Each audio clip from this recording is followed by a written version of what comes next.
Marks. This is one of my favorite times to be here, and this is a particularly good time to be here in front of you today. Now, Superintendent Bott, the members of the school committee, Robin, Alice, this is the 17th year that we've run the exchange, and before we call the teacher and a few of the students who've been here for now 3 weeks to come up and say a few words about their time so far in Brookline, I wanted to acknowledge the founders of the program, really.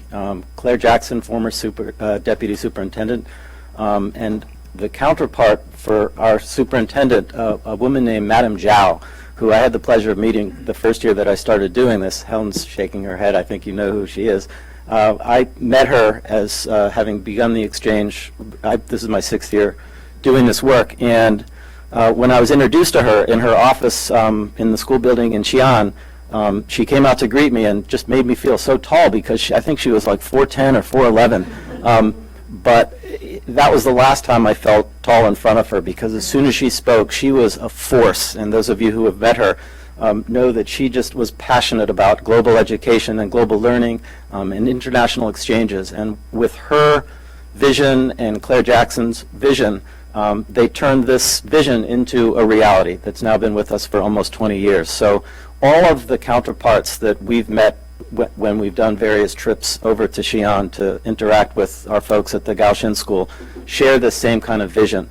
And they know and believe as strongly as we do that not only these 8 students who are with us from Gaoxin School and the 8 students who are here who will be going in the spring, whose lives are transformed by this experience, but many, many others, including family members, class members, people who they work with in jobs.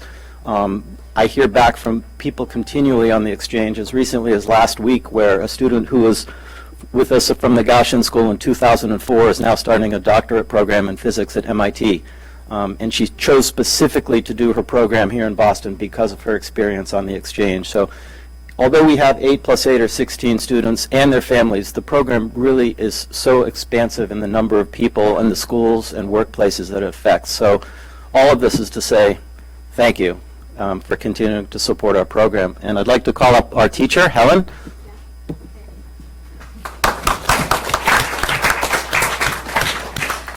Good afternoon, everyone.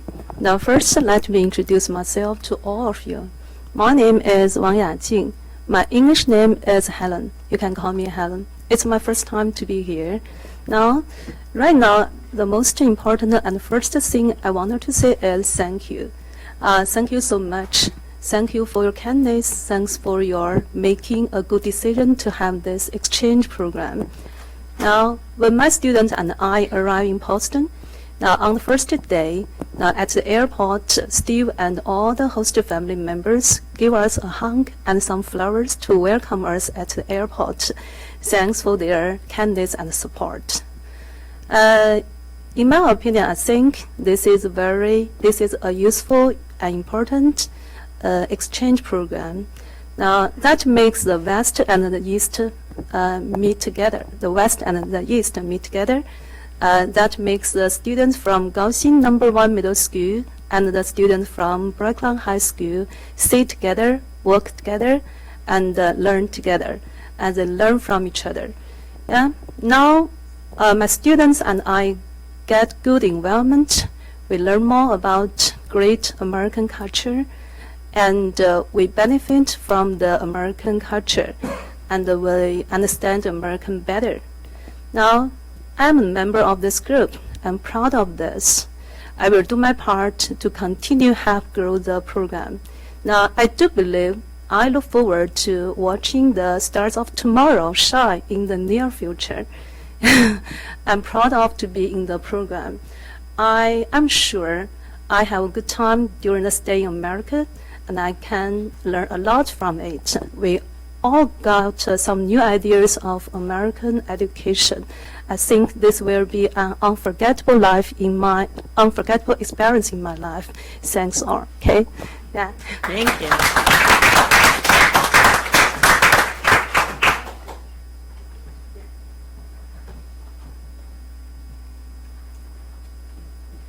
Good afternoon, everyone. My Chinese name is Zhao Chenyue, and my English name is Stuart. As an exchange student from Gaoxin Middle School, I have been here for almost a month. And during these months, I've learned a lot and experienced the new life in America. And the first month is pretty hard for not only me and other 7 students because our English is not as good as yours. But so obviously speaking and listening has been the biggest problem for us. And but I'm pretty sure that our English will get better. And Mr. Lantos have already shown us around the city. For example, he took me to Harvard and took all of us to such like Plymouth or Boston Tea Party. It's pretty awesome. And those food here, I love them. Right. And Jake is my host family, host brother, and I really thanks to him. He always cared about me or my what I care about or what I like or dislike. And through this 1 month,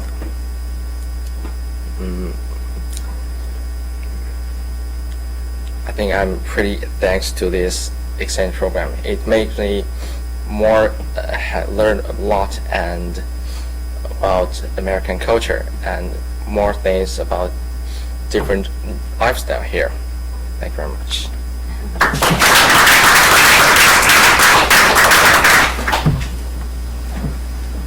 Hello everyone, my name is Lei Yuanqing, and you can just call me Leyland. I'm very happy to study here as an exchange student, and thank you for all your kindness. My host sister is Olivia, who is very warm-hearted and friendly. And during my 3 weeks stay here, I got a lot of help and made many friends. And my English improved a lot too. And I also learned some American culture, and it makes me know this country well. And I believe I will learn much more in the coming 5 months, and I look forward to it. And I believe it will be an unforgettable and happy time too. And it will be an unforgettable and happy time too. So I gained a lot from this program, and it makes me grow up. And I think this program is very unique, and my life will be very unique because of this program. So that I sure believe this win-win program will help more and more students from both of the 2 schools. And I hope the friendship between Xi'an Gaoxi No. 1 High School and Brookline High School will last forever. Thank you so much.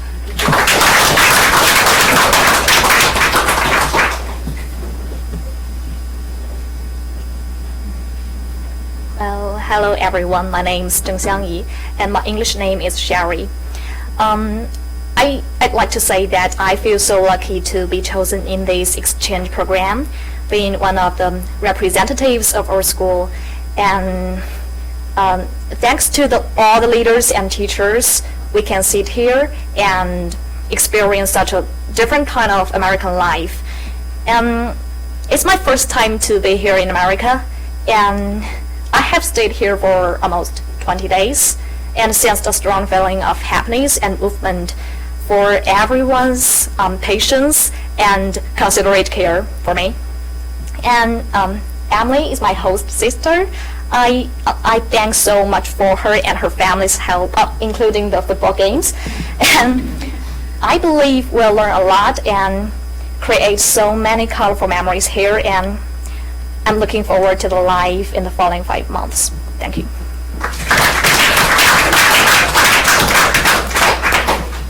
I have to also recognize the host families. Nothing about this program would take off and continue without the host families on the Xi'an side who host our students for 4 months, but also the host families who go out of their way in every way to make each of the 8 students and our teacher feel right at home. So thank you, host families. Maybe you could just stand up if you're a host family, and our kids who will be going. There we go. And also our teacher who will be going in the spring, Ms. Julia Rocco.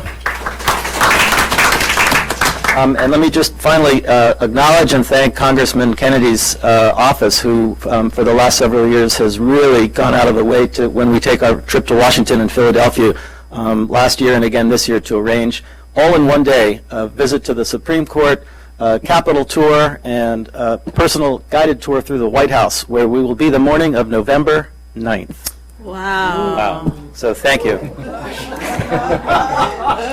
An interesting time to be in our nation's capital.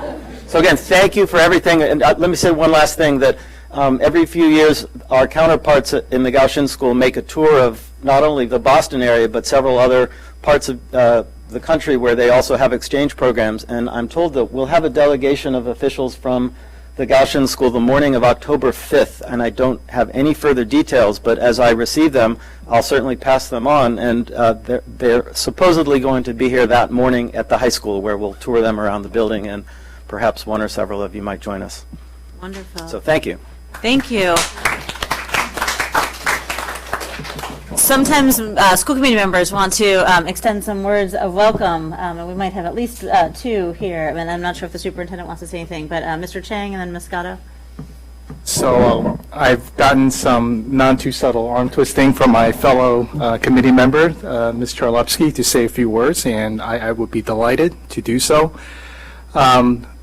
我的中国名字是张本浩，我的英文名字是 Ben。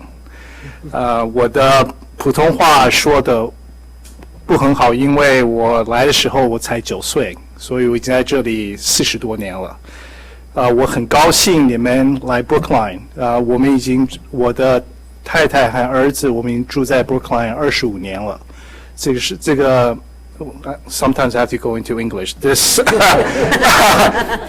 this community is very supportive and loving. And also, I just want to let you know, George, Sherry, and didn't get the other person's name. 你的 Layla,你的英文说得很好，真是很好。你这3个礼拜已经很多进步一定，所以hope you enjoy your time in Brookline, and we'll see you in 5 months. 谢谢。 Ms. Scotto, can you top that? I can't top that. I can say in Chinese, 我只要 Scotto 老师. That's the beginning and the end of my Chinese, except for shares, IGN, isolated words. So I am very impressed with your language skill already. Now, I know you've studied it in school, but nonetheless, it's difficult to suddenly find yourself in a different culture and having to speak the language. And you have done a wonderful job in doing that. I hope our children from Brookline High will be able to do the same thing when they're in the Gaoxin School, because you are really quite impressive. I hope you have a wonderful time here.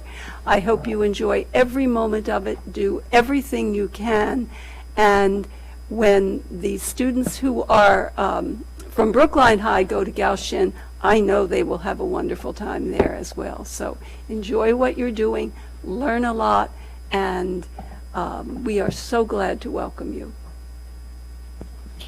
Yeah. Anyone else want to say something? I just would like to say welcome. I don't know if you remember, but I met some of you on your very first day at Brookline High, and it was great to see you then. Great to see you again today.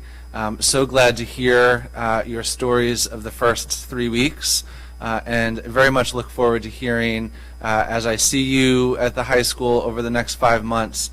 Hearing all of the incredible stories and wonderful things that you're doing, and just want to say again, welcome. Thank you so much for coming this evening. We have a we have a very long agenda. You are welcome to stay. You might not want to. We will be here until 10:30 at night. They have lots of homework to do. Okay, but do please let us know how the visit to the White House goes on November 9th. We are intrigued by that notion, and I'm sure you're going to have something truly historic. Whatever happens, truly historic. Whoever is elected, it will be a historic day. So We'll let you know. yes, let us know. Thank you for coming. Thank you all again.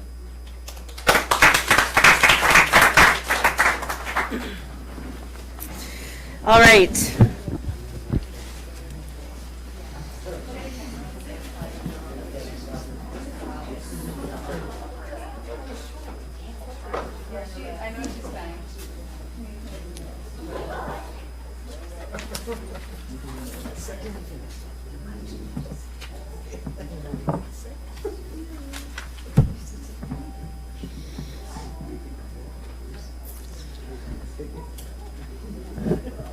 All right, I think we are ready for our student report. If our student is ready, Ms. Jennings? Just Okay. Well, it's pretty much just the school year warming up, apart from the picnic table incident, which has shaken up the school quite a lot. There's still scheduling happening. I met with some of the deans, and it's just like beginning of school. Nothing really eventful is happening. Just figuring out how to start the year. I think this is going to be a great year. Everyone who I'm talking to, I mean, everyone likes to say it's having a good start, but I think this year it is actually a really good start. The school atmosphere seems really uplifted. I think the effort for the identity curriculum. Everyone who knows about it is very, very thankful for it, and I say this year is a really great start, apart from the picnic table incident. But that is being worked out, I guess.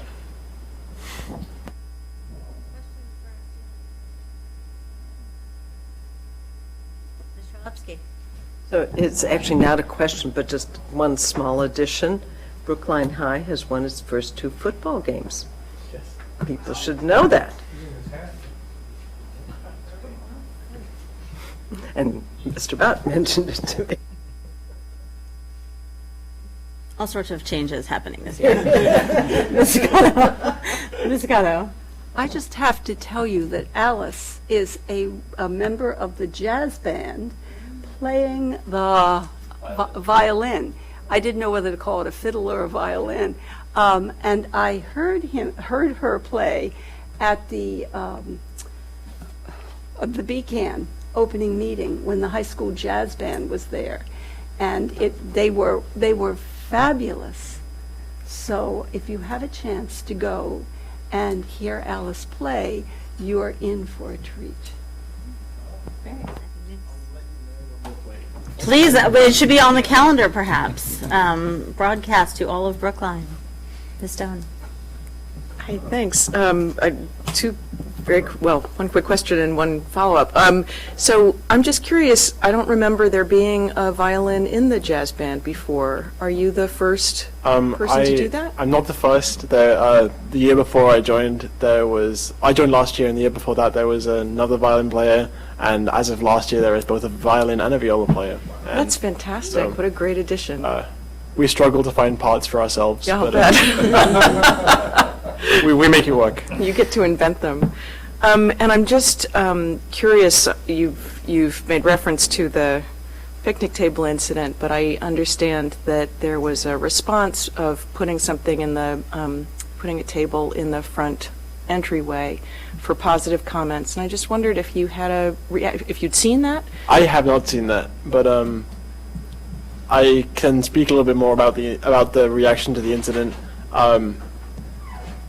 Mr.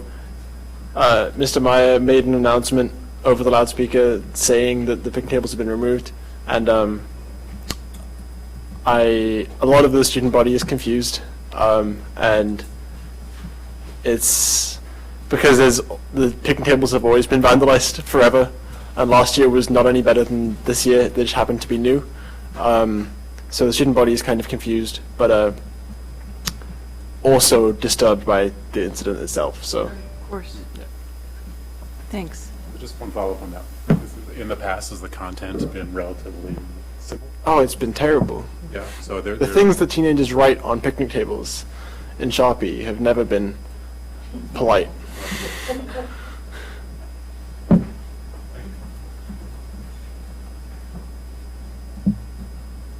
All right. Anything you're looking forward to over the coming month between now and your next report? I have a fair amount of college work to do, so that is going to dominate my life. As it will for many of your peers, I'm sure. Oh, yes. All right, well, thank you so much for your report. You two are welcome to stay here till 10:20 this evening with us. You might have other things to do, but you're welcome to. All right, very good. We are on time for the first time in ages. The superintendent has a report for us.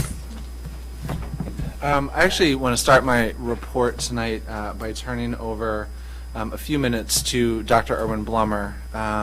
You may remember, as I talked about in the previous superintendent report, the new superintendent induction program sponsored, supported by the Massachusetts Association of School Superintendents.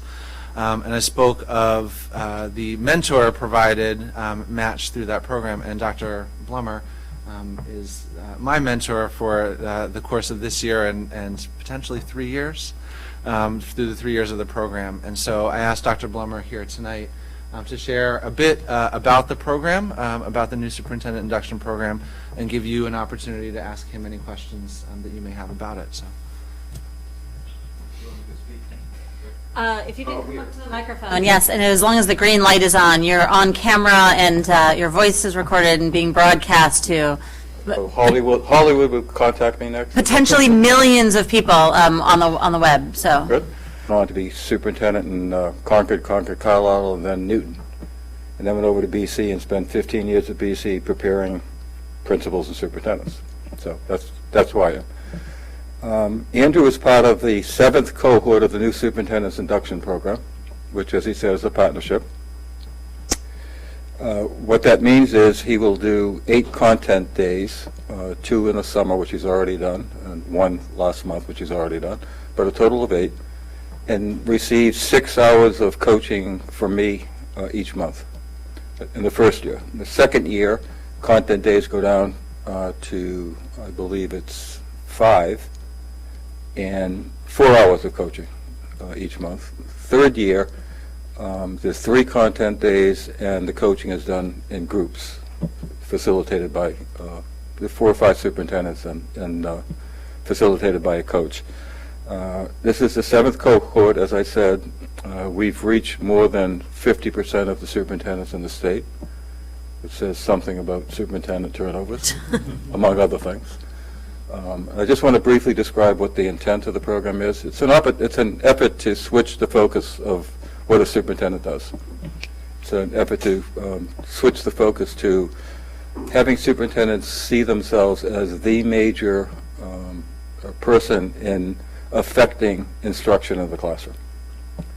And obviously the superintendent does not do that by him or herself. It's working through people, with teams, central office, principals, yourselves.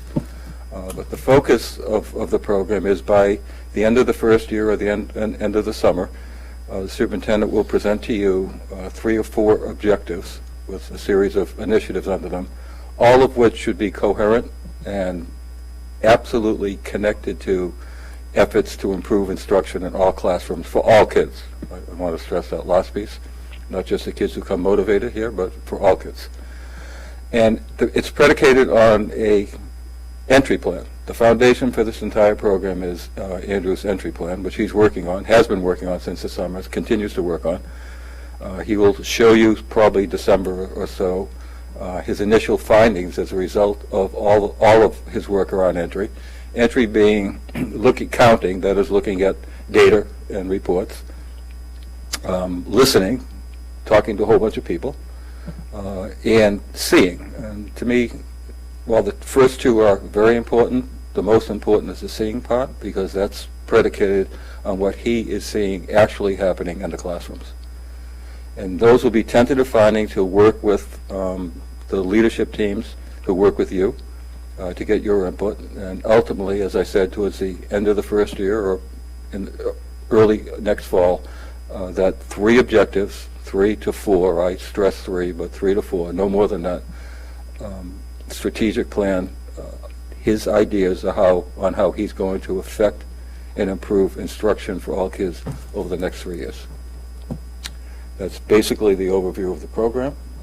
I just wanted you to be familiar with it. If I show up here, that's why I'm here. I don't do that often, but I might come once or twice more. And if you have any questions, I'd be happy to answer them. Terrific. Well, thank you so much for being here. Are there questions and thoughts from committee members?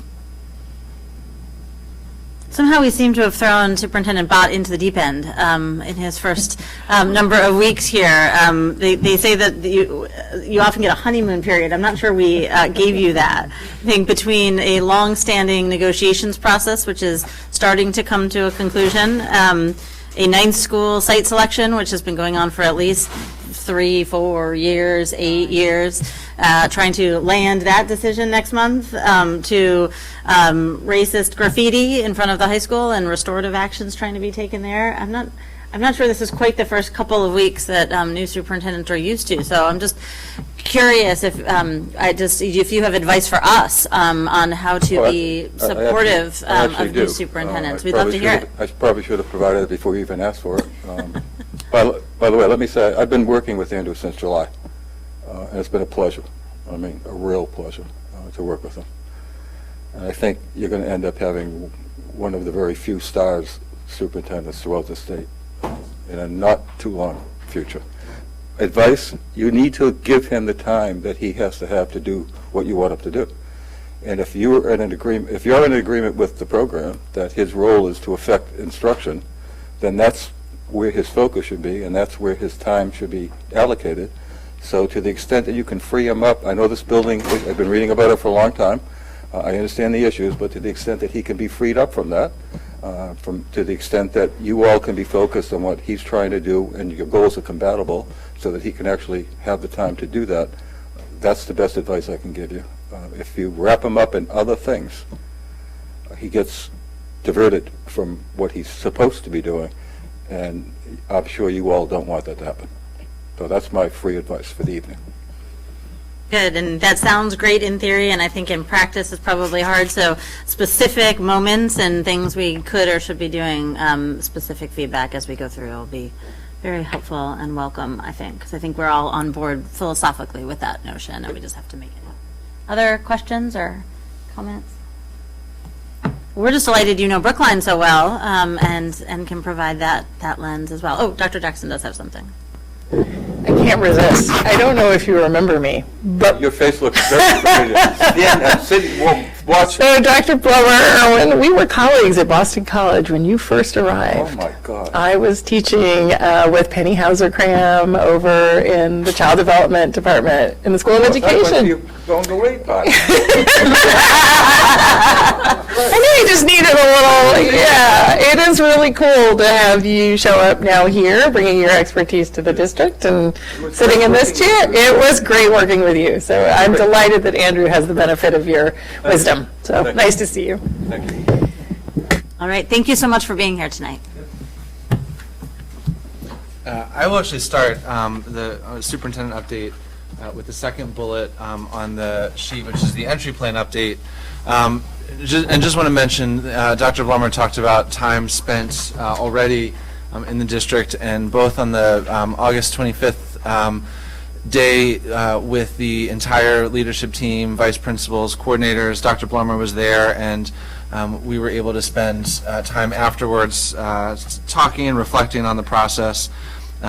He joined the first principal meeting, Monday leadership team meeting that was held, and again after that meeting we were able to have a great reflective follow-up, and it made, I believe, my second meeting this past Monday that much stronger. So really great support, and looking forward to our work together for many years ahead. Specifically in entry plan, I want to update that I continue to meet with those who are identified in the summer. Most recently, meeting with advisory committee members Sean Lynn Jones, Carla Benke, and Michael Sandman. Meeting with Michael separately from Sean and Carla. Mel Kleckner, town administrator, and I, we've established a regular meeting schedule, meeting every 2 weeks, and have met to discuss big picture things like the longstanding town school partnership, actually had our first official town-school partnership meeting this week, yesterday. It seems like several days ago, but it was just yesterday morning. And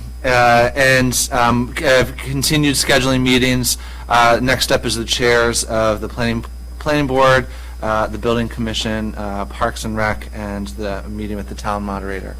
So those will be the next steps in terms of the meetings and entry process.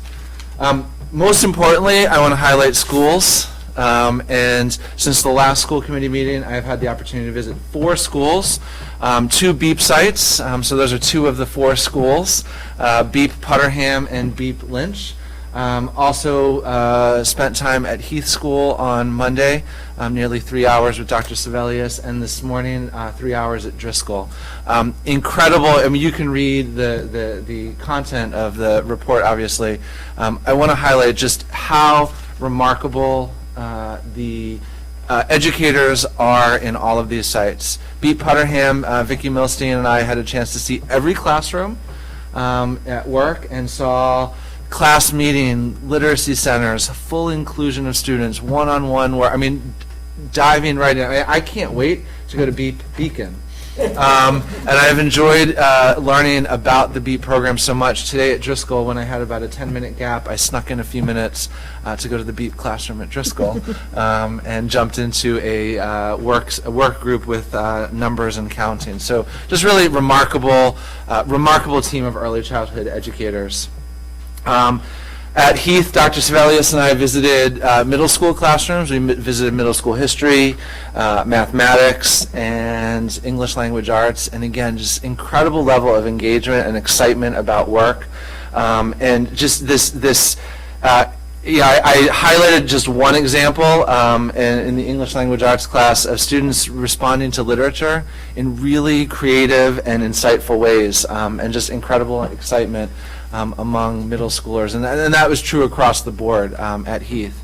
And today at Driscoll, the focus of my time was visiting the lab program, the Language and Academic Home-Based Program, and really just remarkable. The first hour I spent in Miss Hawkins' class. I want to thank Miss Hawkins for allowing me so much time in her class. I got roped into a few math questions from students, so tested my math skills, and just a deep level of engagement of everyone.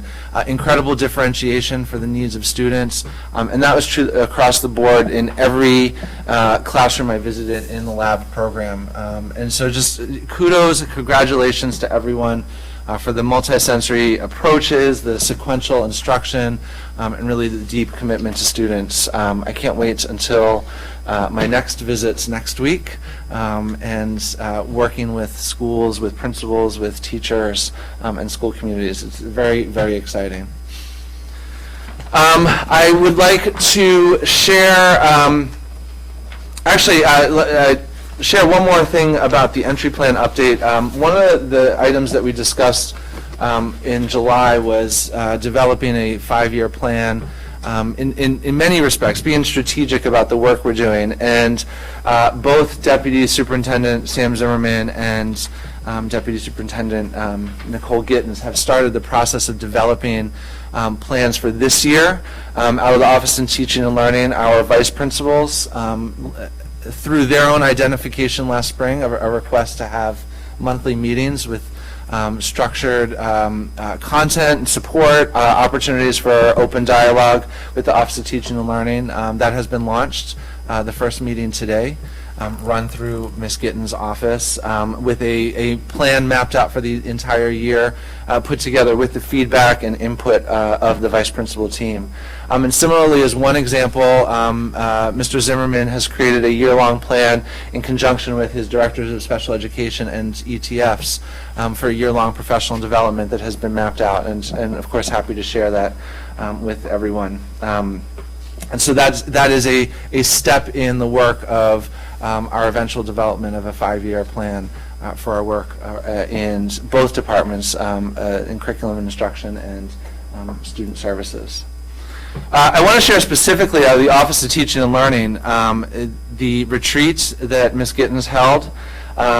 this past week, last Wednesday and Thursday, and I will say that Wednesday, the team was at Lars Anderson. It was about 110 degrees with the heat index. And I believe you finished and everybody got out of the park about a minute before the thunderstorms broke. If you remember the remarkable storms last week, everyone had just gotten out of the park. This was the first opportunity in a long time that pre-K through 12 program directors, curriculum coordinators, and department chairs were brought together to work together on district work. And again, I with an incredibly packed agenda, I'm mindful of time, but the work is detailed in the report. What is most exciting about it was the feedback, the unsolicited feedback I got from coordinators, program directors, department chairs across the spectrum, from pre-K into the high school, about what a remarkable opportunity it was for everyone to come together to be reintroduced to one another, and to come back to the understanding, the collective vision that everyone has for the success of our schools, and begin that process of working together again. And that was day one, that was supported through the Outward Bound Professional Organization, which also supported senior leadership in August. And day two was a day that was broken into several sessions, with Ms. Gittens working with the team prioritizing elements of the educator evaluation rubric, Amy Martin facilitating a team working with colleagues to complete a schedule for classroom observations that promotes calibration and a common understanding across coordinators, so that it is very clear and transparent, no matter who walks in to a classroom, what the understanding of, everyone's understanding of that educator rubric, the educator evaluation rubric is, so that we start to end sort of everybody having a different perspective, a different take, different interpretation of that. Gabe McCormick facilitated a collaborative goal-setting protocol to develop an overall picture of the team's work together for this year and beyond. And Leslie Ryan Miller was, of course, in sort of traveling between the three teams, deeply integrated into to all of that work. You'll see that the team of 25 educators who attended those 2 days, which I wanted to be sure to include in the report. I also want to share with the committee that Deputy Superintendent Mary Ellen Dunn has convened an emergency management committee. This committee has been convened to review current emergency response practices, policies, and protocols, and will develop improvements so PSB becomes up to date on best practices for ensuring student and staff safety. The team is organized by me and Deputy Superintendent for Administration and Finance. It includes our Coordinator for Health Services, Director of Operations, Brookline High Assistant Headmaster, Brookline High Interim Headmaster, Deputy Superintendent for Student Services, the Lawrence School Principal, as well as members of Brookline Police and the town's Deputy Fire Chief. The work that will be developed is the development of annual trainings for school-based protocols for crisis teams, fire, police, other municipal departments in response to emergencies. Updating the memorandum of agreement between the school department and the police department, designing staff training for active shooter scenarios, which is something that has been identified by many throughout the town as a need, and something that has not been discussed but in quite some time, but approaching it through this committee in a very developmentally appropriate and open way, so that we get to a point town-wide with understanding and agreement of how this work will be done, again, so that we are ensuring the safety of all students and staff, reviewing and updating emergency response procedures, and reviewing district policies in these areas. I want to share the elementary literacy assessment. We have begun administering the benchmark assessment system this week. Sent an email to all K-8 staff last week and shared it with the committee last week, so I won't go through that. this moment, what I will say is that the senior leadership team is also, so that we both can have a full understanding of the assessment and the implications of administering it, are administering assessments ourselves. Leslie Ryan Miller spent 3 hours at Devotion, Lower Devotion yesterday, and we'll be going to, I forget the other 2 schools, Nicole. Nicole will be going to Driscoll and Heath, and I will be administering the BAS at Pierce in the days ahead. Lawrence, thank you. And then lastly, an update, the state has, is rolling out a digital state assessment. MCAS 2.0 is a digital rollout. The requirement this year, unless we do not have the technology infrastructure, is to administer the assessment digitally in the 4th and 8th grades. In looking at the waiver request, we do not meet the requirements to request a waiver. Our digital infrastructure, confirmed by Kevin Stokes, is that we can more than handle administration in the 2 grades. A couple of caveats. There's a paper option for students who are identified through an IEP or a 504 who would do better, or would be better served by a paper option. So that option is there. There's also in the regs an option for principals, in a limited number of cases, to choose a paper option for a student not on an IEP or a 504 who the principal believes would be better served by a paper administration over a digital administration. So clearly in developing the regs for this rollout, feedback from the first version, which we did not participate in, but feedback statewide has been taken by DESE and incorporated into the rollout. We do have the option of fast-tracking the rollout and doing more than 2 grades in 1 year. I believe that our decision as a district should be to do the minimum 2 grades, 4th and 8th, not expedite the rollout. We had success last year with the access. If you remember, we had to administer the access test for our English language learners digitally.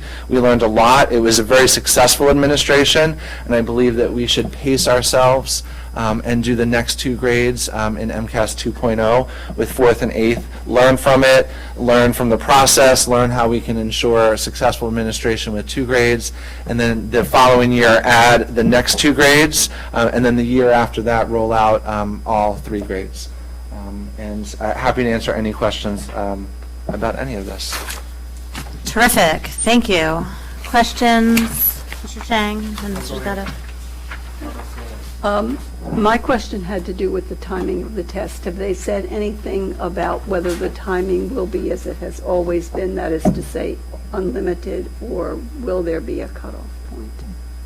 The timing of the test has not been stated clearly yet. The window still has not been, the window is very large right now, and we're going to get guidance shortly about more specifics. The window is early April all the way through the end of May, as opposed to in the past where you had in elementary schools, 2 windows, sort of end of March and mid-May. The window's much larger, and we're told to expect more specifics shortly. But I am also thinking about the actual timing on the day of the test. Correct, yes. We don't have that yet. You know, my understanding is it's still unclear. Last year with the hybrid, where some sections were untimed and some sections were timed, it is unclear, you know, what this year's configuration will look like at this point. Mr. Chang? Andrew, I'm particularly interested about, obviously, some of our new principals, considering how many new principals we have, and in particular, Pierce and Lawrence, 2 very, very large schools. I'm very pleased to hear that there's mentors for these principals. So from a mechanic standpoint, what kind of feedback do you get in terms of how these principals are doing, how they're integrating into the community, and you know, making sure that you know, we don't lose ground, obviously, from both instructional standpoints and more importantly from a community standpoint? engagement, yeah. At this point, the feedback, so in terms of the mentoring relationship, one of the things that's so important about it is that it be a confidential relationship between the mentor and the principal. And so I've deliberately set up those mentoring relationships as one where it is really between the principal and the mentor.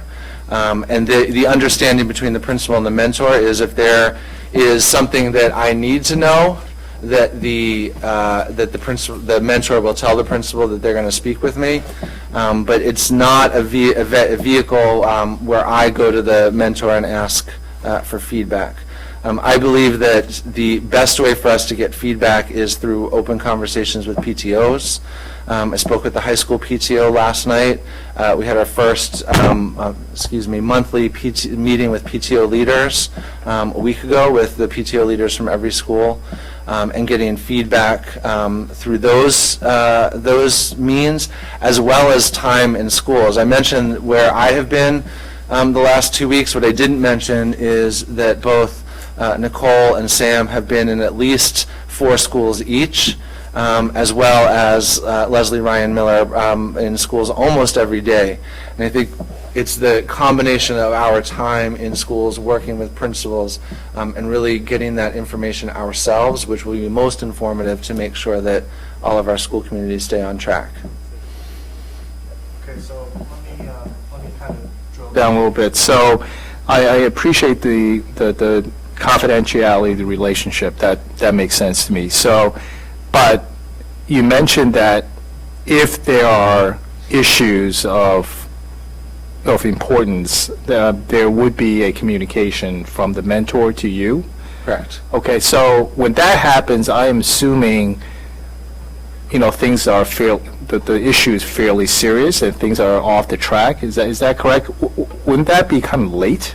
Well, so the conversations I had with the mentors going into the work, both the mentor that Anthony has at the high school as well as the elementary mentors, is that the conversation would happen before, if it was something was heading off track. We have very experienced mentors. We have a former superintendent of Somerville Public Schools who sees the big picture and understands where things can go off the rails, for sort of a lack of a better analogy, in his work with the high school. Similarly, having somebody as a long-standing, very successful principal and then chief academic officer in the Boston Public Schools, very, very much seeing the big picture, and in these roles to avoid a new principal from going down that path that leads to a long-term problem. So a very good question, but it's the relationship we set up is if this potentially could cause a problem, and it's something that they believe I need to be brought into or be a part of. Well, to bring me there's a in. mechanism to really kind of short circuit that in case it goes Right. off the rails. Right. Ms. Chalupsky? But in addition to that, I guess I assume, or I'm asking, do you meet with the new principals in any regular way? Yes, we actually meet in different venues, so for different work that we're doing. Nicole and I have met, we split before the school year started, meeting with all, so I met with half, Nicole met with half individually. Principals are all planning professional development days, and we've split in a different configuration so that we are working with everyone. We've also decided for the support with so many new principals that this year that Nicole and I will be doing all of the evaluations of principals. We're not going to spread that beyond, and that Sam, with his expertise, will be someone who we will bring in as an advisor to support principals, in particular in the work around Office of Student Services and special education. And then next year we will expand into all 3 of us. So I think with so many new people, having 2 people rather than 3 is an important first step. Thank you. Ms. Dunn?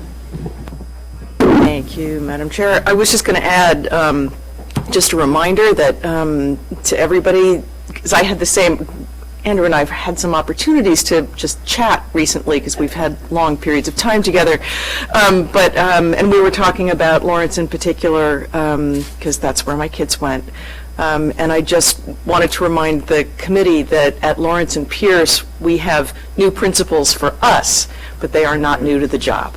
And so I think that speaks well of the choice and how it was made. We all know, because we got the full reports on those recruitment and search efforts, that the community was already very much behind the hires. And so I think that that from day one, those principles have been set up for success. And I just think that the orientation is to expect and support that success and not worry too much about being sure that we're hearing everything that goes wrong. Everybody's going to make mistakes, right? And so I just wanted to add that that in those two cases especially, just because they do have so much experience they're bringing to Brookline, I think the schools are going to be learning as much from them as they are about and with the schools. And I think I want to add that for both Lawrence and Pierce, Dr. Conley is mentoring both Chris Kelly and Warren Blair, since they are new to Brookline but not new to the principalship, and so having a great match there. I think the other, I have worked very hard to create the culture very quickly where the question of "I'm not sure" is okay to be asked, and so that I very much want the culture to be where school leaders, school principals, our high school headmaster are comfortable calling and saying, "This is what's happening. I'm not sure. I need some advice. Can we work on this together?" And I think Alice spoke of the graffiti at the high school, and from Friday, about 2 minutes after Headmaster Meyer found it, through today, actually 10 minutes before this meeting started, we have been in constant and ongoing communication, and that type of communication is critical for both the important work that is new, the ongoing work that has been important to the district for a long time, and when things happen and when very disturbing things happen, like the hate language on the picnic tables, that we are able to work together to address them. And I think Alice said that the graffiti has been on tables for a long time, and I found myself thinking, well, this is the year where that changes, and it changes because of that open that open relationship and open communication, and that's ongoing work, and that is really a key part for me of the weekly leadership team meetings with principals, which we also are embedding at every opportunity feedback for how we're doing as a leadership team, how the four of us are doing, as well as an opportunity on a weekly basis for our principals to say, and we need to work on this. And so that's, to me, is an important philosophical and personal approach to the work that I also believe is critical for when the challenging situations do arise, that we're able to tackle them right away, not when they get really far down the road. Terrific. And this week's, we do need to get upstairs. This week, oh, sorry, what? Oh, sure, Alice, sure, of course, go ahead. I was wondering if you could just briefly speak about the STEAM and Makerspace, because that's something that I've seen have great success elsewhere, and I was wondering how that's working out.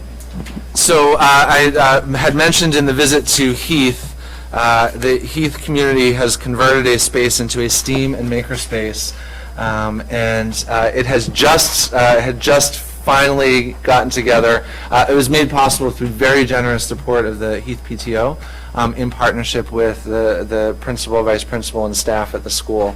I have not seen it fully in action, but it's a remarkable opportunity where there are workstations and there's access to technology, and the math specialists have space in there, and The ECS specialist has space in there, and the vision for how the space is now a beautiful space, and the school has an incredible vision for how it will be used.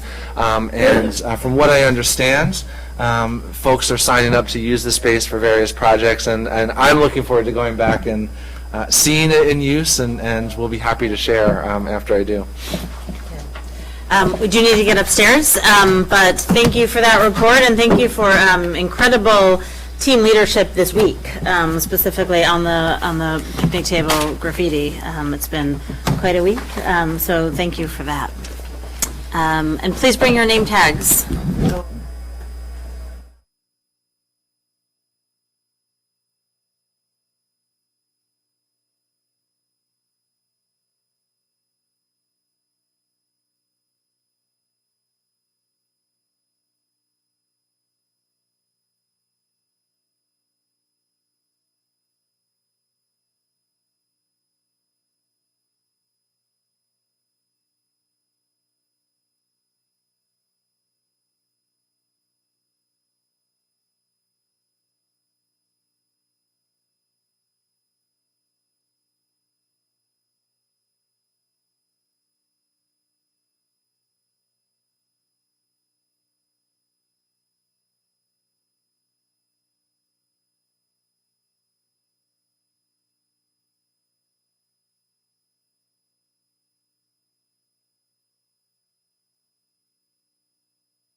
Public hearing for the ninth school site selections process. And Selectman Heller will be joining us by telephone due to her geographic distance. Selectman Heller is a new grandma, and that's where she is. If we take any votes tonight, and I'm not expecting that we will, we'll do the votes by a roll call, and Selectman Heller will be allowed to vote, but I'm not expecting any votes tonight. So the format tonight is going to be a short, hopefully very short introduction from Mr. Loomis. Then we're going to turn it over to Mr. Levy and his team. I know. And we're going to get some new information on traffic around the sites, which I think is going to be important for us to be thinking about. And then we're going to be opening it up for public comment, which is the main event here, really. And I would ask that anyone wishing to speak at public comment, please sign up. There's a sign-up sheet in the outer hall. We'll be taking the speakers in the order they've signed up. I already have 2 sheets with 24 speakers. And we're going to be holding people to 3 minutes each in the hope of giving everyone a fair opportunity to address us, and really, given the number of people who want to speak, to give everyone a chance, I think that's the way to do it. One thing I found, having run quite a few public hearings, is if someone else has made your point, it's probably most effective to say, yes, I agree with so-and-so, and then make another point. You can then use your time most efficiently. You can also provide us with written comments, so if you have something that you want to submit, you can turn them over to Robin Coyne, who's sitting in the front, and she'll be happy to include it in the record and distribute it to the boards.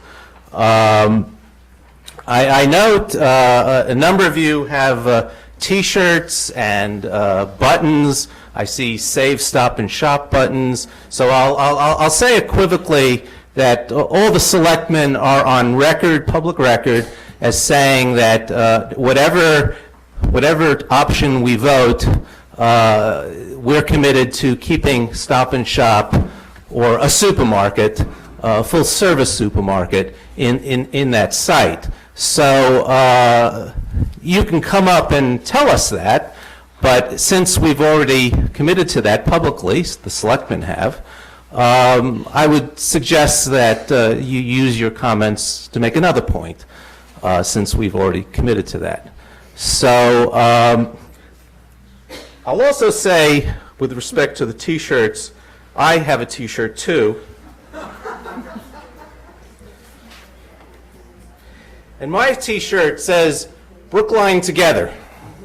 And this is really the spirit.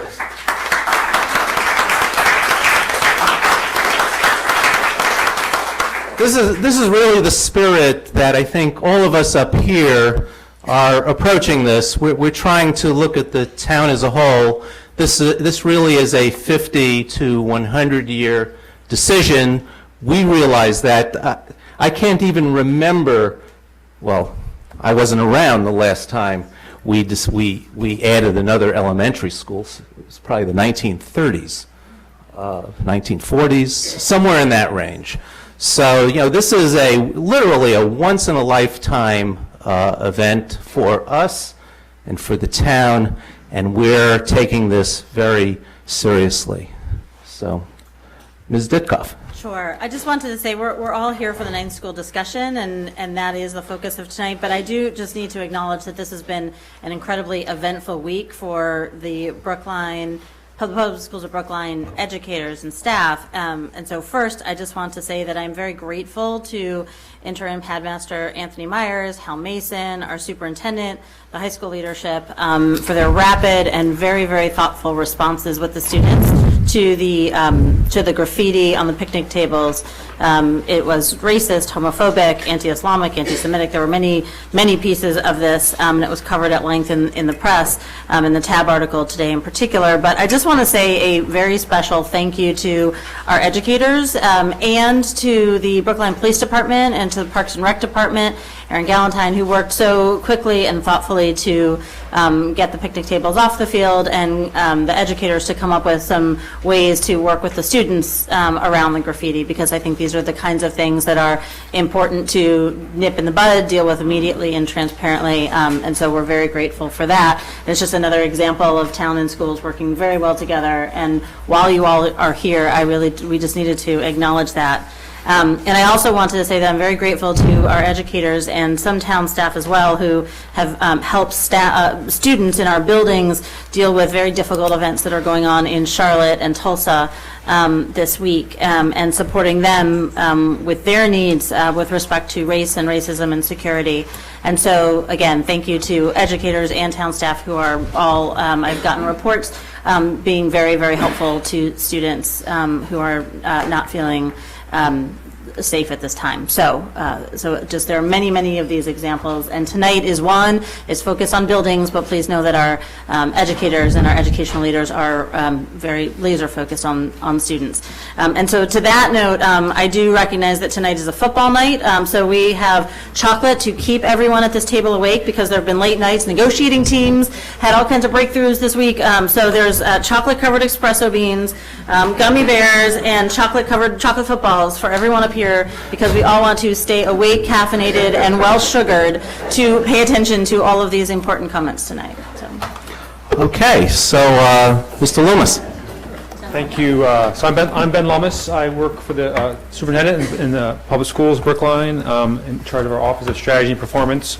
Just to go quickly through this chunk of the presentation, we'll really go through the first four parts of the agenda tonight quickly in order to get to the heart of the matter, as Mr. Wyszynski said, with public comments. So just to dive in, we're going to go over a few things just quickly we've gone over before. Certainly the need for the public schools of Brookline. Brookline as a whole entire town has seen dramatic growth in terms of population recently, especially in terms of families living here, and the schools are seeing that as well. So as you can see, we've essentially adding 2,000, 3,000 students in the last 10 years, and another 700 or more in the next 5 years to come. Other piece that we're seeing is changes in our schools. Not only are there bigger schools, but we're definitely seeing growing class sizes already. Just for instance, last year there were 7 classes in our K-8s that had 25 or more students.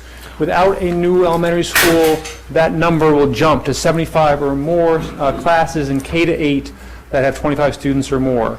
So the town is seeing changes, and so are schools. And an ongoing question we continue to hear is, what have the schools in the town been doing?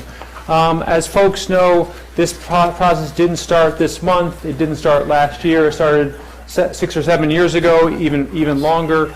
And as you can see through here, different iterations. The master plan in 2009, the B-Space process and committee in 2013, the override continued during the override, and then, of course, the Civic Moxie Report, which really launched this process a year ago. At the same time, in the last 7 years, there's been significant growth in terms and additions in the schools. 54 classrooms is equivalent to two K-8 schools that we have already, and these classrooms were built in our existing buildings. Built, added on, rented, and also, as you can see with Devotion, a new school as well. So certainly the town and the schools have been working very well together to add the equivalent of 2 schools within our existing schools over the last 6 or 7 years. As I said, this is the 17th public and open meeting since last fall, since October.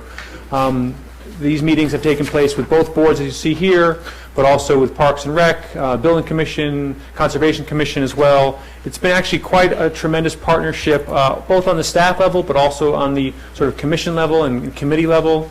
Just here you see the meetings with buildings, Parks and Rec, Advisory, Conservation, Planning Board, just happening this month alone, as all of these folks and experts and town members are really weighing in on the selection of, as Mr. Wyszynski said, really 50-year decision in the town. So just, I also want to take a few minutes just to sort of summarize the public input that we've seen throughout the year. This is just really going to be a snapshot of what we've seen and how it's come in. But just recently, actually over the past year, 350 comments have come in through the town website.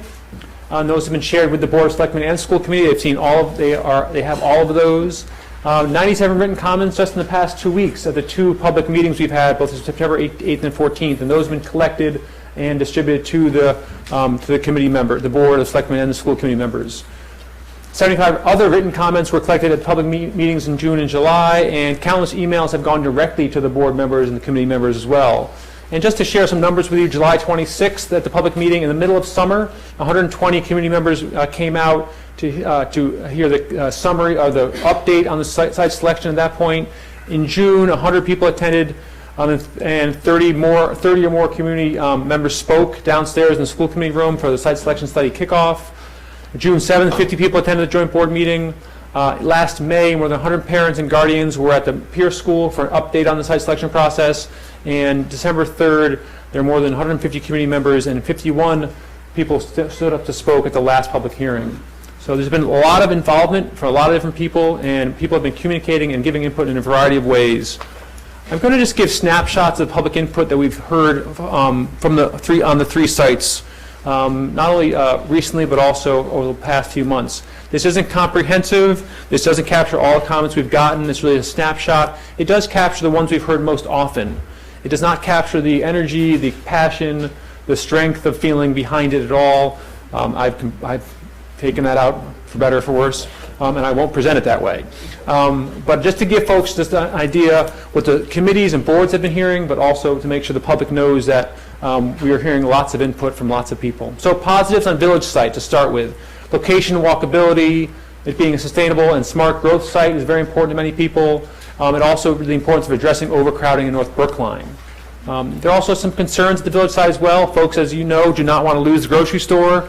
That's been made very clear. The impact on abutters and traffic is also of concern. We'll see this idea of impact on traffic and concerns about traffic for all the sites. The safety of children on a mixed-use site, particularly health concerns have come up again and again, related to exhaust from cars and delivery trucks, and also the limited play space. There's concerns about cost and complexity of site acquisition and, of course, eminent domain. And then the proximity to existing schools is something that people are unsure about. How is it possible to add another school so close to other ones? And then also concerns about the idea of students playing on an above-ground field that's raised above on top of another building. So again, just what we've been hearing through many different forms, online, email, face-to-face, in-person, that sort of thing from the Village site. From the Beverly Road site, so positives, the need for school in South Brookline has come across very clearly. Many students would walk or bike to this site. People are saying to us there's a possibility for green attributes including solar energy on this site. I didn't know how to sort of summarize other than saying we heard plenty of simply Baker should be considered. Just that sort of straight statement we've heard a number of different times, especially in writing and through the web. People are commenting on that the site is the largest of all sites being considered and is large enough for 2 schools. Folks would also like to make a small, and this is these last 2 ones are sort of a newer commentary and newer input. Some folks talking about making a smaller addition to Baker while building a new school somewhere else, or interested in a smaller new school on the site, as well as correction for parking and queuing challenges. There's also, as you mentioned, a number of concerns about Baker as well. Probably the one we've heard most forcefully of late, especially at the open house at Baker School last week, was concerns about the impact on existing Baker School community and its culture. The concern about proximity of 2 large schools very close to each other, the impact on redistricting, but also traffic, parking, drop-off, okay, and the impact of those things, especially traffic, parking, and drop-off on the local neighborhood. Whether there'll be sufficient outdoor play space, or questions about that coming up. Child safety relative to traffic, so more traffic concerns. and the concerns about boundaries and how students get apportioned to each school in between Baker and a new school at Baldwin. So whether it's 2 schools at Baker or a school at Baker and Baldwin, significant number of questions and concerns about how do children get divided or apportioned or placed in any of those 2 schools, no matter if they're 2 at Baker or 1 at Baker or 1 in Baldwin. So we continue to hear that as well. And then moving on to Baldwin. So again, a need for a school in South Brookline is coming up again and again in a variety of forms. Folks have a sense that Baldwin will have a better distribution of students across schools. It seems like a better South Brookline site, so people are comparing the 2 sites, 2 South Brookline sites. A belief that this is more cost effective. We've heard a few times that the opportunity to create something new that would not impact already existing schools. That seems to be unique to folks in terms of considering the Baker. The idea this may draw students from both north and south. Okay, and then again, sort of the overarching comment that we did hear, just people simply saying without reasons or without explanation that they are in favor of Baker. Okay, we just sort of heard that. Other folks will give plenty of reasons, but in this case, we just heard people simply saying, my vote's for Baker, or Baker is the best, or that sort of thing. We've heard that, and that was came across. I'm sorry, Baldwin. Sorry, Baldwin. Thank you. That is a typo. Many positive comments are going with Baldwin. Sorry. That's a big difference. I understand. Why they would be saying that. On this slide. So just, I'll take a break from that mistake. There is more seating available on the 5th floor. I was just given a handout here. If you're standing, would prefer to sit, you can hear us on the closed circuit TV in comfort downstairs. And that there is seating downstairs in the school committee room. So moving on, concerns about Baldwin. Existing traffic concerns at Hammond and Heath will be exacerbated. So we're hearing that very frequently. Comments about a few families within walking distance at Baldwin, concern about whether or not, and questions about whether the public will lose access to the school fields. Concerns from local folks in the neighborhood about not wanting to add more housing growth in that neighborhood. Again, impact on the butters. And then again, the same concern about how boundaries would be drawn and how students would get assigned between Baker and a new school at Baldwin. So that's, again, just a snapshot. Isn't meant to capture every comment we've gotten, but these are the most frequent ones we've heard through direct, face-to-face input, written, email, as well as through the website. There's some additional questions and comments that also keep coming up that are sort of, site agnostic. So a newer one about what about a hybrid plan, a smaller school, one of these sites, an expansion at another existing school. We're hearing that pretty frequently now. Questions and comments about the matrix and the level of detail that's available at this point. I believe Jonathan Levy will address again the level of detail that's available at the site selection point of the process. Smart growth considerations are important to many people, and that keeps coming through in the comment input. Concerns about the traffic study has been raised, and I do know that Mr. Ham and Mr. Levy will address that directly tonight about the traffic studies and how those have been done. Other folks saying that traffic should not be the #1 concern. We've seen that a few times as well. A number of questions about just assignment and school assignment and boundary lines and how those will be created and whether we should see boundary lines or maps at this point. I know staff have been working on some things, and you may address that tonight as well. Also, a desire for elected officials to be open about how you're making this decision, the criteria you're considering. Is it just the matrix? Is it beyond the matrix? So we get a lot of written comments about wanting to be clear about how you're making the decision and your thought around that. I know there'll be time for discussion tonight to share some of your thoughts. And then also just questions about drop-off and queuing, and can we do that better in Brookline, or how should we do it, or how can it be done, how can it be improved? That's been raised because of the look at the concept sites. Concerns about public transportation, but also the comment that public transportation may be irrelevant because not many people get to school this way. So we've heard that a few times as well. And then the last one, a real sort of desire for and request for a clear vision for the future of the building and space needs across the district and across the schools. So again, just a quick update on sort of snapshot of the input that we've gotten. As I said before, you have all the public comments have been distributed to you in terms of the ones in written and also through the web form. At this point, I'll ask Jonathan Levy to come up and give us an update on the concept plan, and a site study, and also the traffic studies as well.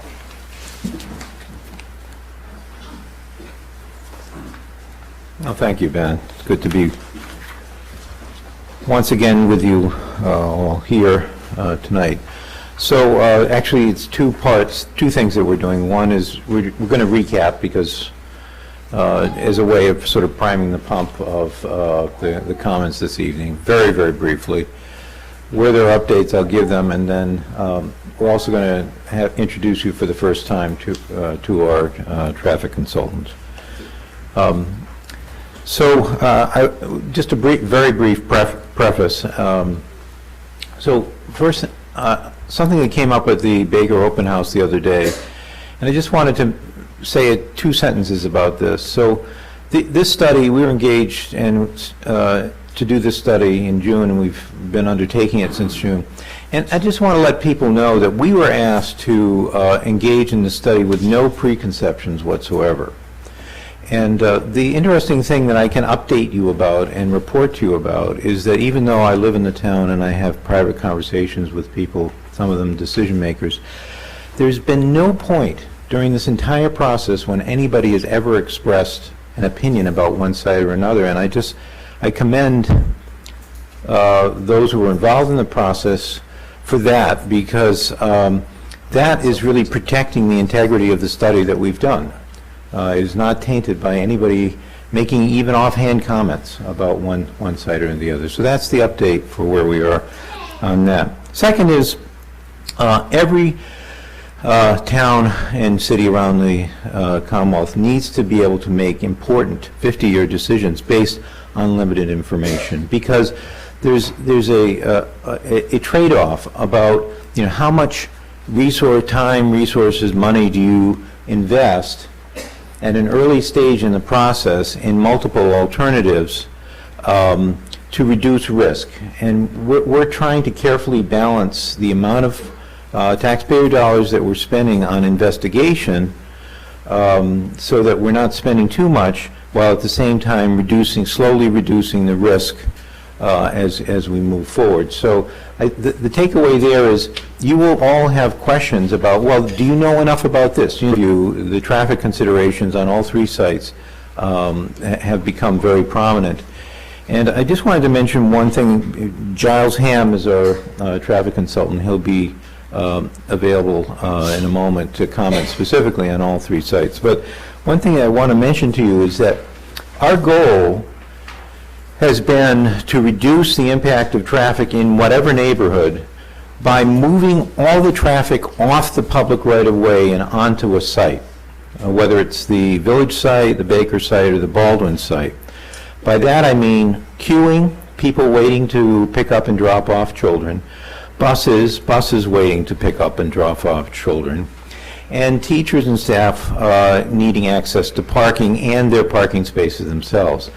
And the one thing that I wanted to mention about all three of these outcomes, in terms of the sketches that you'll be looking at tonight, is that they all will establish a ninth school that is going to be the only school in the entire town that actually has off the public right-of-way traffic. All the other schools depend on their surrounding neighborhoods for, many of them for teacher parking, for queuing, for bus traffic. All of these proposals include a strategy for taking all of that off the site. This is something that's common other communities around. It's required other communities all around the Commonwealth.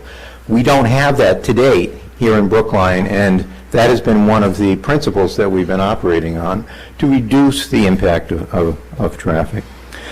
So with that, I'm going to briefly recap. Very briefly, hopefully, right? I'm already gone on too long. Sorry. Okay, very briefly. So this is the Baker site. You'll see Beverly Road at the bottom there. We looked at 5 different alternatives for the Baker site. So the alternatives really aren't that relevant anymore. They're just demonstrating the capacity of the site to accept a variety of different approaches. And I'm going to rely on our previous presentations for the detail of those, and you can ask about more detail if you didn't hear those. where we explored the various advantages and disadvantages of these different approaches. The one update that I do have for you that has to do with architecture and planning is that I promised that I would get back to you about our meeting with the Conservation Commission regarding the Baker site, or it's actually the conservation agent and the commission. We met with both. And the upshot of that is nobody is making any promises, but what they are telling us is that the kind of intervention that we're making on the Baker site is not very different from others that have been approved elsewhere in the town. So it's not like we're doing something wildly radical in terms of the proximity to the wetlands and to the horse sanctuary.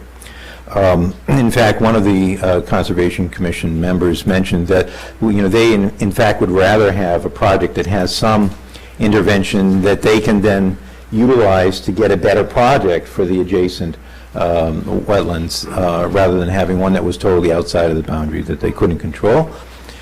And then for each one of these recaps, I'm going to ask Mr. Giles Ham to tell us a little bit about his conclusions to date with, again, limited information about the traffic. Giles. Thank you, Jonathan. And Jonathan is almost a traffic engineer, but not quite. So, again, Giles Ham with Vanessa and Associates, and really our goal was to provide the most successful site or plan for each of the 3 sites. So we looked at each site separately and came up with what was the most successful plan. Obviously, safety is our number one concern, safety of the children. I have 4 children of my own. So safety is our priority. We find at school sites, as Jonathan indicated, that really the most critical issue really is parent drop-off, queuing and parking, and those are really the critical issues. So we looked at these sites in terms of safety, drop-off, and queuing in the area. We started our effort in June of this year when the schools were still in session.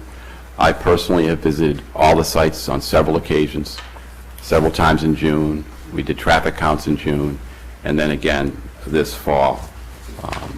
So this graphic really is at the Baker site. We actually went out there in June and counted the cars and counted what happens out there, because this is an existing school. So these numbers are just simply, these are the counts that we observed during 1 hour when the parents dropped off the children. So there's about 58 drop-offs. They happen in various areas of the area, but we mostly picked up most of those. We have a teacher lot, and then we have a school driveway where drop-offs occur as well. So there's about 366 traffic movements in that area during the morning period. And as we find typically at schools, there's less traffic in the afternoon than in the morning. You just have more drop-offs and less pickups in the afternoon. So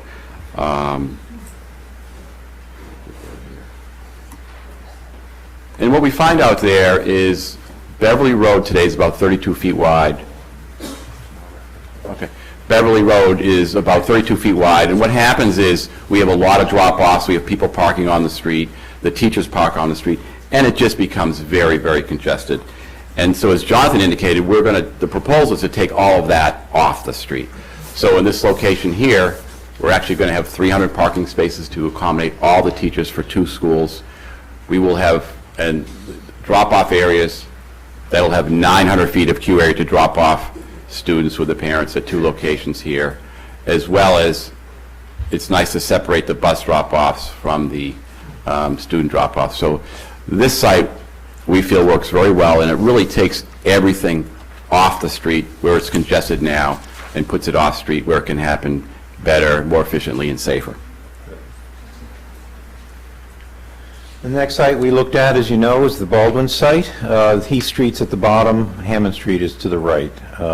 The Baldwin site involves 2 components. One is owned by the school, the Baldwin School property proper, and it also we were able to work together with Parks and Recreation to incorporate some shared purposes with the Sewell Recreation, including sharing of the open space, which is a great benefit for this site, and also sharing a parking area.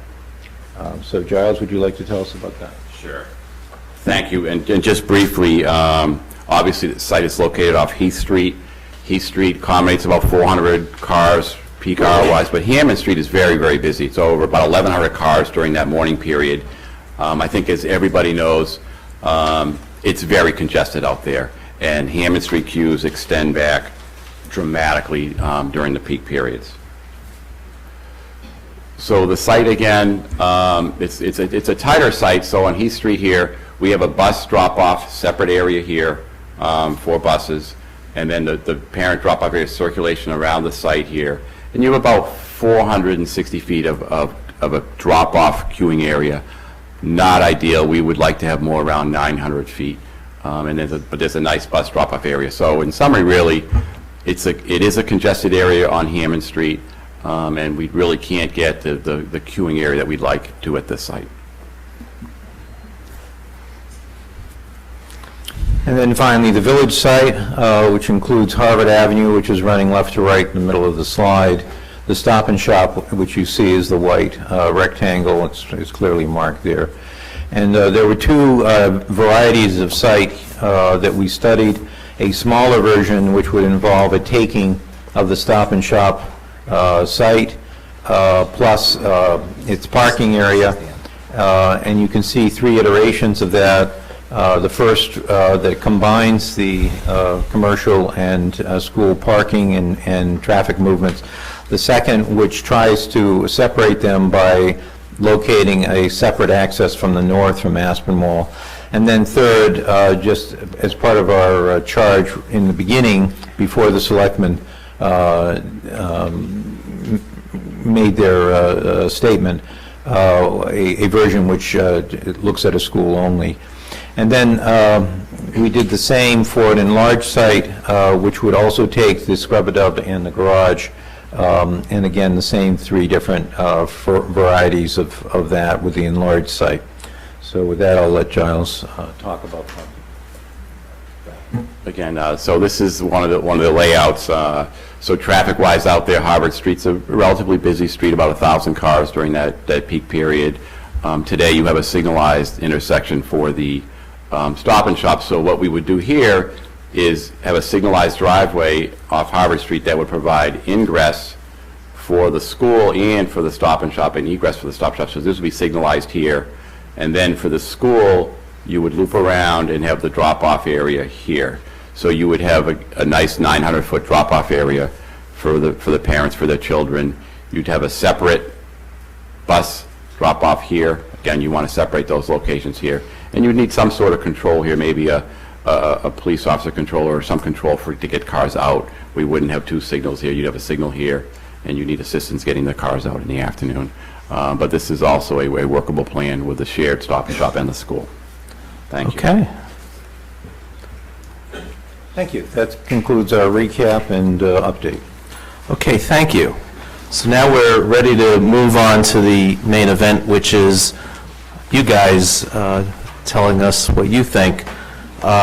We've gotten a lot of emails and written comments. I know a lot of you have spoken to many of us individually, be it at the open house or even on the street. Given the number of folks, like I said, we're going to hold folks to 3 minutes. When 1 minute's left, Mr. Kleckner will hold up the sign, and then we'll ask you to please conclude. We'll go as long as we have people to speak, and then afterwards, we're going to try and engage the boards in a discussion, and I think this will be really the first time the boards have had an opportunity to talk about this other than to themselves, because under the open meeting law, we can't deliberate as a group. So I'm going to take folks in the order they've signed up, and if anyone else wishes to sign up, there is a sign-up sheet which will be brought up sign-up sheets will be brought up front periodically. So the first one up is Jane Pinto.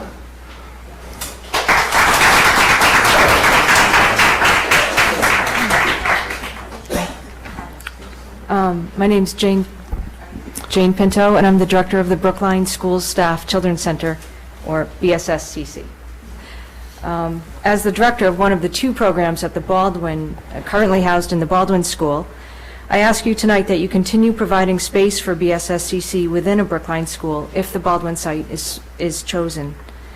We have been caring for and educating the youngest children of Brookline teachers and residents for the past 37 years. In our estimation, we have served close to 300 school staff families and 100 residents. We have done so with distinction. To speak to the quality of our program, I suggest you first consider our teaching staff. 4 out of our 7 full-time staff have been with BSSCC for over 15 years, an astonishing retention rate in this field. 3 have master's degrees, 6 hold bachelor degrees, and all are professionals committed to continued learning. Attachment caregiving, self-regulation skills, storytelling and story acting, long-term projects, conflict resolution strategies, and mindfulness techniques have all been introduced into our curriculum because of our teachers' professional development efforts. Another way to measure quality is by the level of parent satisfaction. Our parents, both current and former, will be sending you a letter on our behalf. A former parent and award-winning teacher will speak tonight.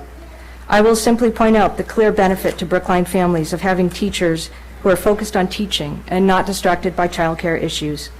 The Brookline school system's willingness to house a high-quality program allows for such focus. Amongst our parent body, we have or have had Cavalry Award winners, mentor teachers, and school administrators. Indeed, their recommendations to colleagues is how we enroll our program each year. We have been able to provide such a high level of early care and education because of you, the Brookline School Committee. Our 3 classrooms and the outdoor space surrounding them play a tremendous role in our success. As early educators know, the environment is truly a second teacher. Throughout the years, we have cared for these classrooms without ever losing our sense of gratitude for using them. Outdoor space is equally important to us. It allows a connection with nature that is vital for growing minds and bodies, a connection that research is increasingly validating. Being located within a school would guarantee us access to outside space. At times, older children or high schoolers would still be inside. This is one reason we have connected so easily with the high school program in the Baldwin. We would like to continue to play a role in the success of the Brookline schools. We would like to grow as the number of schools and the number of teachers grows. We would like to continue to be a part of the reason young teachers choose to work in Brookline and then choose to stay. We would like your continued support for another 37 years. Thank you.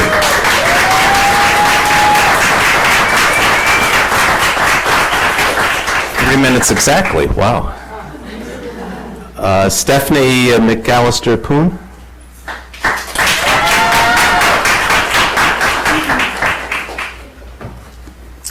My name is Stephanie McAllister-Poon, and my second child graduated from BSSCC more than 4 years ago. But I'm here to tell you how BSSCC made me a better, more devoted teacher here in Brookline, and why we need to preserve it for future families.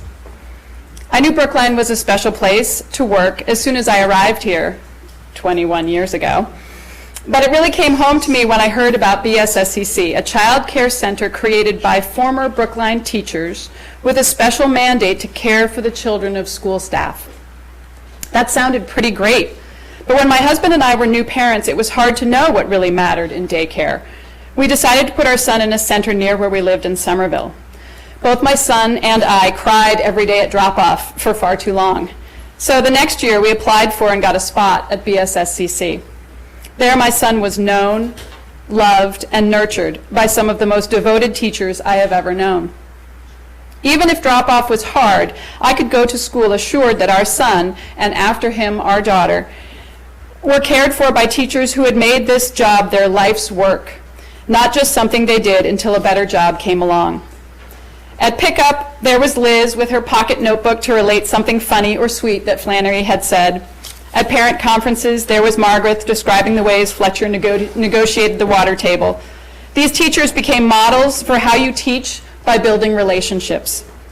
A few months after my daughter was born, we moved closer to Brookline, not just to make our work commute better, but because BSSCC had become the center of our family's life.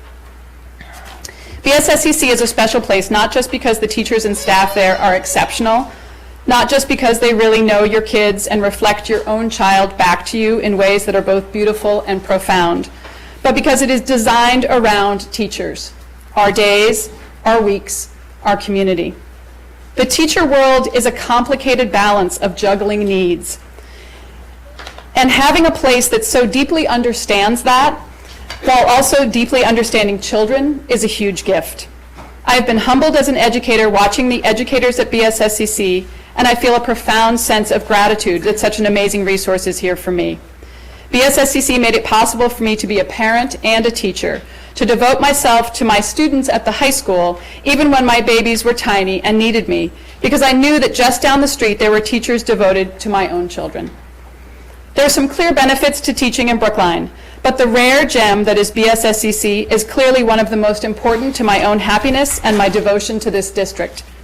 I hope that whatever plans the town makes for the future of the Baldwin School include a space for BSSCC. Our school community will be irreparably diminished without it. Thank you. Thank you.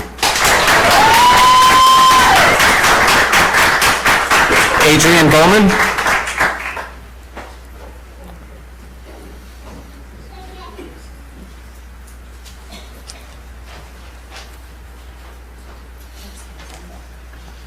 My name is Adrian Bowman, and I live at 416 VFW Parkway. I'm a Precinct 16 town meeting member and have lived in South Brookline for much of my life.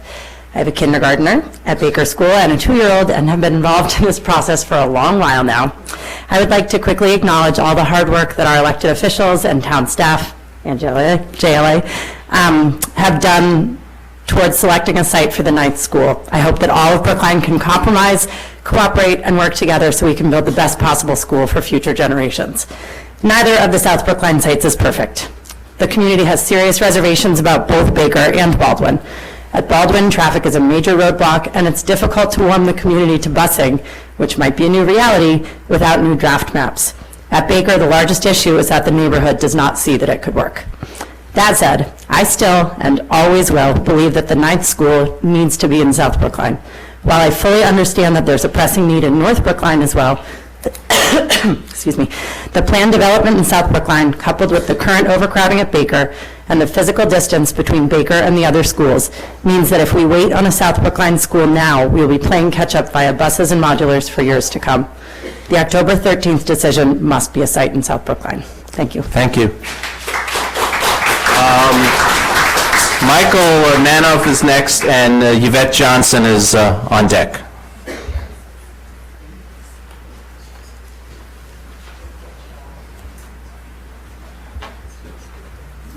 Hi, I'm Michael Manoff. I live at 2 St. Paul Street. I've lived in Brookline a very long time. I thought that Ben Limas gave a very good rundown of the pluses and minuses of all the sites. I want to talk mainly about the village school because my condo building abuts on it, and so do several others. There would have to be takings, and if you look at the chart, you can see that both village sites, while they have some important pluses, it is in the center of a very dense area of Brookline. Kids could walk there, and that's great. There are a lot of minuses, and the minuses are in my backyard, so I'm particularly worried about some of them. But I'm also worried about the safety of kids that would inevitably have to mix with unknown people who are customers at Stop and Shop. That's, to me, I have kids and grandchildren, that's a scary idea.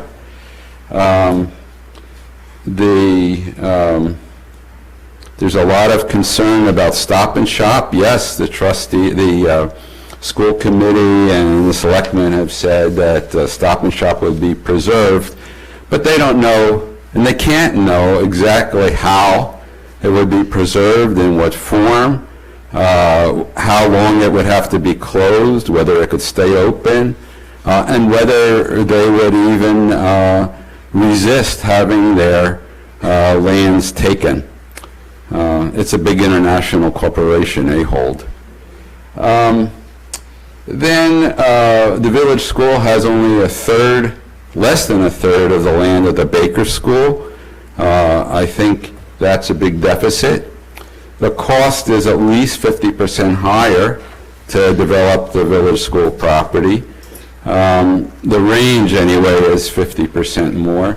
Now, I'm a big government guy. I have to admit it, and I believe in high taxes and having a government that buys what you want. But I don't believe in spending more to get less. So finally, I just want to say about the 49 families that live in my unit. My condo needs to protect those families, and there's others that are going to do the same. We've hired an eminent domain attorney at great expense, and he will fight this taking to get the access road. We will fight it. Some of the families in the building will hire their own attorneys. We feel that that's our duty to fight it. We will appeal every decision wherever possible.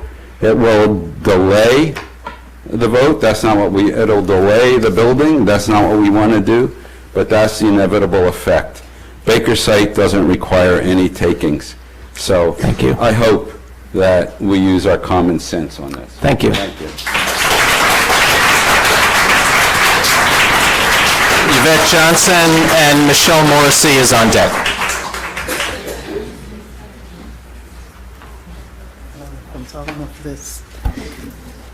Is that okay? I have to admit that when I signed the sheet tonight, I thought I was just signing in. I didn't know I was signing in to speak. My name is Yvette Johnson. I live in Precinct 4, and I am a registered voter. There are a couple of things that I would add to the gentleman's comments before me, outside of the eminent domain attorney. What I want to say about possibly losing the Stop and Shop for any period of time. I live in an elderly building at 99 Kent Street. One of the things, or some of the services that Stop and Shop provides for us is location. Some of us come out with our old lady carts all summer long and walk to that Stop and Shop. There is an elder bus that also comes, drops off and picks up so that people can go grocery shopping as long as they don't have more than a couple of shopping bags.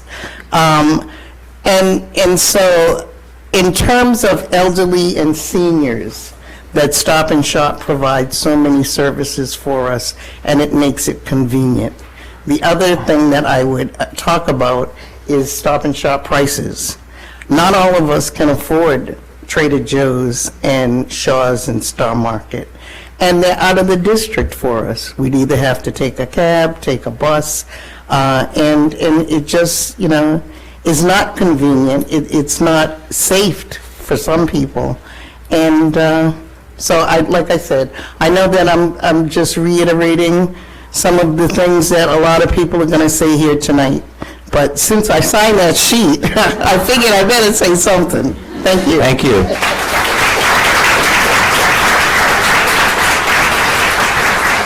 Michelle Morrissey and Dave Gayshok is next.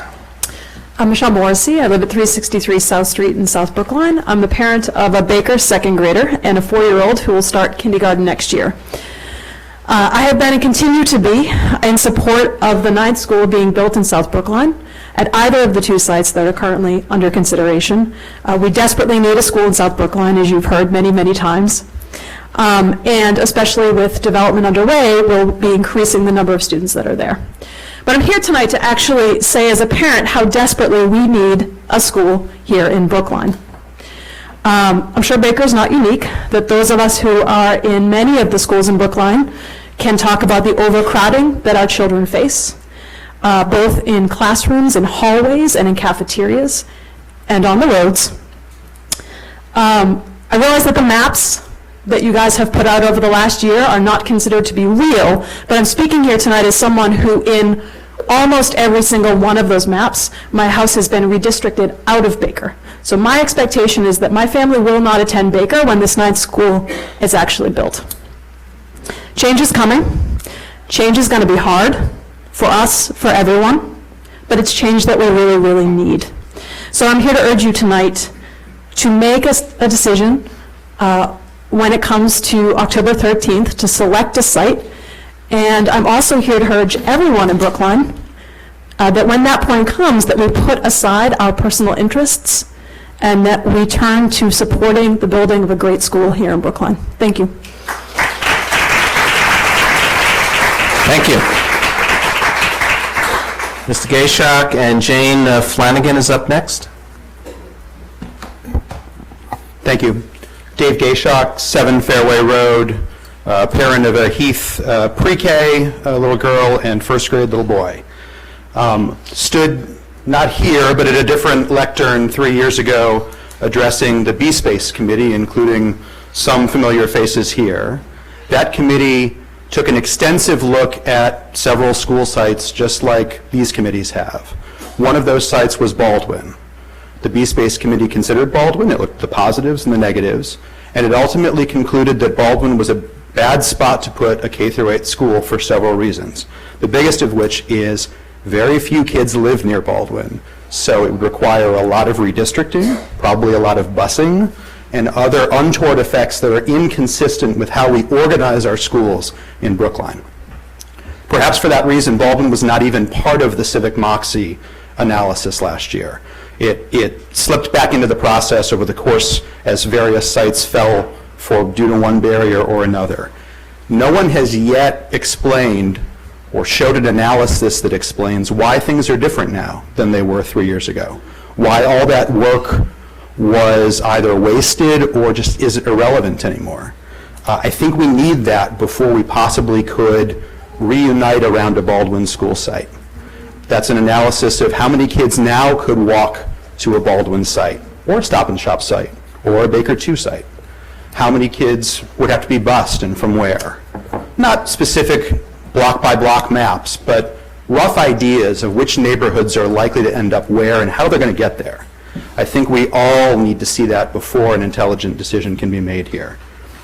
There were serious concerns. I personally have serious concerns about that site, but I, and I think others, are open to being convinced if the data shows that something truly has changed since 2013, but we need to get that data before we move forward and make a decision. Making a decision now and putting together those pieces later is not an intelligent way to move this process forward. There are 2 things that I would urge you to take into account once that data is available. First, maximizing the number of kids across town who can walk to school, because that's how we have organized our schools successfully to date. Second, minimizing the number of families for whom this change is a negative change as opposed to a positive change. Try to minimize the number of families who currently have a school close by that they walk to, who in 2020 are likely to be sent across Route 9 or miles away on a bus, because those are folks who are going to be against us as we try to come together. Last, I want to thank you all for all of the hard work that's been done this year, last year, and in many previous years. We know this is a hard job, and thanks for listening to all of us and trying to put all the pieces together. Thank you.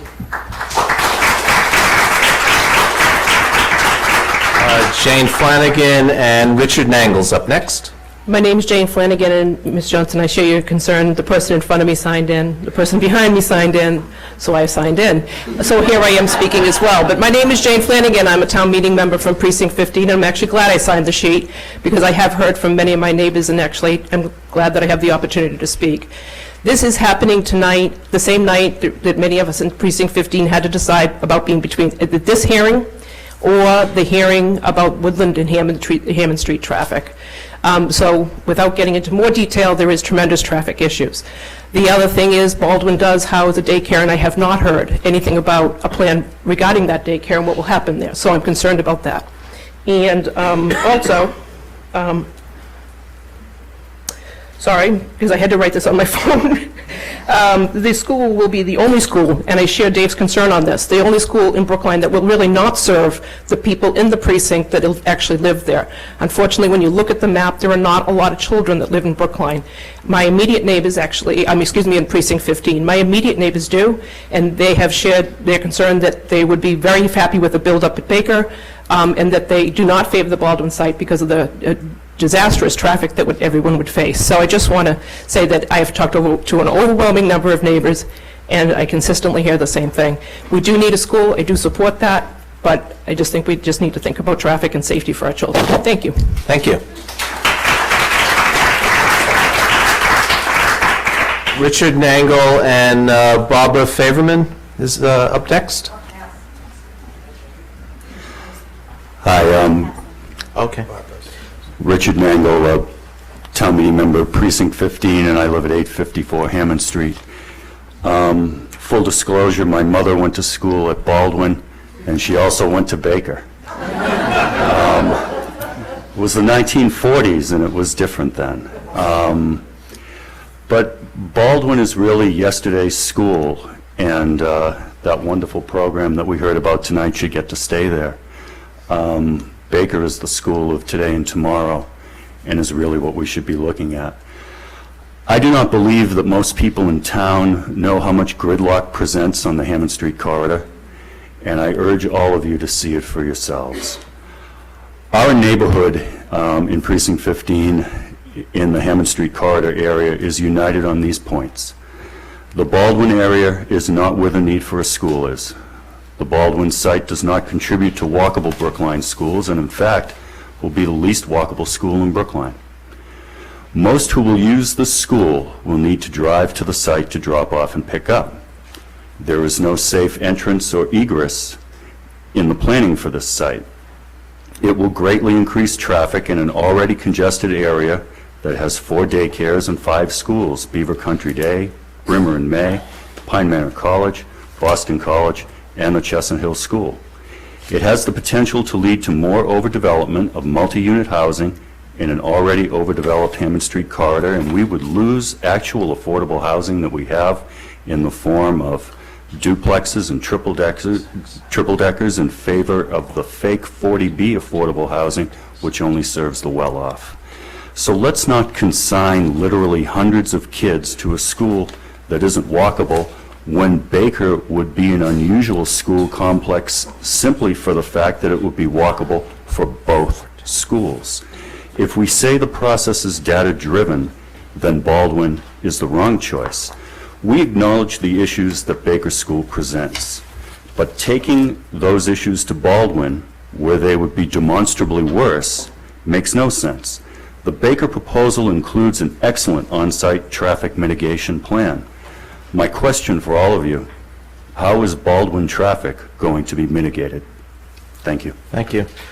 Charlie Robbins and Rena Silovich is up next. Yeah, Barbara gave me the spot. I just would like to say that, my name and address, Reuben Pfeffer, 648 Hammond Street. No. We're not giving spots away. You sign up. Okay. May I say one comment, please? What I'd like to say is I hear all of the positives about Stop and Shop and how important it is to the seniors and to those who depend on it. I will step down in just a second. I think that the Stop and Shop facility as it is now is not something that can stand up to the future. Okay. And this is an opportunity.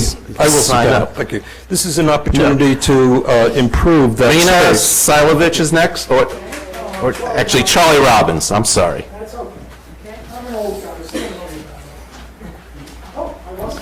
No. Charlie Robbins. Charlie Robbins. No. Charlie Robbins, and then Rena Silovich. Sorry about that. Come on.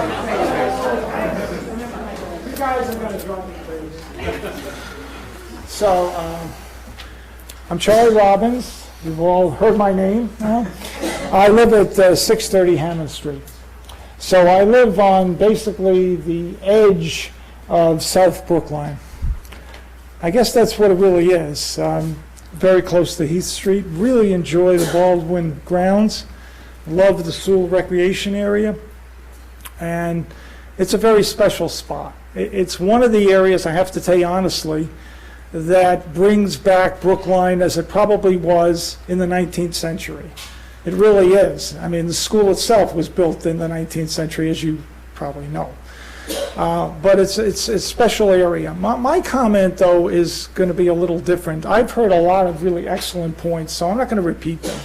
Richard's comments were excellent. A number of comments about why Baldwin isn't really a good spot for a school that is needed. And apparently the research shows there is a school that's needed. Now, I don't have any kids in school, not anymore. But I have to tell you, my biggest concern was the way the process has been handled relative to letting the people who are in the affected area of Baldwin know what was really going on. Did you know that nobody in my building, 630, knew anything about that there was a site selection called Baldwin? Did you know across the way in 629, nobody knew that there was a site selection called Baldwin? And then at 640, I don't think people knew it either. So to me, unless you're a tab reader or you happen to be having a child in school and so you're focused on school issues, we certainly pay taxes to help the town, and we believe in the town, and we believe in what the town is doing, but I think the process wasn't handled well. And I have to share that with you. This is how I knew, this is really how I knew that there was anything going on at the Baldwin site. And this was sent out, I guess, legally, because I'm in a butter. And I don't know if anybody else got one of these, but I assume, how many people found out about the Baldwin site selection when they received this? And I just wanted to make sure you understood that the lack of communication made it more difficult to point out the critical issues that you're now certainly hearing and have heard. And just go at 8 o'clock in the morning, drive up Hammond Street, make sure you give yourself plenty of time to do it, because it really is a tough trip. And I have to tell you honestly, with all the research that's been done, you've actually have, I think, a good site in Baker, because at least it meets most of the requirements of what the consultants have told you. So if you pay attention to the consultants, I'm hopeful that you'll make a good decision. I thank you for listening to me. Thank you. Rena Silovich, and then Michael Silovich is next. I'm Rena Silovich, and I live at 70 Harvard Avenue, which is not Harvard Street. And I have to agree with Mr. Levy's analysis, and it was demonstrated earlier, that access from Aspinwall St. Paul to the Stop and Shop site is problematic. You're going to end up in court. I have questions that have to do with traffic, and I should tell you that I don't own a car. I've never owned a car. But did the traffic consultant consider the use of that pedestrian light across from the site, the increased use of that light in the morning commute? What is that going to do to the traffic on Harvard Street? Stop and Shop, or any supermarket, will open between 7 and 8 o'clock. Stop and Shop opens at 7. How is this going to conflict with the children going to school? Deliveries to the Stop and Shop. Mr. Levy said that they could do what they do at Trader Joe's, which is to have the 18-wheelers come at off hours, and if you're in Coolidge Corner between 10 and 11 at night, you will see it. What does this do to the people who live on Harvard Street, Alton Place, Alton Court? Right now, deliveries come very, very far from where they live, and basically has no impact on people's residences. Having gone to the other meetings and have seen the comparisons with the 3 sites and the color-coded chart and seeing red, literally, there are just so many negatives attached to this site. I wouldn't want my grandkids, who are in their third year at BEEP and love it, I wouldn't want them to attend this school. And as somebody else pointed out, this is the most expensive option, and it's always going to have a lot of negative things connected with it, so that compared to the other schools in Brookline, it will be considered to be substandard. And for us old-timers in town, think about the old Lincoln School and what that was like compared to all the other elementary schools. Thank you. Michael Salovich and Robin Levine is up next. Yeah, good evening. My name is Michael Silovich, and like with Rena, we live at 70 Harvard Avenue in Brookline, right basically near the Stop and Shop.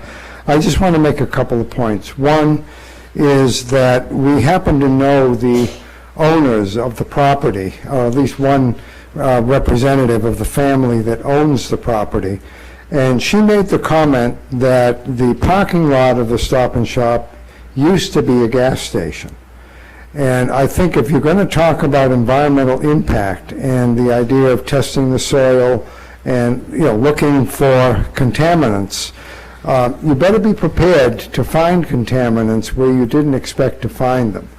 And that could significantly impact, I believe, the costs of remediating the site so that it could in fact be safe for children to walk through.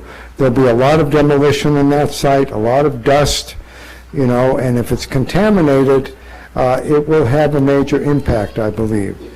The other question I have, just sort of parenthetically, in terms of the site selection, I'm just curious as to why Parsons Field was never considered as a site for the school. It seems to be an obvious open space, you know, and it could be an ideal location for a school. I'm just curious as to why it never really percolated up in the consciousness of the site selection process.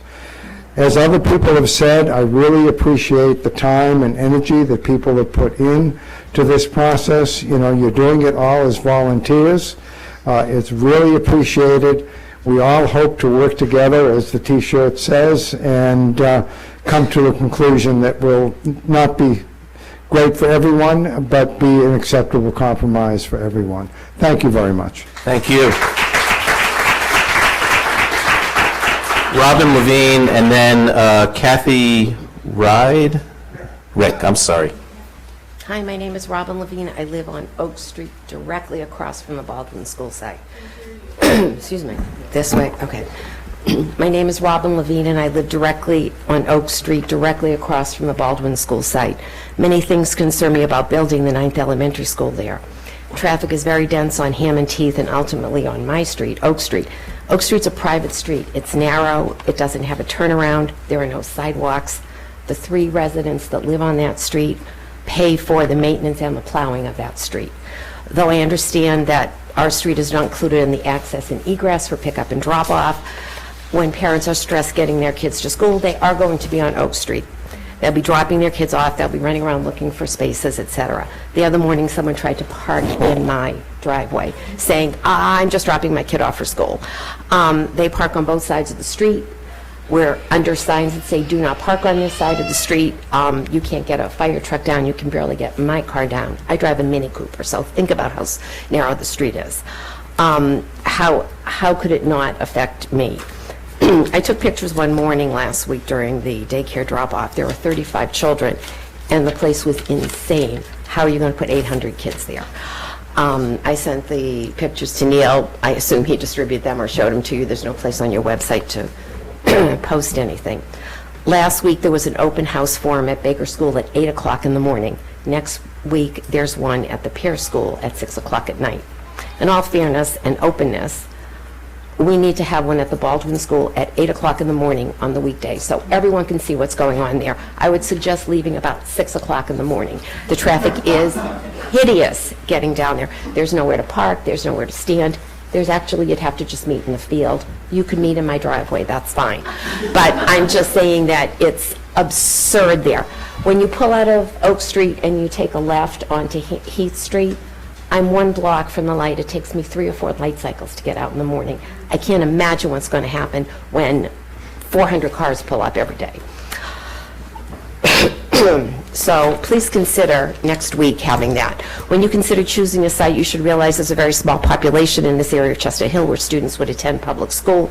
Houses are spread out. Most of the children that are there do go to private schools. We have great private schools as well as great public schools. They choose to send their kids to private schools. You'll have more buses and people driving their kids. There'll be maybe less than 10% walkers in that area. Someone last week suggested, oh, you can have the kids take the T. I'm going, seriously? It's across Route 9 along with the buses, so they would have to walk almost 3/4 of a mile to get to the school. The height of the school will block all daylight from the front of my house. That's kind of depressing in the winter. Also, do the plans leave the mature trees in the front, or are they going to be knocked down? So these are things I want to know. And if you're going to use the Sewell Rec area, do other children get to play on it during the day, or is it now closed as the school playground would be closed? So Please conclude. there you go. Thank you. Kathy Rick and Julie Gross is up next.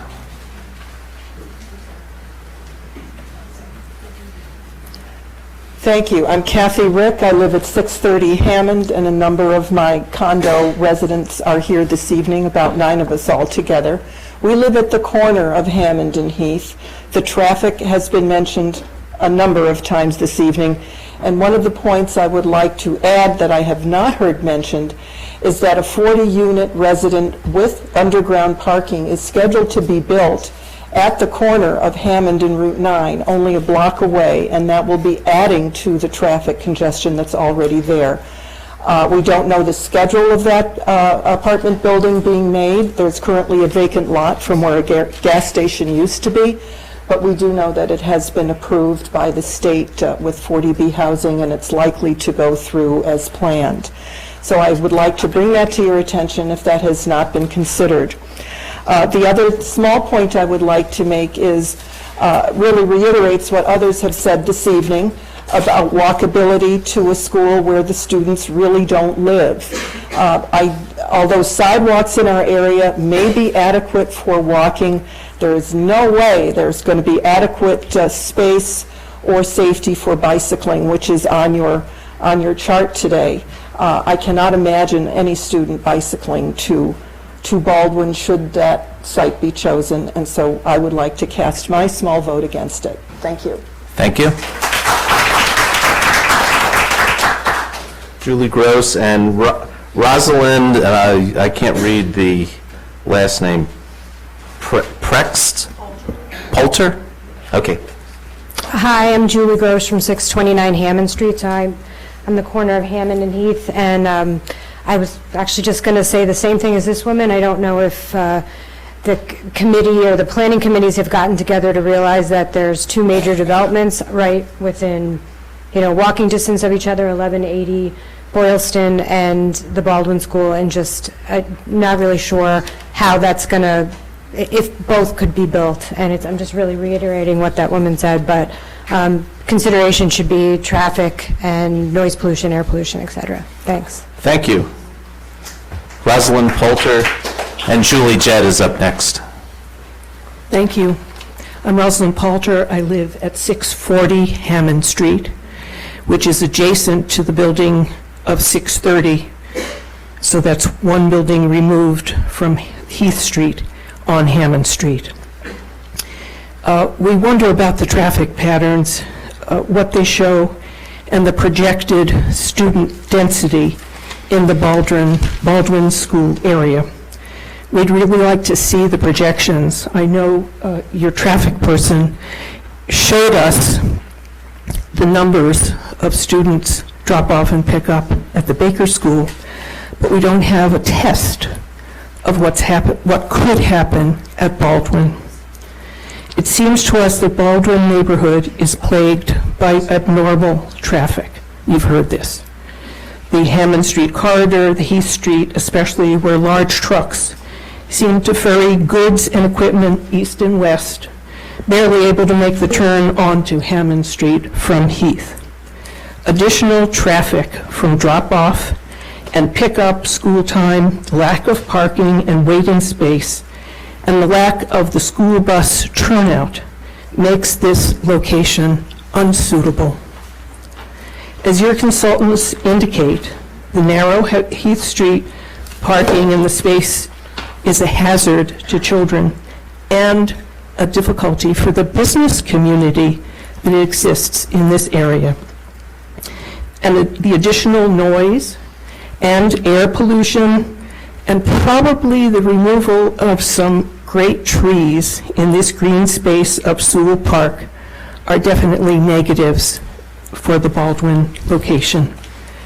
The immediate area consists primarily of condominiums and rental apartments inhabited by residents above childbearing age, and the children we observe in the area are either enrolled in for-profit preschools, of which there are 4, and private schools, which number 5.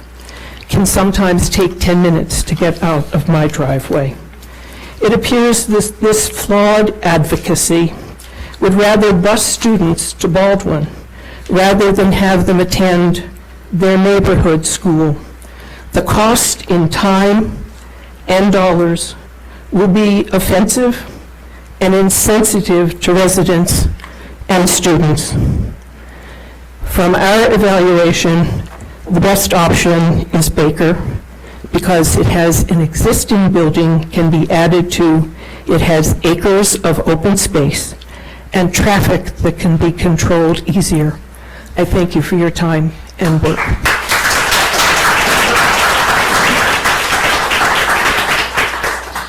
Julie Jett and John Gould. Good evening. My name is Julie Jetty. I live at 93 Payson Road, and I'm a Baker School parent. I've worked with a group of very hardworking parents in South Brookline over the last year trying to identify a number of sites. We've worked very closely with many of you here, and we appreciate the consideration that the school committee and the Board of Selectmen has given to South Brookline in this process. It's been a challenging year. We've seen a lot of sites come and go, and I dare say we've seen a lot of sites go that many of us in this room would prefer over the sites that are currently up for consideration. And there are extremely strong sentiments about both of the South Brookline sites that you've heard some of tonight. And I think it's very hard for all of us to see sort of beyond our own situations and evaluate these locations objectively. I know that's hard for me. My own perspective is that I'm a parent of a kindergartner and a second grader who will definitely be impacted by this, and either they're going to face at least 2 years of being displaced by construction at Baker, or they're going to face years of gridlock on Newton Street and Hammond Road. But I'm still in favor of a school in South Brookline, and because I think the data supports it. I think the data supports the need for more classroom space there, as difficult as it is. And so in the face of a great deal of emotion and in a great deal of challenge and disappointment around these sites, I urge you to really continue to try to use the data that is available to us as much as possible to make a determination. And I do urge you to choose a site in South Brookline. Thank you. Thank you. John Gould and Jeff Engelman is up next. Thank you. My name is John Gould, and I live at 630 Hammond Street. I'm actually was born and raised in Brookline. I walked to the Runkle School, and I think you said in the very beginning there's something about the spirit of this town, and I hope it's preserved. I think part of the ability to preserve that spirit is when you don't have to bus children around from one area to another, when they can walk to their school or be safely walked to their school by a parent or a loved one or a brother or a sister. I think that's something you really need to think about, and whenever possible, given that opportunity, to use that. I happen to work off of Kendrick Street. So every day, once I can get out of my driveway, which is not an easy thing, and when I do get out, the only way you can get out is actually to thank someone for opening up the space to let you through. It's a very, very difficult situation. But then I go around the Rotary, I go down Newton Street, and I've learned not to try to go to work at around 8 o'clock in the morning because I have to go by the Memorial Spalding School. And I feel for it because they face the exact same problems. They finally put a ramp towards the school to get at least some of the buses off, but cars park along the street. It takes at least an extra 10, 15 minutes to go the half a mile or less through that area. But I worry more, I mean, we talk a lot about traffic, and I do a fair amount of real estate development, so I know how important and how meaningful traffic can be. But what we're really talking about is safety. And, you know, when I took a look at, it's all blue right now, but there used to be a lot of red up there when you were taking a look at the Baldwin School. But they're really safety issues, and traffic causes, you know, a tremendous amount of problems along that line.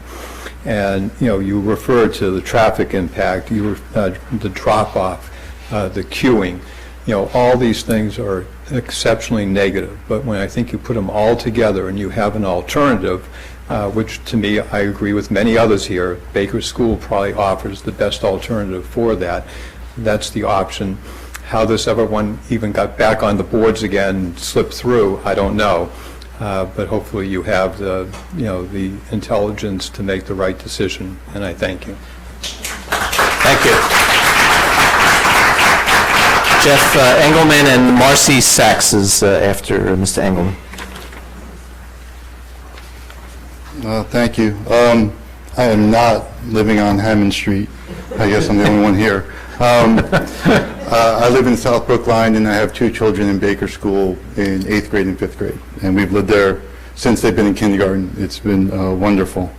I want to express my concerns about the Baker site that we have, and I agree with some of the previous speakers. I don't think a lot of people in the community are actually aware of the situation that's going on, because we've had these conversations, and they've become aware since these conversations.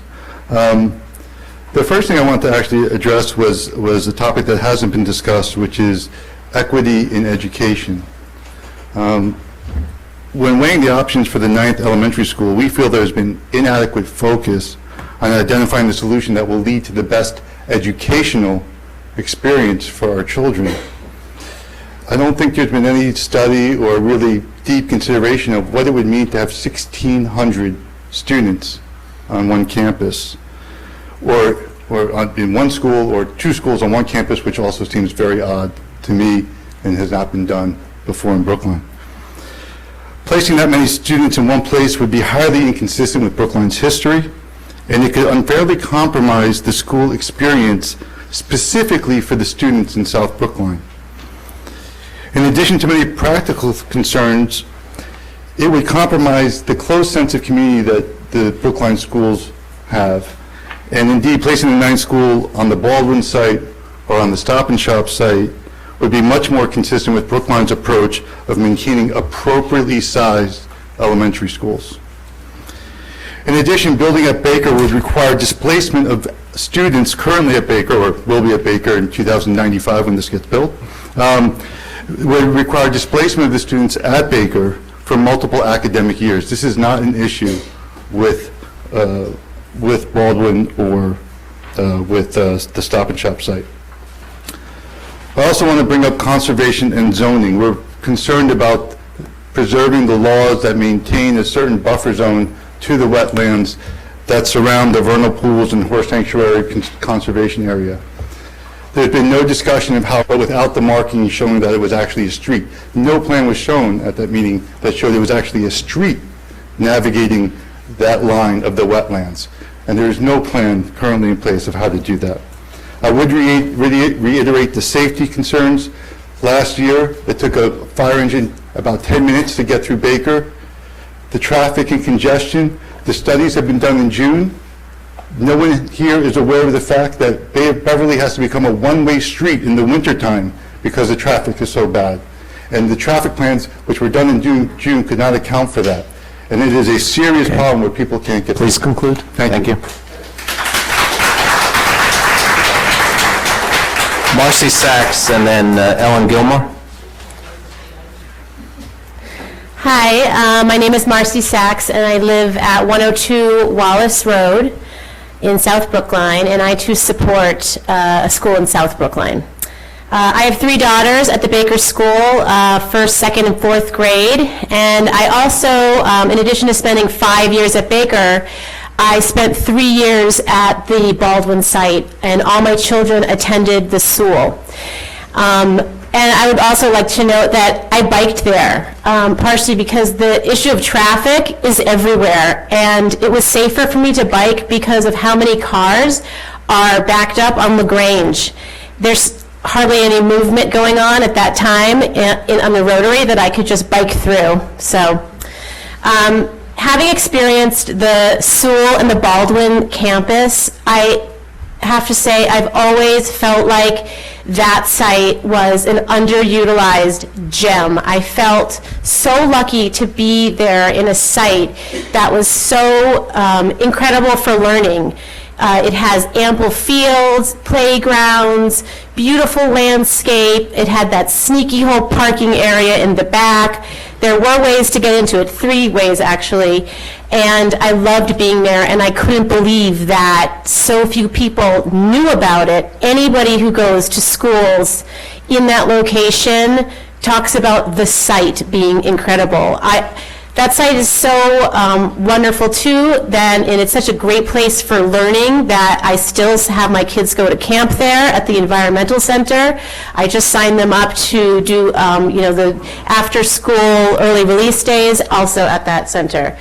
I think it's the only site where I actually can picture a school going. And I understand the traffic issues, but having 1,600 students in one location, that was the size of my high school, Newton South, that had a campus. There is no campus at Baker School. I don't wish a mega school at any elementary school in all of Brookline. I think we came together to decide that all elementary schools would be K through 8 model, and we should also come together that no elementary school should have 1,600 kids in one place. And I'll just finish by saying I've looked at the designs and I've seen that rectangle extra school at Baker, and I can't imagine it. I know there's a lot of trees that will be cut down. And there's also 260 people who have signed a petition in support of Baldwin as the site, but in the wise words of Wallace Shawn from The Princess Bride, the Baker site is inconceivable. Thank you very much. Wallace Shawn said that about Baker. Ellen Gilmore, and then Michael Minov is up next.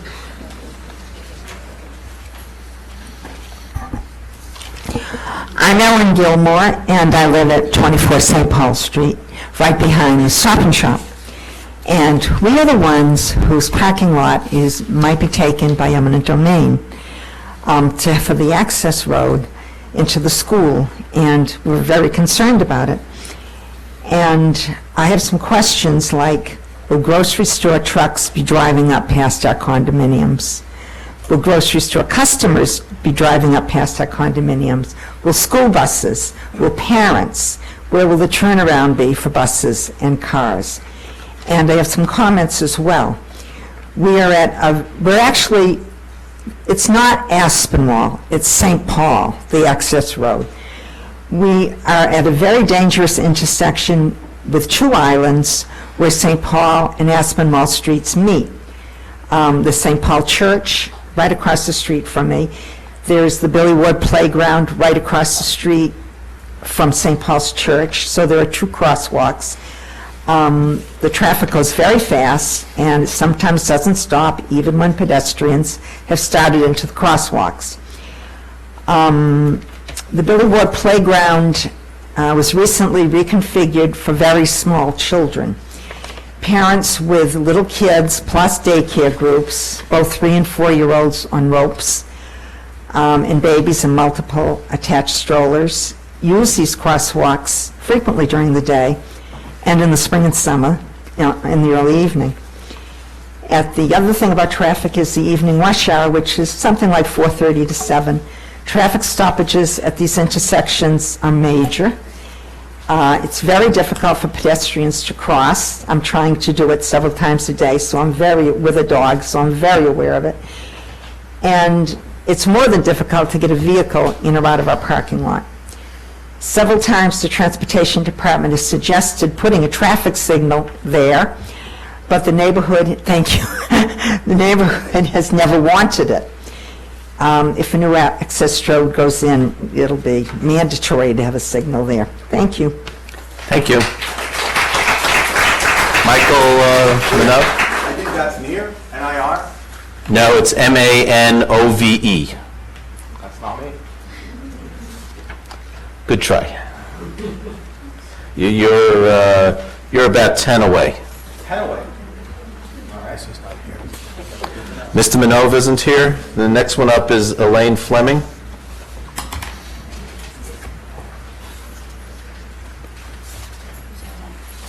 And on deck is Fred Pinchas. Hello, my name is Elaine Fleming. I live at 10 Vernon Street, so across the road from Stop and Shop. And I have 3 points I'd like to make. One is related to the traffic study. To me, it has, what I've heard, it's focused on getting the traffic off the street, but I haven't heard anything about how the traffic gets there. And so Mr. Ham mentioned that there's about 1,000 cars in the area of Stop and Shop in the morning. So now you're going to have more cars. So where are they going to come? How are they going to get there? How is the current traffic patterns going to be affected?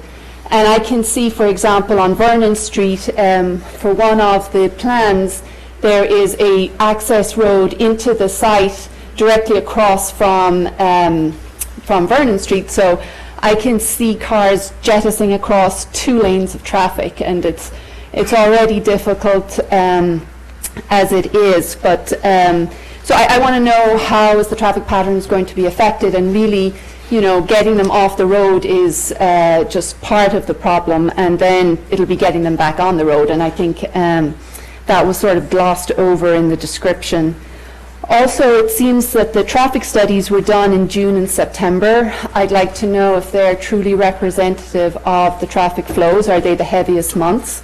They're certainly done in sort of the best weather conditions, and so how is it going to be affected when we have snow and ice and all that fun stuff? There was also mention of the buses stopping outside on Harvard Street, so that's going to block traffic, it's going to block visibility.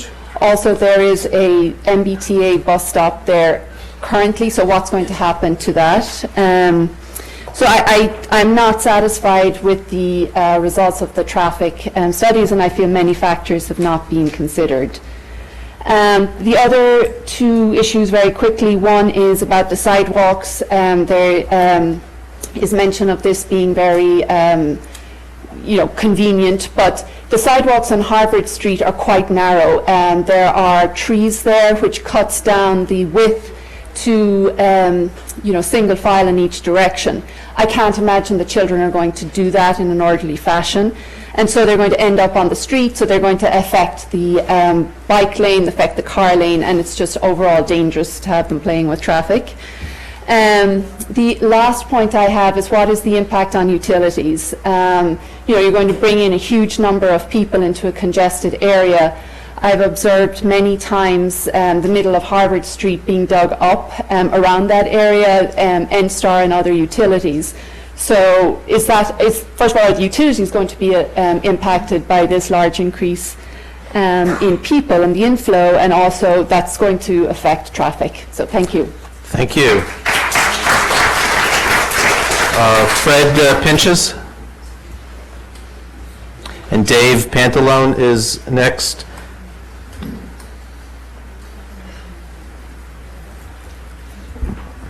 Hi, my name is Fred Pinches, practically a Brookline native, Precinct 9.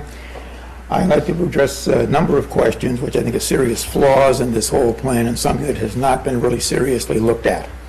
I don't know if it's intentional negligence or convenience, but in many situations in Brookline, decisions seem to be made as a done deal, and then we basically back it up with enough studies, committees, consultants, the whole assortment of administrative work to make it look good, and then they push it through. One of the things, a number of flaws are down that, one, the ninth school is not going to solve your problem. Your own statistics clearly show down that in the next 5 years, the time period it would take to build this new school, the enrollment is estimated to increase enough to fill up that school by itself. In 5 years, you're going to be left with the same situation you are right now, enough students to fill up 2 more schools, which we haven't planned for and which we haven't done. The cost of this whole thing down there is going to get to be prohibitive on the backs of the taxpayers. And it's really appalling that the taxpayers do not know what they're voting on these referendums, because basically they're voting for funds necessary, which is allowed under the state law of 2.5.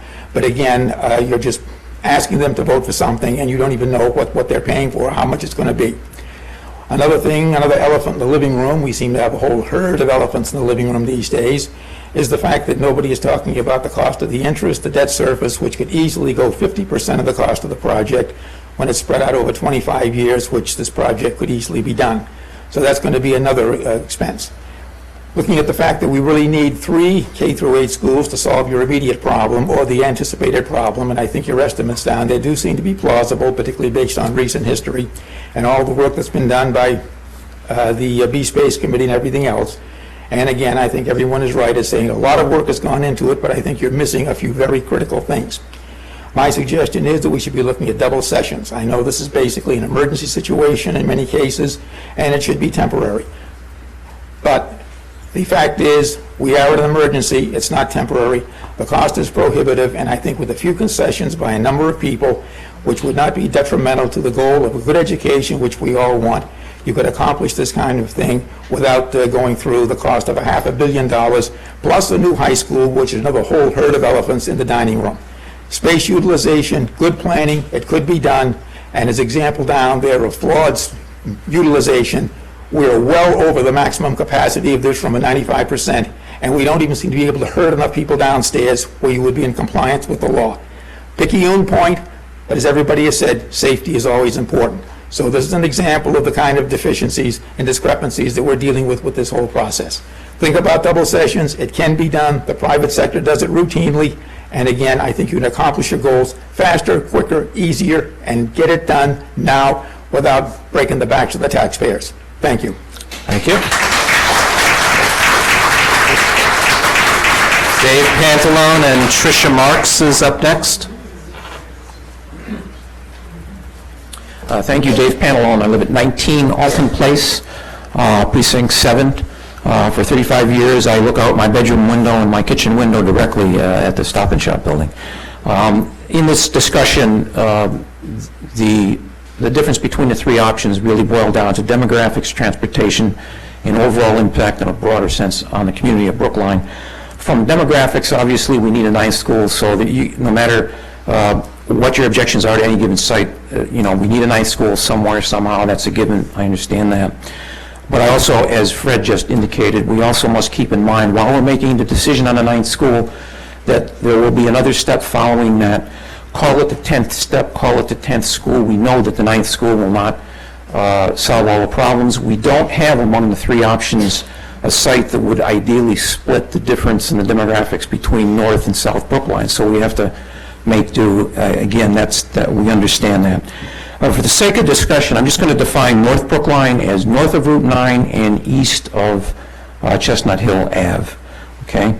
And with regard to the demographics and that shift of population, the example, the discussion, for example, of the overconcentration at Baker School, if we put the 9th school there, 6 out of the 8 existing schools would exist in what I called North Brookline, 6 out of 8. And there will be busing no matter where the 9th school is, just because of the desire or the need to have to shift the buffer zones and so forth.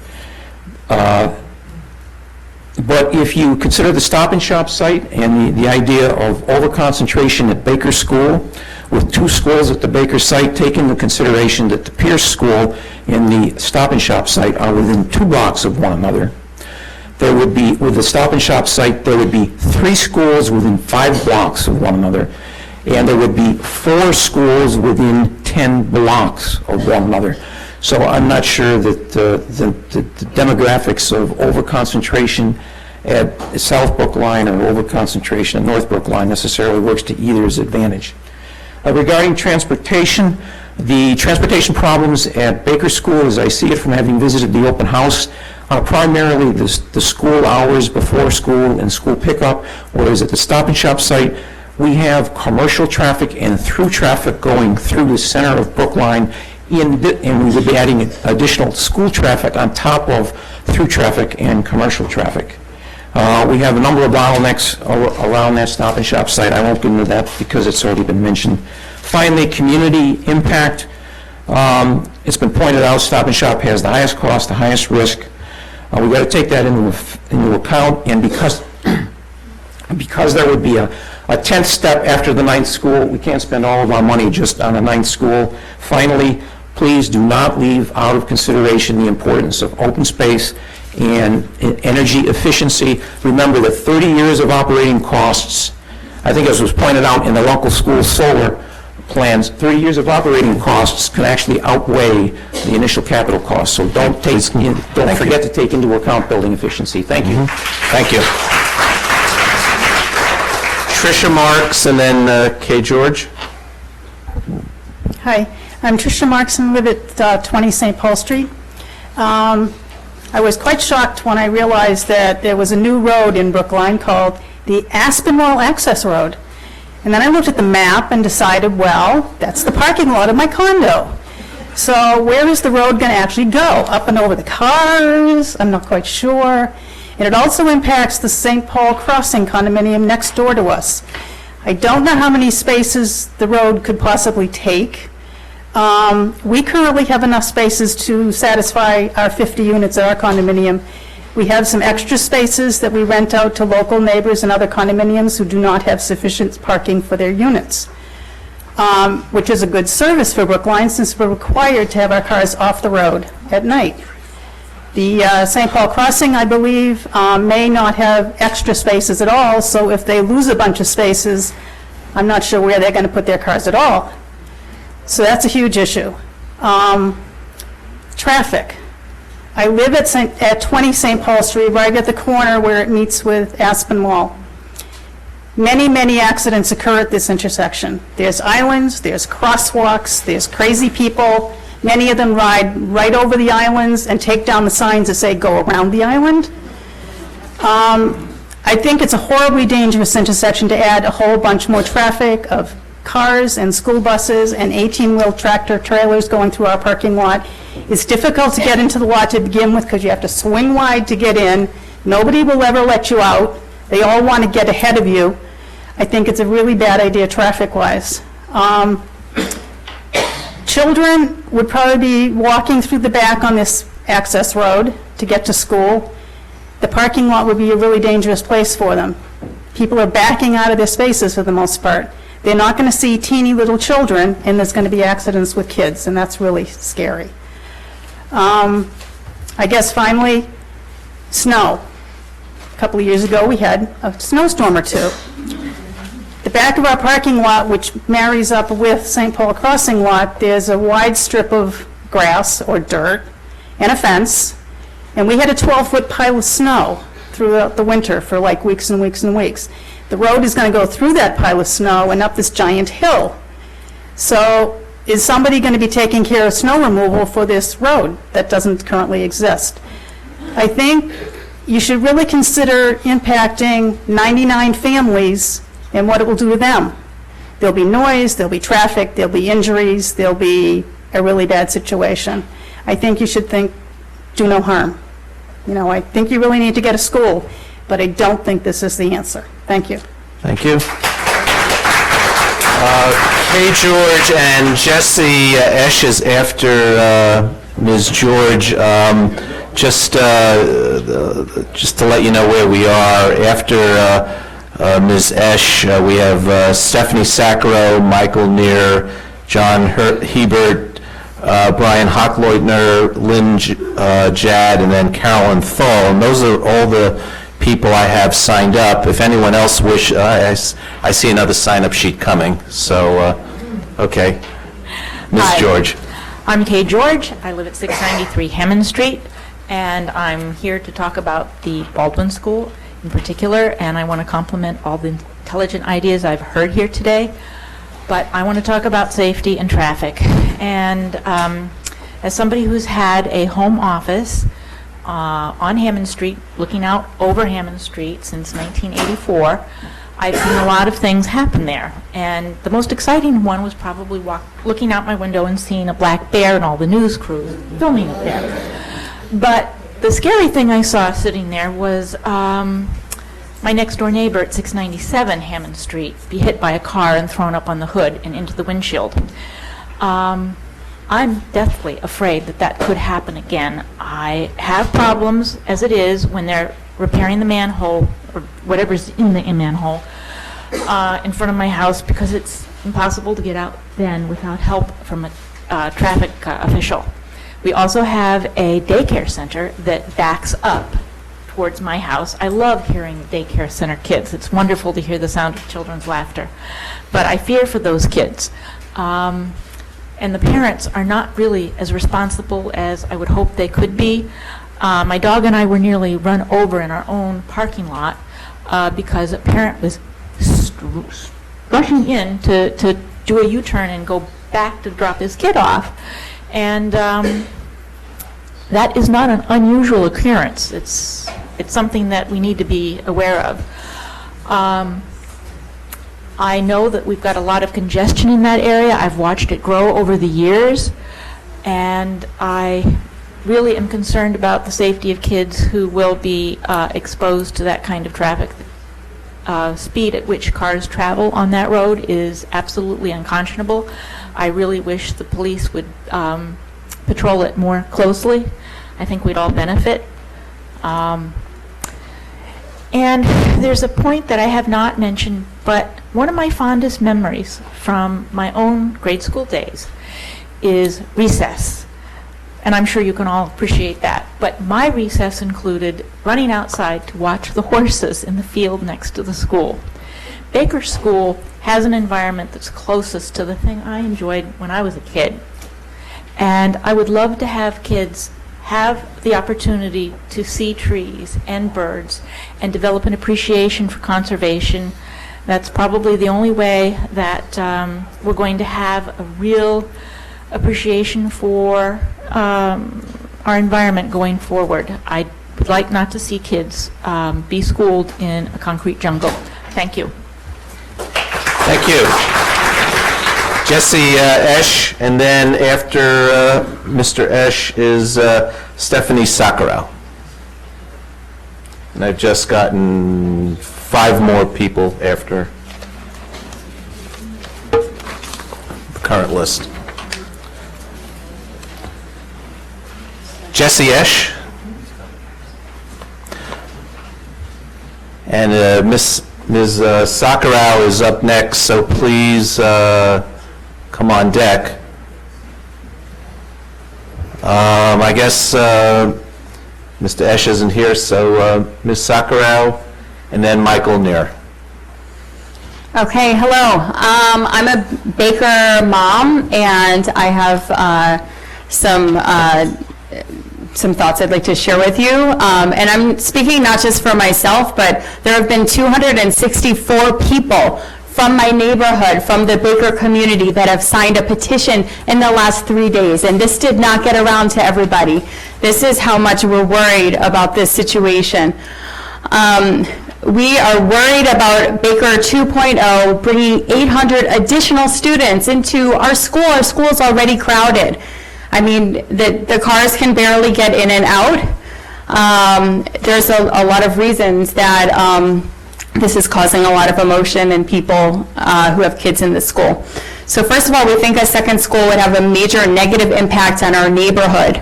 on our children's school experience, feeling like individuals with all these kids there. How are they going to control the crowds, bullying? I think that it's a big problem to have that many kids in one place.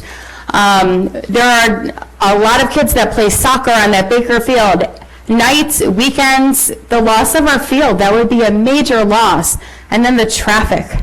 So I moved to the Baker area because of the intimate feel of the neighborhood, and it is going to be disruptive for us so much.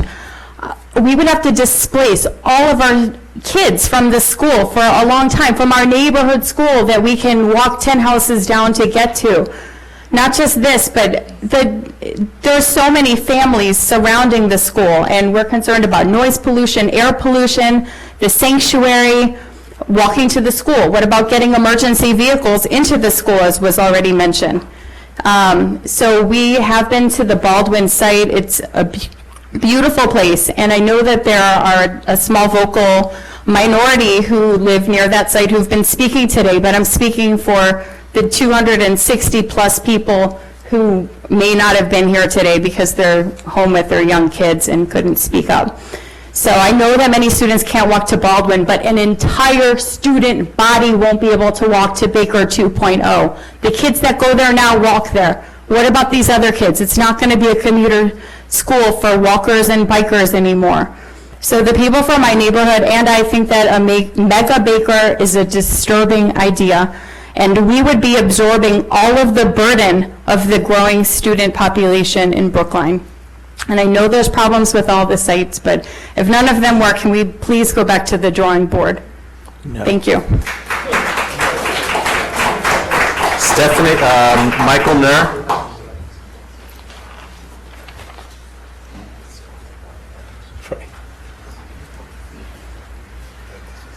Mr. Nur is not here, so John Hebert. And up next is Brian Hochleutner. Do I see Mr. Hochleutner? And if he's not here, Lynn Jad will be up next. Hi, I'm John Hebert. I live at 21 Auburn Street, which is right around the corner from Stop and Shop. We consider Stop and Shop our convenience store, but that's beside the point. We have been living in the town for 40 years, same place, this October, so we're very familiar with the area and particularly the traffic and the density of population in the area where we live. I have several, I have one perhaps new concept or new idea, and I just want to amplify some others. The first one is questioning one of the positives in the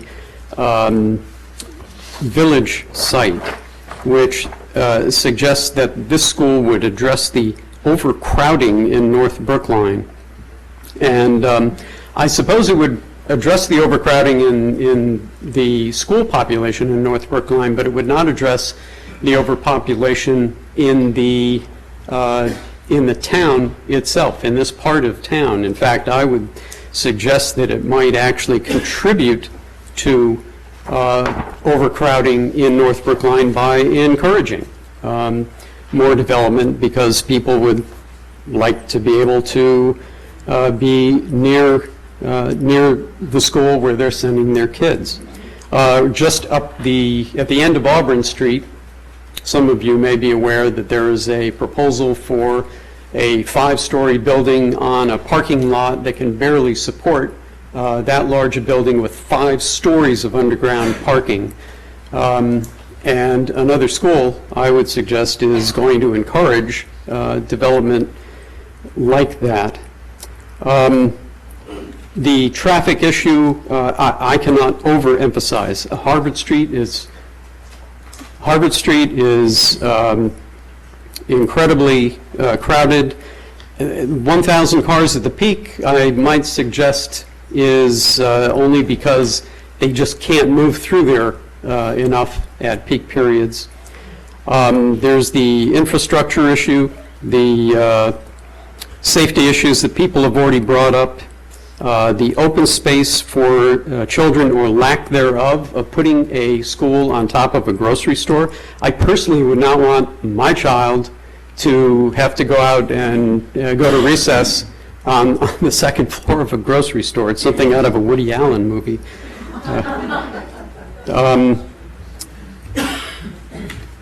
The busing issue, I guess anywhere we put a school is going to aggravate that problem, but putting another school in North Brookline is going to just cause, I think, more busing, when in fact we also need a school in South Brookline, in the classrooms there. I have one more point, and that is that I just want to comment on the hybrid plan about a smaller school on one of these sites. If we do that, are we then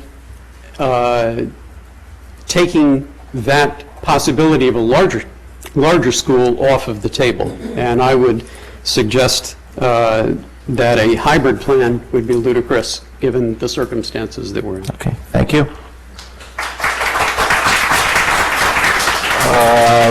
Last call for Brian Hochleitner. Lynn Jad?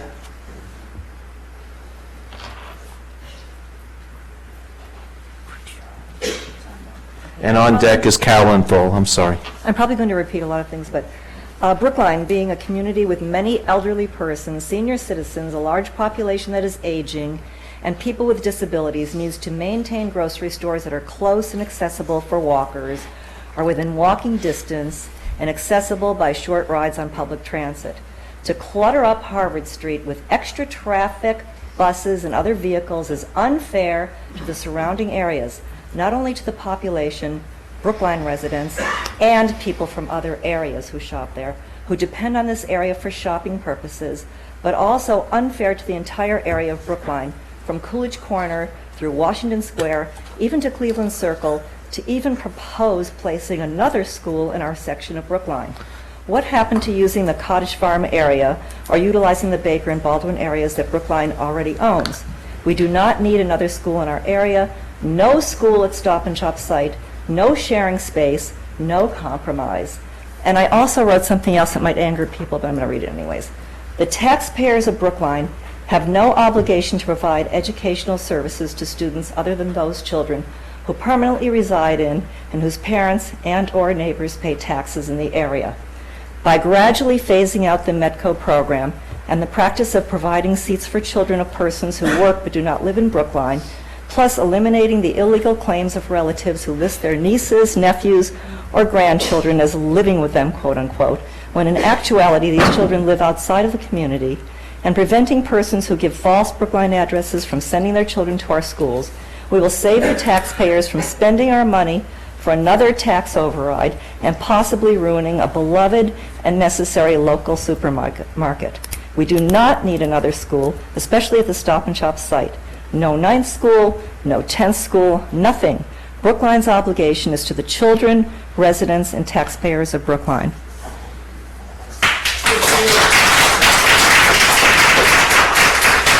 Carolyn Thole and Elliot Schickler is up next. I'll be very brief. People who know me probably can't believe I'm up at the podium because I do not like public speaking. I'm just going to be more specific about the petition that somebody referenced. I think most of you probably got it. The title of the position is No Second School at Baker. We support Baldwin. So that's what I think about 265 people signed. I'm not going to go through the points. They've been made. You can read it. And I just want to also respond to what somebody was saying about the wonderful trees and outdoor atmosphere at Baker. If you look at the plans, the beautiful trees that surround Baker and are right on the edge of Hoare Reservation, they'll all be gone. So we should look pretty carefully at what would be involved in that green space. So, thank you. Thank you. Elliot Schickler.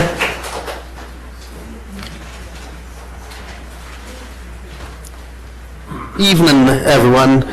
I live, for full disclosure, I live right at Alton Place, which is a stone's throw from Stop and Shop, and the idea of Stop and Shop even being proposed to me is the worst idea ever on many levels, from safety, displacing all the elderly shoppers. If you have a school with a grocery store, that makes 0 sense whatsoever. It would be a real cluster of everyone there during school hours, the delivery trucks, safety, and as far as expense, it's the most expensive site, and what we should go is for what's economical, yet good, but not, which will cost the taxpayers more than need be. And Stop and Shop is, plus it's located in walking distance to 3 other schools. Like, I'd say you should go back in the drawing board. The east side of town doesn't have a school. It's the closest school to the east side is Lawrence, and that could be a lengthy walk. I'd say the best side is by our New England Hebrew Academy building, or the Cadillac Olds.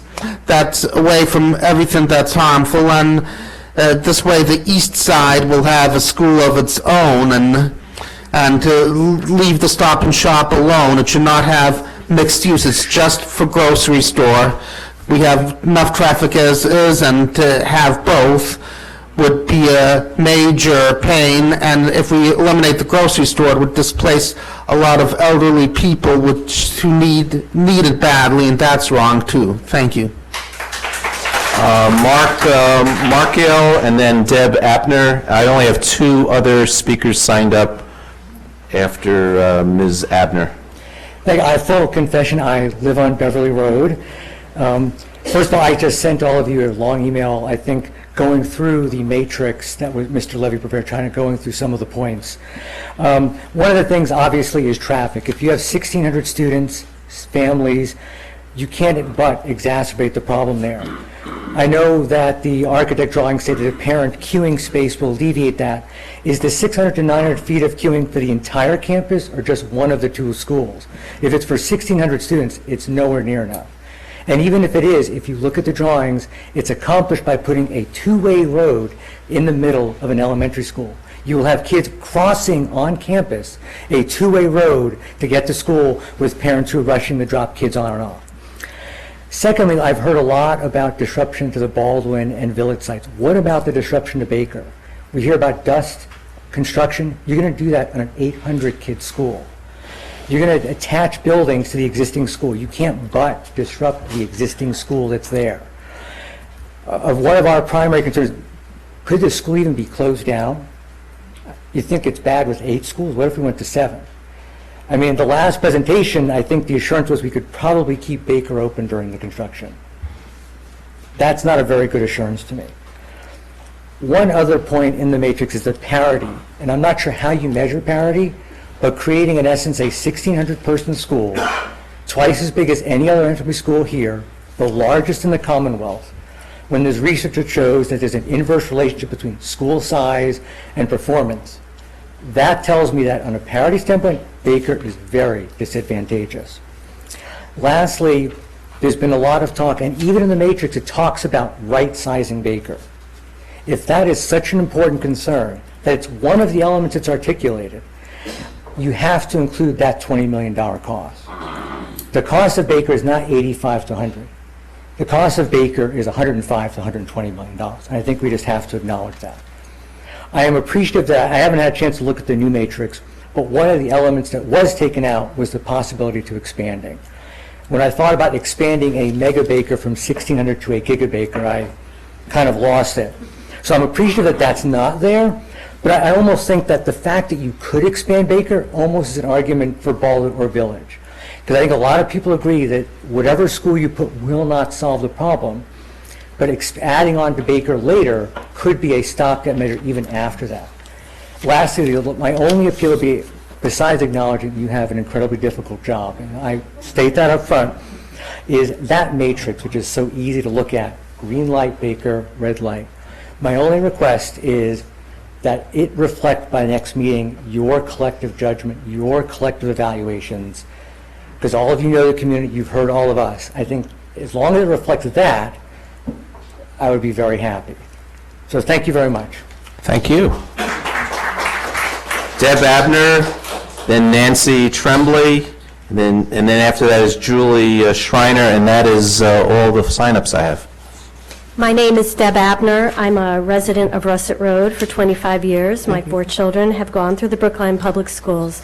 I'm here because I've been a very active member of the community in looking at Hancock Village expansion. So I'm well versed in our concerns about the impact of this development on the neighborhood in terms of traffic, environmental concerns, and the lack of green space.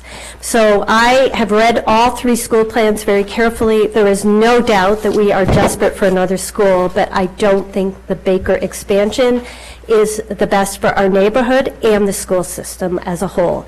I am very concerned about the traffic. Everyone has talked about the traffic, but I don't think the plan as it currently stands is going to address the increase in population. If anyone is traveling on Russet Road at 7:45 in the morning, you will know that the cars are backed up almost down to the VFW Parkway.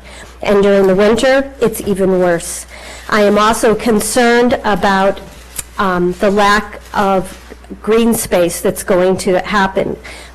The only green space we have in our neighborhood, other than the field, is the traffic circle in Putterham. So that's an issue. And there's a lot of people who are using that green park constantly. And with the construction and the impact on the field, it's going to decrease it even more for an increased population. I am also really concerned about the horse sanctuary. In my work with the Hancock Village development, we have really looked carefully at the sensitive water table in the horse sanctuary, and we're worried about the network of construction and how that's going to further impact that delicate ecosystem, and also the lack of trees. So it's kind of that South Brookline is going to become more and more of a concrete jungle without greenery and trees. I also think that people need to look at the safety issues in terms of getting children in and out of the building, and I think that's all. Thank you very much. Thank you.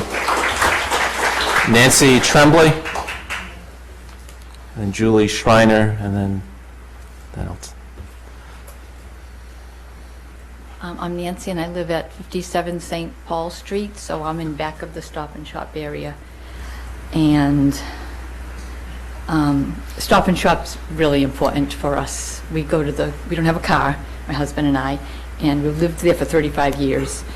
And we go once or twice a day, every day, to get our groceries, because we live in a small unit, small refrigerator. We have to shop every day, sometimes twice.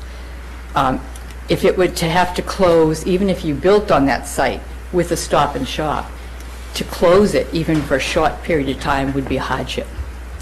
And I know that, you could probably get delivery, but a vital part of life for us now as seniors is going to the grocery store every day. The other thing that I didn't hear mentioned is I want to stay in Brookline. I love it here. I feel that the North Brookline area is at its carrying capacity. It is so noisy there, and there's so much construction going on right now. This is the first year I've really said, whoa, wait a minute, what's going on? And we have now projects coming into Brookline Village, and maybe the strip where the Brookline Ice and Coal and the gas station used to be. And it's so close together, we have no wiggle room here. So when your neighbor's doing a construction project, you know about it. It has been continuous all this year. I work part-time. I drive a shuttle. This is probably very important because I drive a shuttle between the hotel in Coolidge Corner and the Longwood Medical area every morning from 7 to 12. I can tell you, Longwood Avenue, St. Paul Street, out to Route 9. Longwood Avenue this morning was backed up at 7:20 down to St. Paul Street. It's gridlock already, and there's not even a school there yet. I do worry about the safety of the children because we now have the devotion school children over in the building next to where I work. And I've had a couple of close calls there. And the parents are not following the police officer who's trying to direct the traffic. She was waving me through the other morning, and the parents have now learned to cut through from the bank parking lot because they don't want to wait for the traffic cop to cross them. So, yeah, and there's 2 schools already in the neighborhood. We've already lost Perry Street, my building it's between St. Paul and Perry, and they already have the Lawrence School teachers parking on Perry Street. That's where we used to have, my visitors, if I had company, they would park on Perry Street, so now that's been taken away. And it's noisy. Last night, we get all the fallout from the medical area, which is expanding, which is a great thing. But, okay, helicopters this past morning, 12:30 a.m., 1 a.m., 5 a.m., 5:30 a.m., medical helicopters flying overhead at night, ambulances all day long. So we're stressed out in this community already. Okay, thank you. Julie Schreiner. I'm Julie Schreiner Oldham. I'm a parent at Baker. I have a 4th grader, a 1st grader, and a 2-year-old. And we walk to Baker School every day. We love Baker School. It's an extremely special place. It is a wonderful school. The community there is fabulous. And I've talked to a lot of people about this 9th school over the last year or so or more. And something that you hear a lot from the Baker families is how much we want Baker to do whatever it needs, how much we would want Baker to do whatever it needs in order to be able to keep all of our families at Baker. But as everyone started looking at the plans and everyone started considering what this real decision means, a lot of people in the Baker community have had to adjust that thinking because a mega school on the Baker site is not what's best for Baker. And so we've heard a lot of comments about why these sites that are being considered are not good for people individually, and they might inconvenience them, they might have to travel a little further, there might be more noise or more kids or less trees in their backyard. But a lot of what you're hearing from the Baker families who are at Baker is that even if we get bumped out of a school that we love and want to be part of, and even if with this change our particular child would not be able to go to Baker, we would rather have that happen for the greater good of the school that is Baker now and the greater good of the school that will be built, hopefully, because it's just not the right place for another school. 1,600 students on that one spot where would be terrible traffic and all the other issues that we've heard about why Baker is not right and a site like Baldwin could be better. All of those things I second, but every day I'm very involved at the school.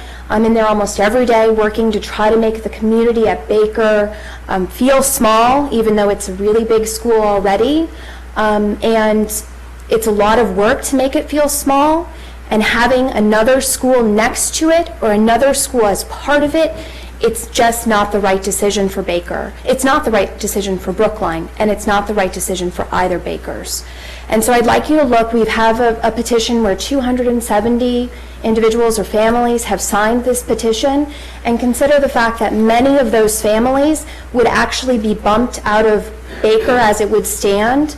And none of those families want to be bumped out of Baker as it is, because we love it and we would like to stay there, but change has to happen, and we recognize that there are the schools are busting at the seams, and some children will need to go elsewhere.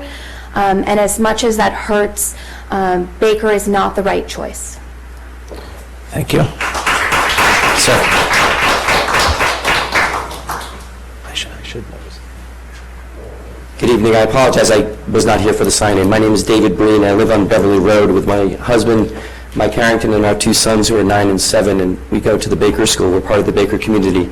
Our back porch actually looks out on the mature forest that will apparently become a parking garage. My concern comes from my past life as a teacher, and I'm coming to this the approach of pedagogically what makes sense, and this is one of my major concerns.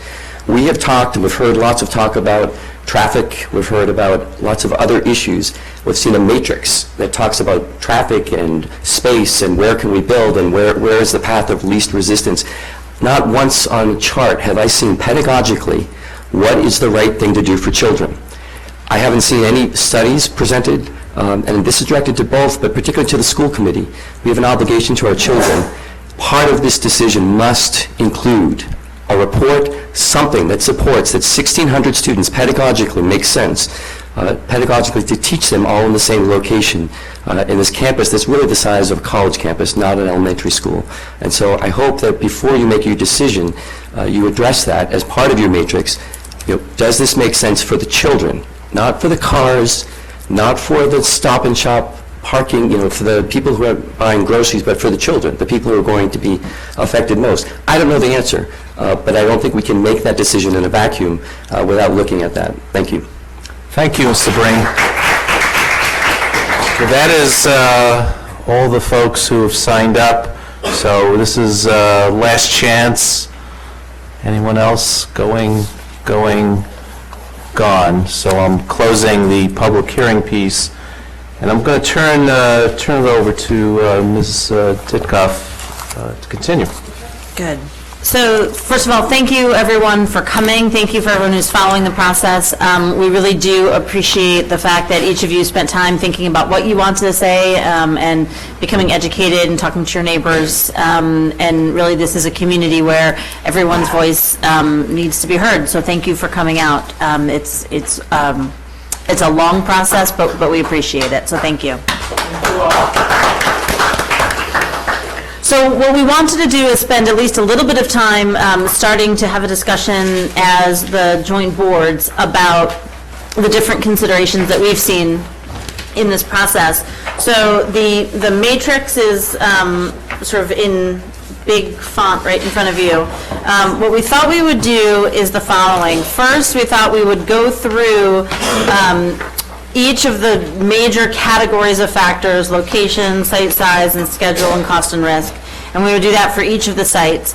And the goal today is not to come to any consensus. The goal today is to surface school committee and board of selectmen input, feedback, questions on the different aspects of this. I don't foresee, and neither does the chair of the Board of Selectmen, I don't foresee a moment where we're going to end up voting the matrix in any way or trying to agree on every word in it. That would take us many, many more meetings.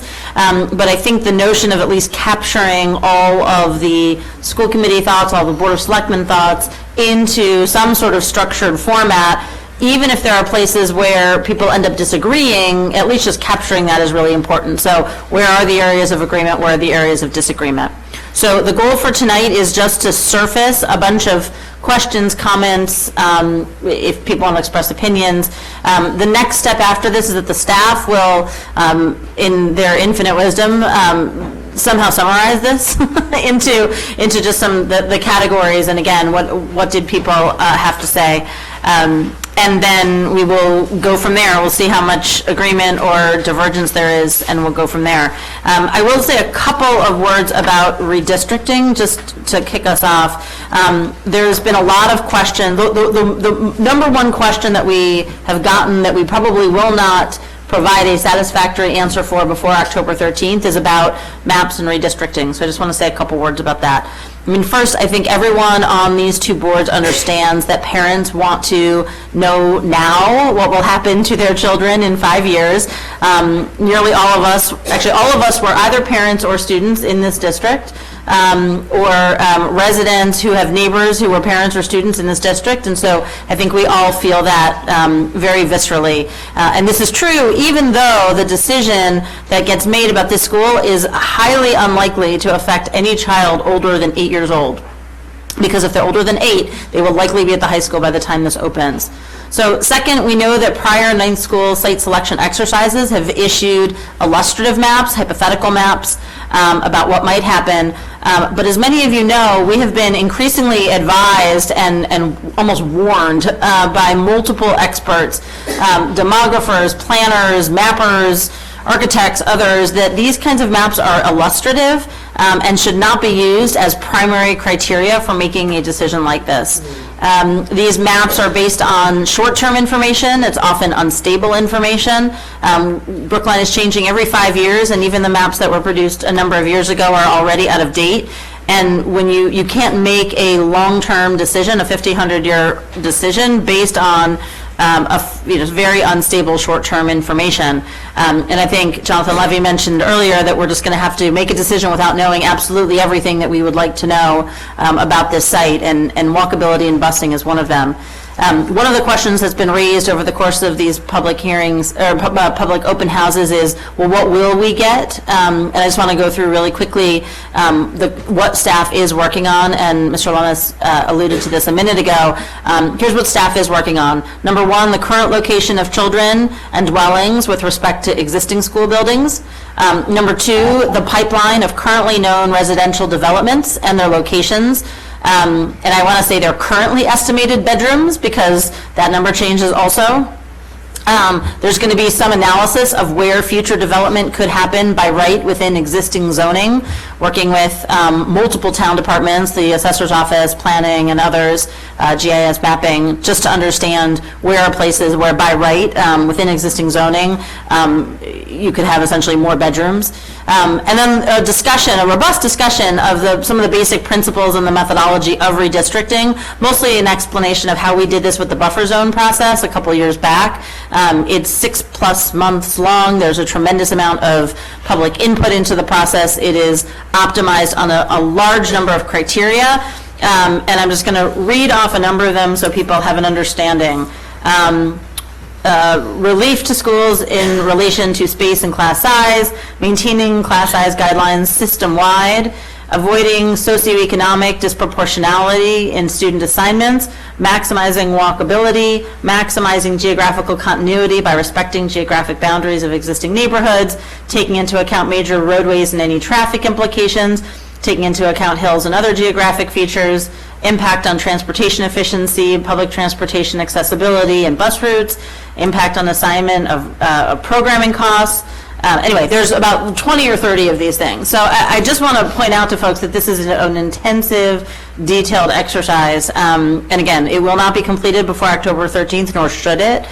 It will happen much closer to when the building opens. So again, we will have some information. We will not have all of the information that we are very clear that people want before October 13th. So the only other thing I will add to that is a point that the chair of our capital subcommittee and the vice chair of our school committee continue to make about a very simple fact, which is that if there is we have the growth in both North Brookline and South Brookline. So if a school is built in North Brookline, that will create a gravitational pull up, and that will have impact. And if we create one in South Brookline, that will have a gravitational pull down. So the whole town will be affected, regardless of where the school is built, because in reality, we need 2 schools to account for the growth, and we're building 1 school. And so that will have impacts.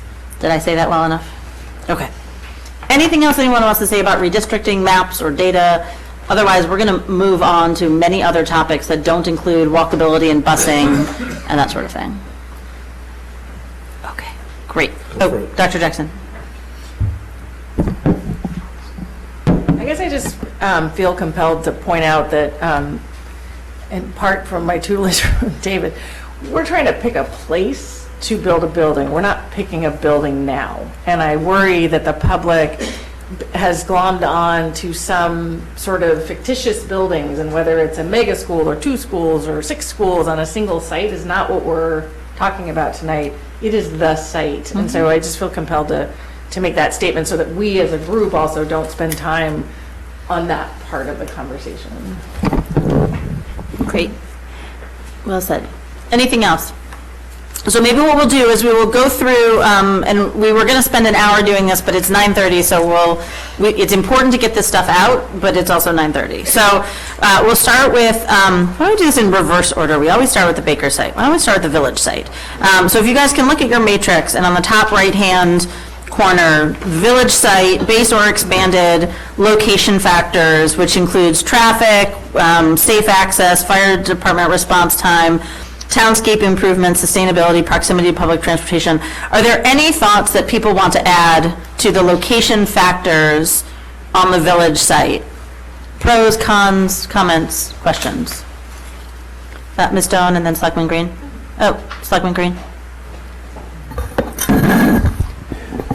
I would just like to make the point that I think a lot of the discussion of the village school has been distracting from what I think are some major problems with the site, and that is the discussion of the safety issues at the village school. And to me, this is important because in the future we may have to go with a so-called urban-type school. Well, we have one now at Devotion over on Webster Street, and I don't want our discussion now to prejudice that possible future choice.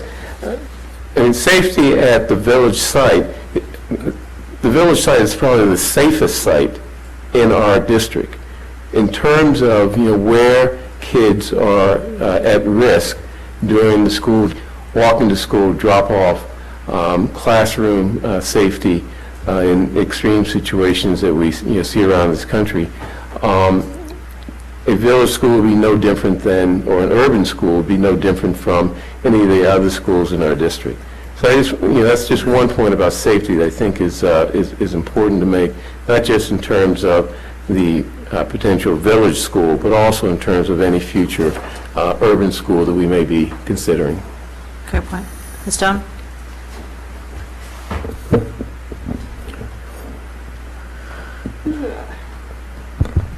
Thank you, Madam Chair. So I was just going to, a couple of things about, we're talking about the matrix, right? Yes, we're talking about village site location factors. Anything L1 through L7 is inbound. So on L2, I was not impressed with the analysis that there is a minus in pink on the village site because Route 9 and Harvard Street are very busy and can be intimidating to cross.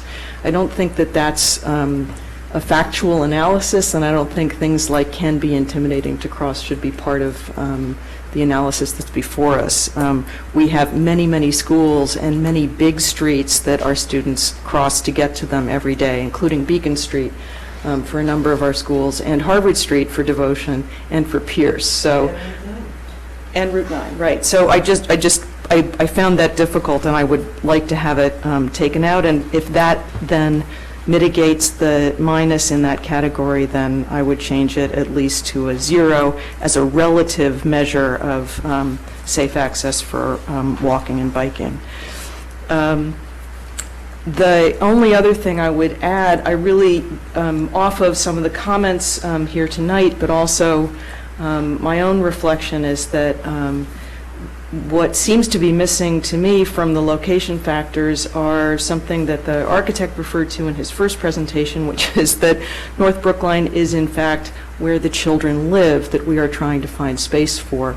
I know we have mentioned that South Brookline also has a major need at this point, but this whole process started because of the overcrowding largely in North Brookline, and so I think that where the children live should be a part of our location factors that we're looking at. And I also think, again, off of some of the comments tonight, that the number of schools nearby that require relief for space issues is a major factor in where we locate the site. And again, contrary to some of the comments or the implication of some of the comments tonight, having those schools nearby, yes, we have a lot of schools nearby in North Brookline, at Pierce and Devotion and at Lawrence. They are all hugely overcrowded, which is why we need a 9th school. And so having schools nearby I don't see as a negative. I see it as an indication of the need and where a site would be most beneficial to the town overall, and I think it should be added to the matrix as a location issue. Ms. Gutta? I look at number 1, the traffic impacts, and I look at the village site, and I think to myself, I can't see why that would have 1 minus or even be pink.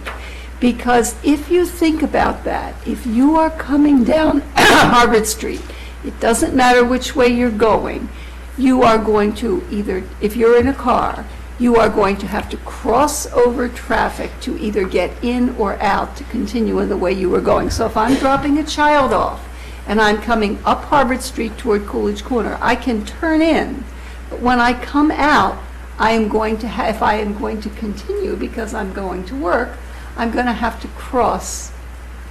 No, if I'm going back home, I'm going to have to cross over.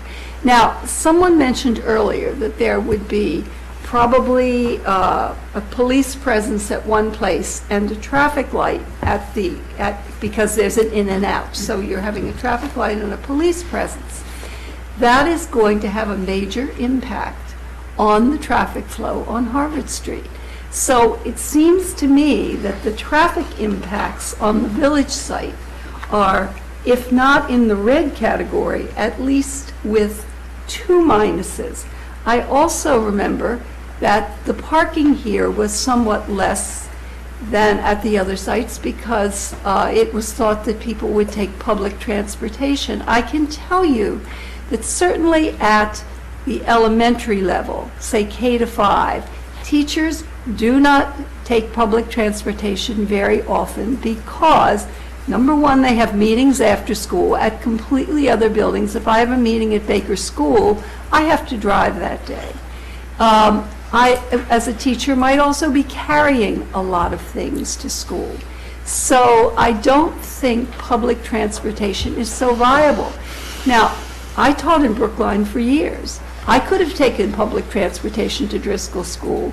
It would have probably taken me a half hour to 45 minutes to get to Driscoll, and I could drive there in 7 minutes. So I think the public transportation is not necessarily a reason for cutting back on your parking spaces. It seems to me there were only 90 parking spaces allowed. I think you have to be very careful and do some research to see how many teachers at any given school are using parking spaces during the day, because I think that could also be a big issue for the congestion around there. Okay, good. Dr. Jackson? Seems to me that the traffic conversation is very muddled because the matrix does not make clear where the traffic is coming from. And to Ms. Stone's point earlier, if we're talking about North Brookline, we're also talking about a lot of children who are walking. And so it's unclear to me why that's a minus for the village school, but for the teachers and the staff, which would certainly be an increase because I don't go there now. However, you know, I'm not sure that that would actually result in this rating that it has now. So, and the description in the text, you know, doesn't speak to this minus. The village mix of supermarket and school vehicles are undesirable. That's not the same basis on which we're then talking about congestion on Beverly Road. So either we need the same definition for every site as to what traffic impact actually means, or we need to take it out. Sorry, are you suggesting we not consider traffic? Sure, I know, that's what I'm suggesting. No, I'm not suggesting. I know I'm tired. I think you may be really tired. I'm suggesting that we have a shared definition for all of these categories. What's clear is that in many cases, the definitions for these different things and location factors and elsewhere are subjective. And the folks who put together this matrix have already stated in places where they have used their judgment, they've not used measurements, they've not actually said traffic impact is the increase in the number of children driving, because they don't know that because we've not given them how many kids would go to that school per se. But if you did an estimate for all of those schools, are we looking at the same numbers? Are we looking at grocery store traffic? Are we looking at what I heard a lot of people here tonight talking about, which is in no control for this study, which is traffic that's already there? And so it's unclear to me that this is actually starting from like traffic that's there now goes like this. This is all new traffic. This is a mix of traffic. So I'm just asking for a shared definition. I'm not saying we shouldn't consider traffic. I think you understood that. Add something to that. Ms. Dunn? I think that's an excellent point in terms of giving us a common benchmarks against which to measure any of these pros and cons. negatives, but the other piece of traffic impact and site circulation that it seems to me we haven't had an opportunity to look at or consider is what the possible benefits to current congestion might be of alternative routes. So the village site is the route that I know the best because that's my neighborhood, and I have wanted for 17 years to have foot traffic access from the corner of St. Paul and Aspinwall to the Stop and Shop rather than having to walk a quarter mile around to get there by foot. So the other thing is that a lot of the congestion at St. Paul Street as it flows out to Harvard Street is that that's the only light regulating all of that traffic that's coming off of Aspinwall and St. Paul Street and going across Harvard, presumably to either to Washington or to Route 9. And so if there were alternatives that came between Stearns Road and Harvard Street, it might in fact improve the traffic congestion that backs up there rather than making it worse. So again, to Dr. Jackson's point, having a common set of equivalencies in terms of what is an actual negative. Are we adding traffic? Are we perhaps mitigating traffic? What are in fact the options that we're looking at that allow us to make that determination? Okay, we will send that feedback to our traffic people and let's see what they come up with. Any other questions or thoughts on this set of categories? Okay, so let's move on to site size and configuration for the village site. So S1 through S18. This is footprint, parity with other K-8 schools, program displacement, playground recess fields, busing, it's a bit of a catch-all category, topography, storm drainage, proximity to neighbors, landscape conservation, security. Thoughts on this set for the village school? Selectman Daley. Yeah, I will just say I have some problems with this site, both because of the... Which site? The village site. Okay. Both because of the expense being considerably higher than the other sites, but also I think on the parity with other K through 8 schools issue, a relatively small play area on the rooftop of the building doesn't seem to me to be equivalent to our other schools. Okay. Ms. Gatto? I have real problems with that whole category because when you talk about parity with other K-8 schools, they're parity in what way? I mean, there's all kinds of parity. One could be how much play area there is. Another could be what are the sizes of the classrooms. I mean, there are a million things you could do under parity. I think what I heard in one of the sessions preparing is that this was physical parity. Of the building, of the play area, of the whole site. Can we, yes? Yeah, just on that one, just definitionally. Definition. You want to come to the microphone and say what was the definition of parity? Right. We were thinking primarily about the site and opportunities for open space for children to play, but also about the building configuration and whether the building configuration overall was somehow impaired by its location on the site. So we're not referring to anything within the walls of the building, but we're thinking about the configuration of the building. Generally speaking, what we discovered, just because we had the ability to make proposals for buildings, is that we tried to keep all the buildings fairly equal in terms of their amenity and their ability to house the various programmatic elements that we know that we needed to house. So it really ended up, the balance of the question ended up being more around open space. And I think, by the way, any one of these categories can be broken down. Yep. And we may decide that we want to break some of them down. Great. Yes. Other thoughts? Mr., do you have something? Is that okay? Build on, Yep. it's related. Mr. M. To that point, I think where we do have data on some of these dimensions, it would be helpful to just include it on the chart so people understand what that is, as opposed to feeling like it's a judgment call. I know in the last meeting you indicated what, for example, the open space per student would be on each site. So comparison, or you know, the rough range, because I know it depends on how the site's configured. But having data such as that, I think, helps the community conversation be around common facts as opposed to opinions. Okay.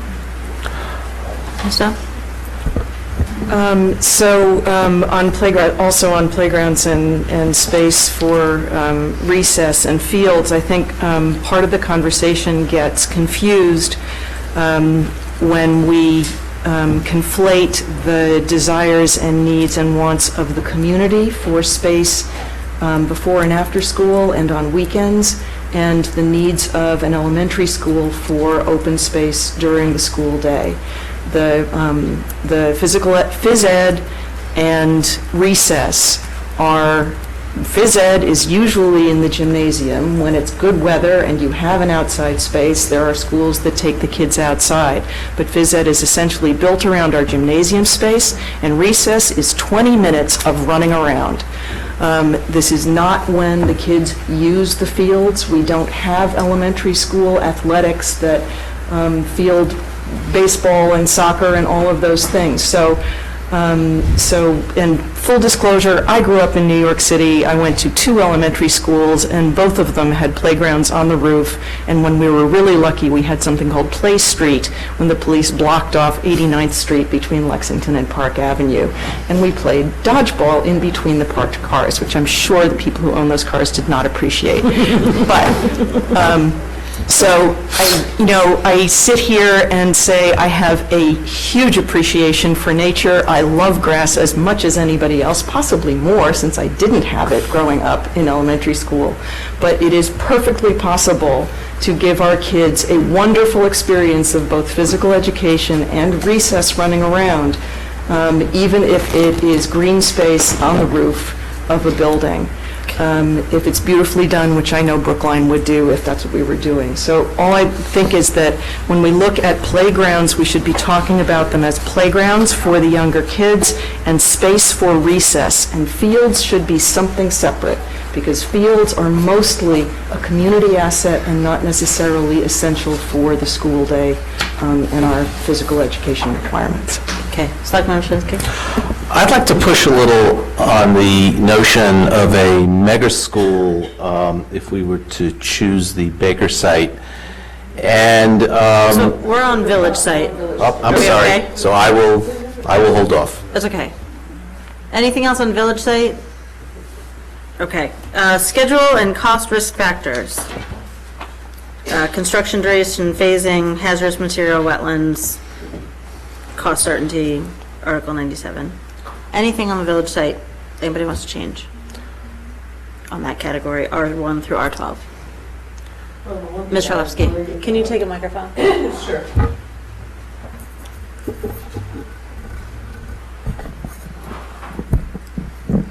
In addition to other things, the one thing I really worry about at the village school, if we were to choose that, would be the acquisition schedule. And I think that's more of a red than a pink. The time that it would take to get that together, to be able to do all the things one needs to do, I worry that we'd be another 5 years waiting to get a school built there.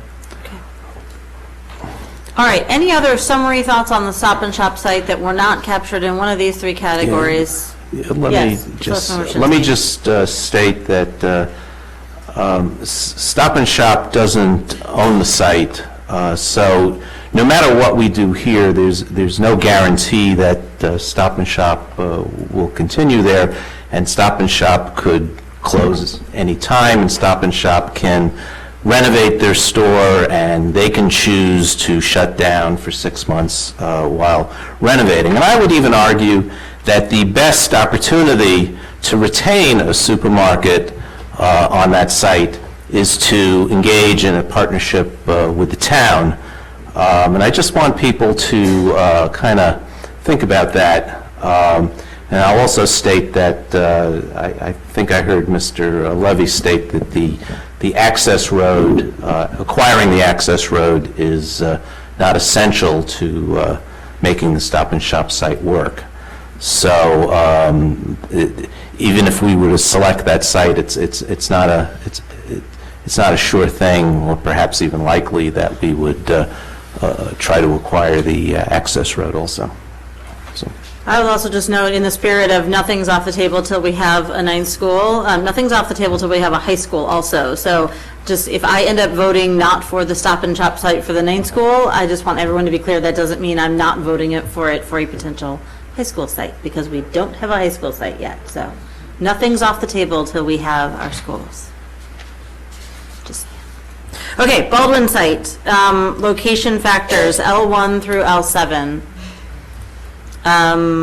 Traffic for Baldwin, safe access for Baldwin, fire department response time, townscape improvement, carbon footprint, sustainability, public transportation. Ms. Szalowski. I have problems with the traffic impact. At one time, in one report that we got, there was a neutral impact on the traffic by the traffic consultant, and then it changed to a red. And that may be because of the queuing. But as Mr. Levy suggested, none of our schools have queuing right now. That's not to say it's the best deal, but that may also help people to find other ways, more like walking or biking to school, because of not having that queuing and not having that ability for parents to do that. I can see it as a pink. I do understand Hammond Street. I do understand that's a problem. My sense is probably the school would help some of that problem with Hammond Street in some ways, because we'd have a police officer out there probably moving the traffic along. And my sense is there would be probably more busing there, which could be seen as a negative because it's more costly. But I think just in terms of where kids live in town and where the school is, that could alleviate some of the traffic in some ways. Other thoughts? Baldwin location factors? Mr. Glover? Thank you. I was just wondering if the consultants could comment a little bit more about the traffic issues in the absence of the queuing effect. I think a lot of the public comments that we heard suggested that the traffic would be inherently overly problematic even if you could queue on site, just from the simple fact that the volumes coming to the site. Could you talk about that a little bit more, and also talk about how far out you went away from the school in terms of thinking about the traffic impacts?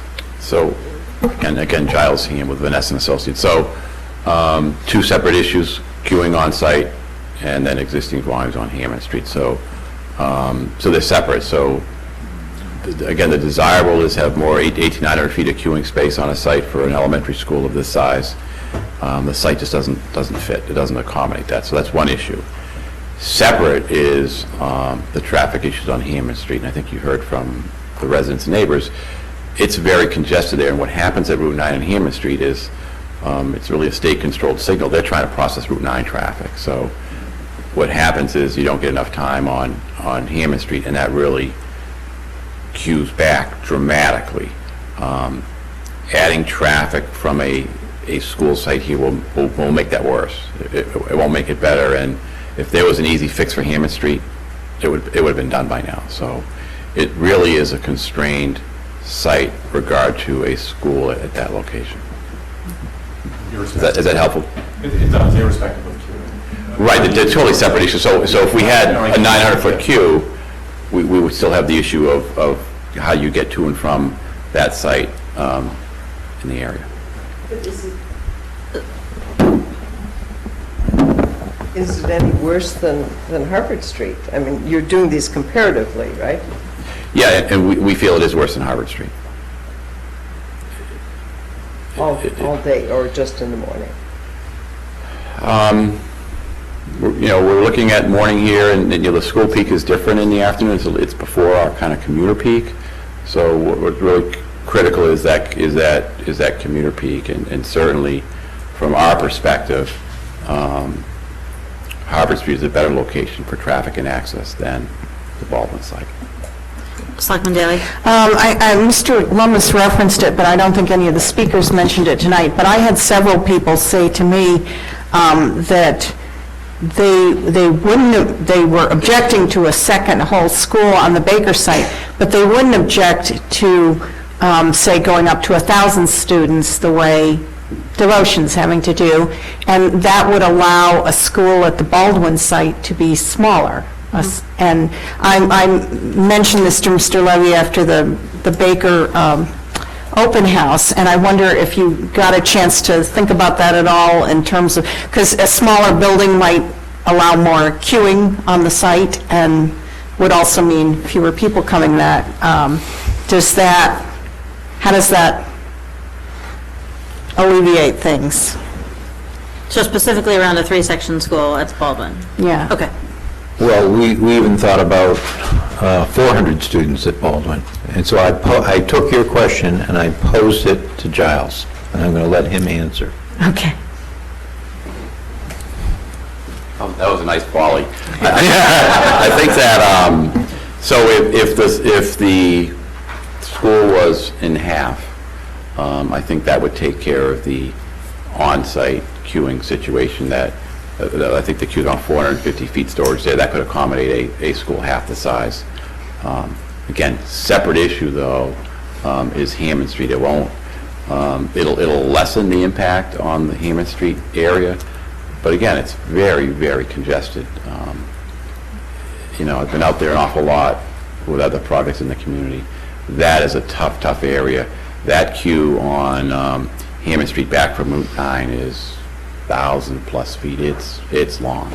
And even Harvard Street's pretty tough. Right, no, it is. Yeah. I would also like to add, because Giles is too modest to mention to it, he actually is an expert on that intersection, having studied it for this very housing development that was mentioned by one of the speakers earlier. Route 9 Hammond? Yes, so he has more than just a passing acquaintance with the issue. He's actually studied it in terms of measurements and so on. So he really understands that area. Did you want to say something? Yeah, Selectman Krasinski? to the notion of a smaller school at Baldwin and then increase Baker to 1,000 or some other number, I would argue if we were going to do a smaller school at Baldwin, Baker isn't the other school I would enlarge. I would enlarge a school in North Brookline like Driscoll. But we haven't studied that. That's and that would be taking on a whole other project. And I would suggest that that's just not on the table at this point. Then a second project should go to the back of the line. I would hang on. We're way off. So I think if the question is, what would a 3-section school or 400 kids at Baldwin do? I think we have that answer. Was there any other question you had that was relative to this? No, but I mean, the fact, I sort of think that, because we've got this chart in front of us, that we can't consider any other options is really cutting off our nose to spite our face. I mean, I think we have to, as you say, this is a 50 or 100-year decision. We can't just say, we're not going to look at, good suggestions that people bring forward. Right, so I think this is the site, just as a reminder, this is the site selection phase. Just to Dr. Jackson's point earlier, we're not picking a building configuration, and Mr. Pollack's continued warnings in our ears. We're not picking one of the configurations. The question is, can the site handle essentially a 4-section school, and that's what this is doing. Presumably, if it can handle a 4-section school, it can handle a 3-section school, and so I think that is, there's a whole feasibility study to work with, what would that look like? So we can, I think, come back to that question, but we're not doing that right now. Ms. Tran? I don't know if my comment is allowed or not, but to the point that we are picking a site now, I think that we cannot pick a site without the longer term set of decisions we need to make in mind. And so having our, to Selectman Daley's point, cutting off our nose to spite our face, we need to keep that bigger picture in mind even as we select one site and what is going to be our next step down the road that solves the broader problem. So as a decision maker, even though I acknowledge we're making a decision on one site, I reject that frame that we shouldn't look at that broader picture. Mr. Glover. Two other questions. Do we know how many students arrive daily for the two childcare centers that are there at the Baldwin site? It's the Sewell and the... Yeah. Right, so there's separate entrances. But right, you would consider them together in terms of thinking about the impact of that on traffic today? So I guess, does anybody know? Not off the top of my head. And unfortunately, they all left. Oh, do you know? Do you actually know? How many students are in the two daycares? Yes. Yeah.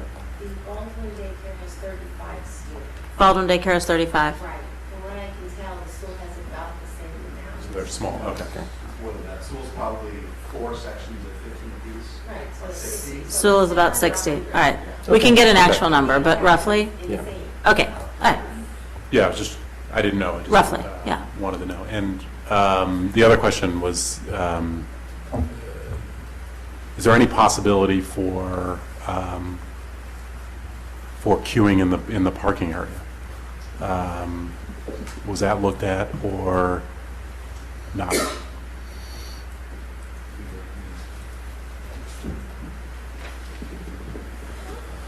It was initially explored. However, we had a lot of cooperation from Parks and Recreation. We discovered that it would be feasible for us to share a large parking area with them. It would be possible for us to share the playfields if we were to build a new school. But it seemed they seemed less confident of the ability to make a decision about whether there could be dedicated parent drop-off and pickup on the Sewell Recreation, within the bounds of the Sewell Recreation property. So the answer is, at this point, is no. Yeah, this may not be a question for you, I guess. Yes. I'm not sure what they mean when they say they were less confident that they could express an opinion. Help. Yeah, no, that's why I said it's probably not a question for you. I mean, Well, let me ask it a different way. If that weren't true, would that make any difference? Like, what difference would it make? But for instance, if we could have the buses go over to that parking area. It would make a difference. It would make a difference for two reasons. The first is that we would be able to achieve the 900 lineal feet of queuing space that we need in order to accommodate an 800-student school. So you wouldn't have traffic backing up onto Heath Street. The second is that it might help with the backup on Heath Street from Hammond Street by displacing the curb cut entrance to the picking up and dropping off further to the east up Heath Street. I don't know if it would, Giles, I mean, it's another 400 or 500 feet up Heath Street. So that's increasing the public right-of-way queuing onto Hammond. But so yes, they would have those two effects. Okay, Mr. Lepsky. So are your assumptions that all the parents and cars would come from Hammond Street? And if the majority were coming more from Heath Street, or? We really didn't get in, since we didn't get into the actual distribution, but I think that certainly traffic's going to come from both directions, and if you had a site there, I think people would try to come from away from Hammond Street. Right, exactly. But Woodland Road, or right, and Woodland Road's one way. coming up Heath Street from Route 9. So that would affect the numbers too, right? Right, but people are still going to need to use Hammond Street as well.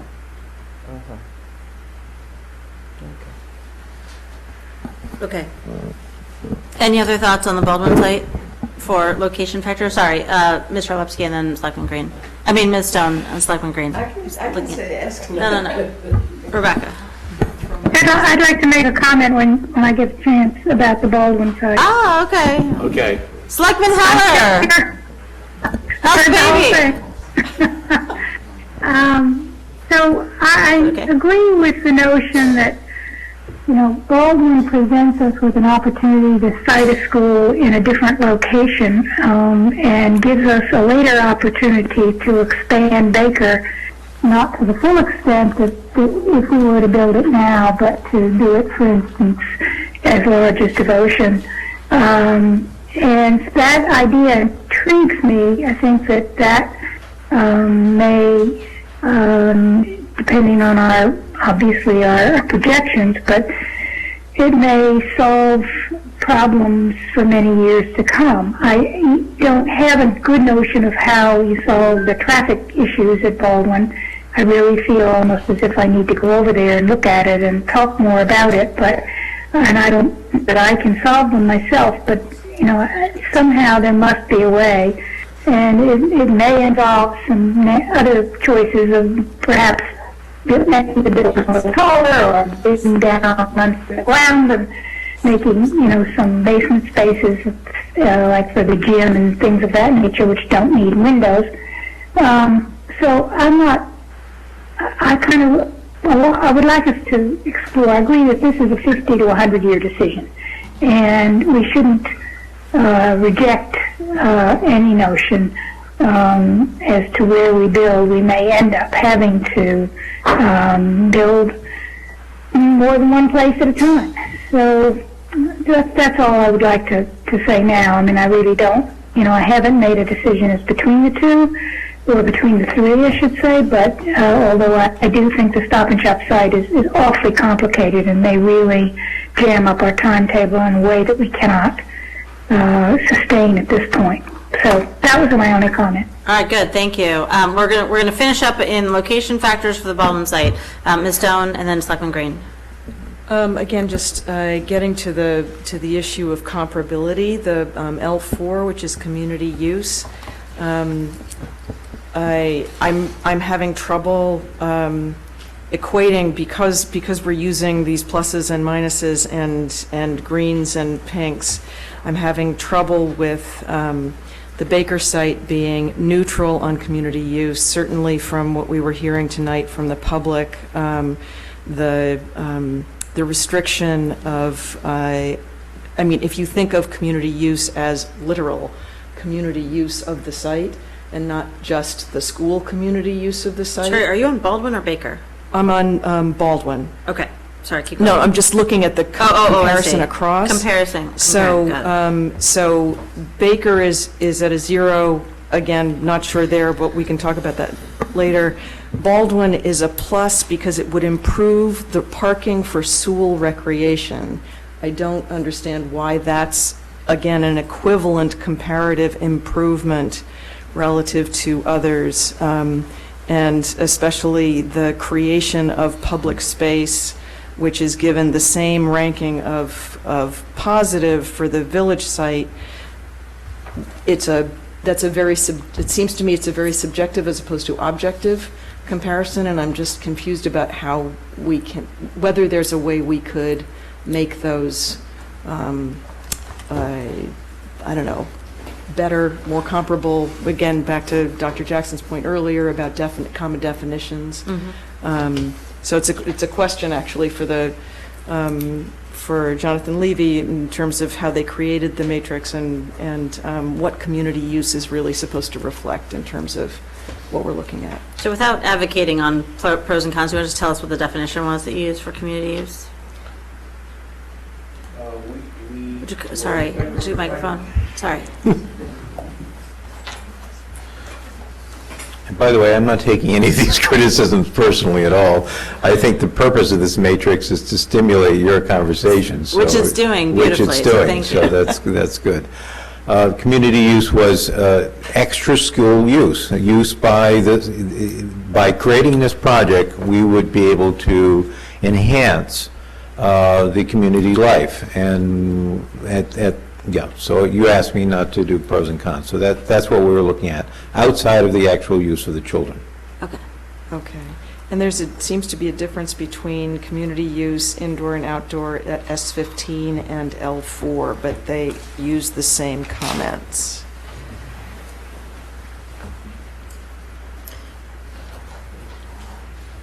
Okay. Selectman Green. Yeah, two comments, not major ones, but I think that the Baldwin site should not be equal to the Baker site with respect to L3, fire department response time. It's more comparable to the village site. I think it's like a mile away. The fire department's a mile away from Baldwin, and about the same distance to the fire station to the village site. Secondly, following up on Ms. Scotto's comments regarding public transportation, I'm not sure that we should even have L7 in there. It seems to be kind of irrelevant to the practical realities of how teachers get around, and the students aren't going to be taking public transportation either. He is right about fire access, though, because there's a station on Route 9. So the Baldwin has either Route 9 or Hammond Street. It has better fire response than Baker. Okay. Which we have heard that there are some issues with the response in the Baker area in connection with the expansion at Hancock Village. The prior chief opined that it was tough to get his trucks, particularly the ladder trucks, to the very edge of town. Okay, so we can send that feedback back to the chief, the fire chief. I believe we may have heard at some previous meeting from the architect that part of the reason for the difference is the number of fire stations that have access to a site. Because if there's a call, then you may not, then the firefighters and the apparatus may be out, and you only have the one Hammond Street station. So it's not as good as, for instance, at Village, where you have multiple stations that are nearby. Right, but I'm saying Baldwin is better than Baker. Baldwin should be rated better than Baker because there are two stations that... Two stations. The Route 9 one and the Hammond Street one. Reservoir Road and... Okay. Yeah.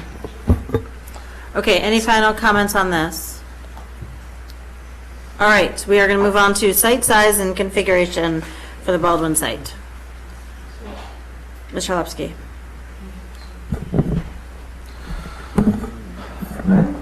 The 2.6 acres that you have listed here, that's just the actual site that we own, correct? That doesn't include the playgrounds that exist at Sewell. And it doesn't include the parking. So what would the area be with all that? Oh, I'm sorry, the 2.6 acres... Is Baldwin. Both? It's Baldwin. It's the actual site size. Yes, The that's site correct. size. So I think that number is incorrect for us to be looking at as the site that the school would be able to use. Yeah, and so just this is the point that Ms. Stram was making a moment ago, because some of our schools, like Lawrence, use town playground or parkland for playground. Some or Vegas Pierce as well. Others, it's part of the parcel itself. And so for some, just getting that parity, it's actually important. It's the school, but it's the school plus what are they accessing for the school day. And so that one's just a little more complicated. We can ask staff to give us both of those numbers. Other comments? We're getting a little tired. I know you There are guys are... chocolate-covered coffee beans. We are making, Selectman Daley, with all due respect, we are making a decision on October 13th, and the way through, the path to daylight, is to finish this conversation. So, send those espresso beans up chocolate-covered espresso beans. The Patriots are up 10-0. You're not missing anything. 13-0. Yes. I'm watching on Mr. Kleckner's phone. The Red Sox are winning, too. Well, I'm watching it.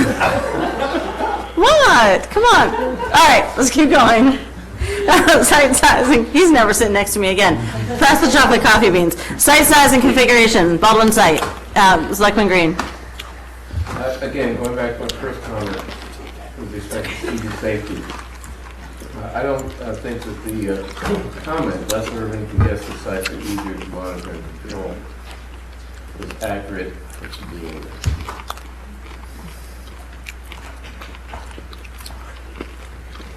Do with it if you will. Selectman Daley? Yeah, the Red Sox are up 5-3. All right, thank you. Site size and configuration, Baldwin site. Anybody else? Going once. Ms. Stone?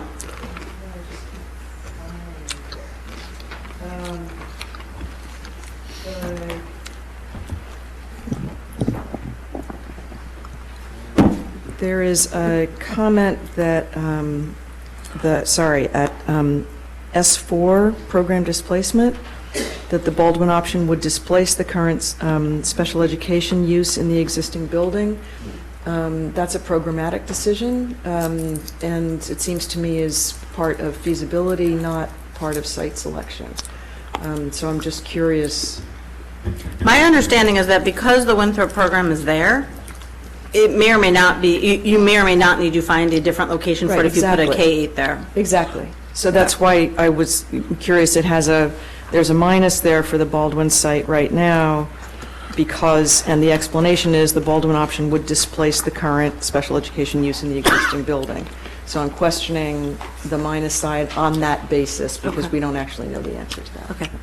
And just to the point on program displacement, I think there is an assumption, back to one of the last speakers who spoke, there is an assumption that with the exception of the 1,600 person elementary school, which I personally am not in favor of, and you all can express your own opinions, that the educational program at the different schools will be more or less comparable. You've got an 800-child elementary school. So the reason it's not called out here, maybe it's worth putting on here and saying that it's the same across all, again, with the exception of a 1,600-person elementary school. But it's not that pedagogy wasn't considered, it's that, at least in my mind, with that one exception, it's more or less equivalent. So do people have thoughts? To be fair to the speakers, I think they were saying 1,600 kids on the site.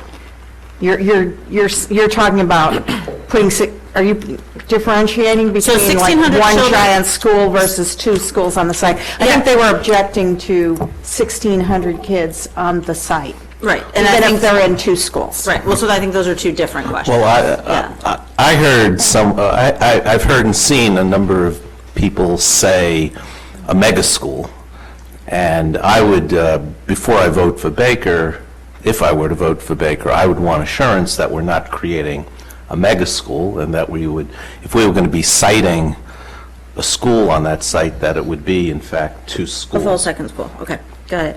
So any other thoughts on the bulk? Can I just get back to the S4 program displacement? Yep. Not to, take us back. No, matrix. I'm trying to follow the rules here. I would just, perhaps that S4 should just be taken away, because we're not really talking about program displacement when we're comparing special education use in one and displacing a gas station and a car wash in another. If we're talking about disruption of current site use, or current school use, then that should be called that, and that's what should be measured, which might be useful, actually, especially given what we've heard tonight, as a substitute for what's there right now. Okay, so displacement of current use. Displacement of current use, okay, right. Not program displacement. But current school use, I think, or community use? I think it's just use.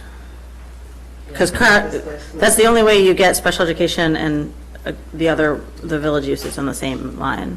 Right, I know. And my question is the displacement of a car wash the same as the displacement of a school program? We're going to send that back to the architect.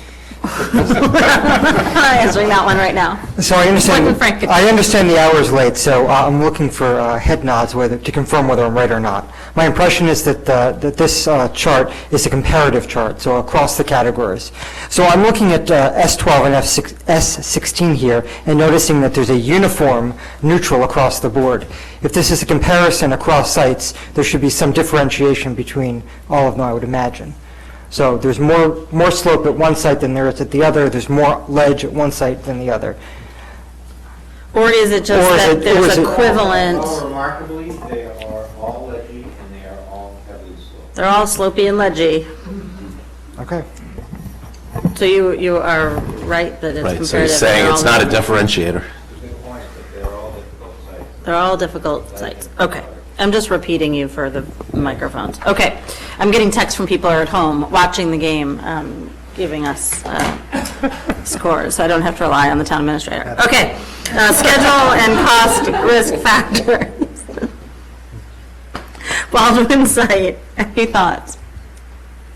Well, what are we on? Oh, scheduling. Bottom, cost and risk factors, Baldwin site. Ms. Charlowski? So this is actually a question for the architect again. The construction duration, if you're building a new building on the Baker site or on the Baldwin site, why does the Baldwin site take longer than the Baker site? We talked to Richard Marks about this a little bit, who helps a lot with construction phasing and so on. Baldwin site is a very restricted site. And there's also a demolition involved. So there's more phasing. On the Baker site, you'd have to be building with 800 kids on the same site. So I would imagine that entails We can change it, but in our view, that 11-acre site actually is a very good site for separating construction activities from existing educational use. But the Baldwin site involves a demolition, there's no laydown space, it's a very tight site.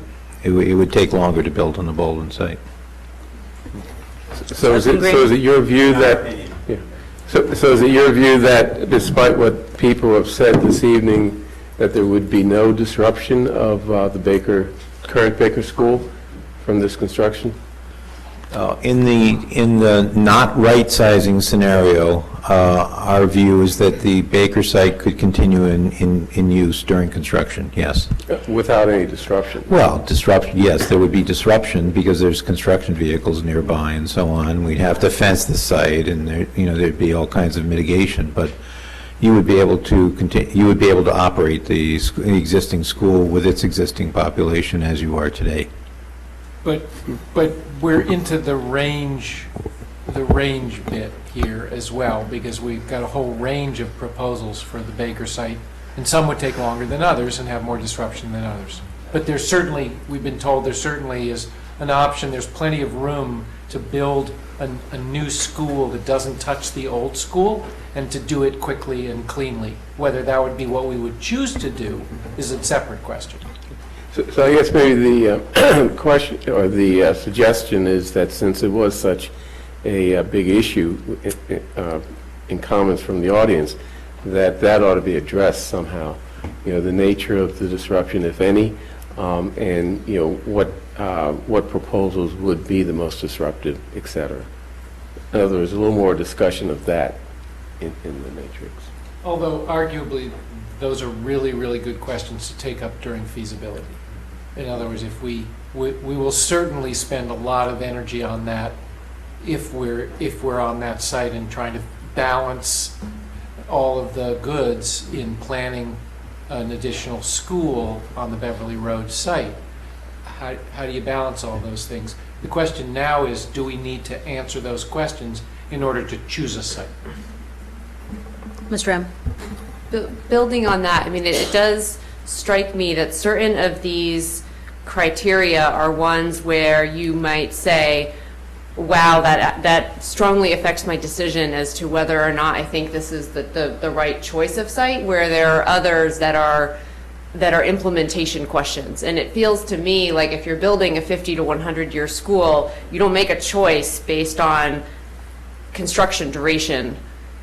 You try to mitigate that in implementation. Lots of nodding heads. Okay. Any other schedule risk, cost risk factors? Well, I will just say, I mean, I've raised this before, but the wetlands concerns, I think. Wait, we're on Baldwin. Well, wetlands? Yeah. Sorry, we're on Baldwin still. Okay. Any other final overall comments on Baldwin that people didn't get to make, that they'd like to make? Okay, location factors. Oh, sorry, deed restrictions. A number of people have kind of gotten a little confused about deed restrictions. So at some point, it would just be important to understand that one for Baldwin, because I think for whatever reason, that term is throwing people off. I think it has to do with the Article 97 But that's issues next door. But that's a different line. I think it's saying it has restricted use of Parks and Rec land, but that one was confusing. It was confusing me, and I couldn't explain it. Okay. I think the only other one was the, oh no, that was it for Baldwin. Anything else? Okay. Baker site. Is the deed restriction the tennis court, the federal, that we got to work around? There's a certain part of the site where we're not supposed to build unless we were to get it reversed and move that to another part or something? Yeah, I see nodding heads. That's the deed restriction. Yeah. Okay. Okay. But it's like the tennis courts, right? That you've. So we Small site like that. That's important. It Okay. means you got to wrap the building around an open space that can't move. Okay. Got it. Baker site, location factors, L1 through L7. I think we've heard a tremendous amount of pushback from the community about the traffic impacts and the safety for walking and biking, but Mr. Glover?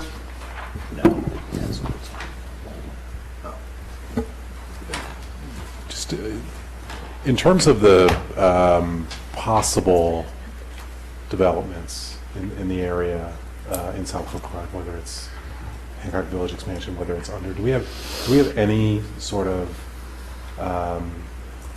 or what is our sense of, if all of those came to be, or all the ones that we know about came to be, what the, I know we're still working on, the number of beds and things like that, but do we have any sort of sense of how many more children might be down here within the next 5 to 10 years? I think we're getting, staff is working on, Marilyn's not in town right now, but she's working on the minimum and maximum so we're going to get a range if the known developments happen. And we have no ballpark at this point. I don't know off the top of my head, but. I thought we did make some judgments there. Okay, what I think. Did you, Jonathan, did you have, I think Allison is maybe able to answer that. I thought we made a projection of students, at least from Hancock Village, I thought. Allison Steinfeld, Planning Director. I've been working with the former interim superintendent on creating those numbers based on the 40Bs as well as projected development. So I don't have them on me, but we have been working together on that.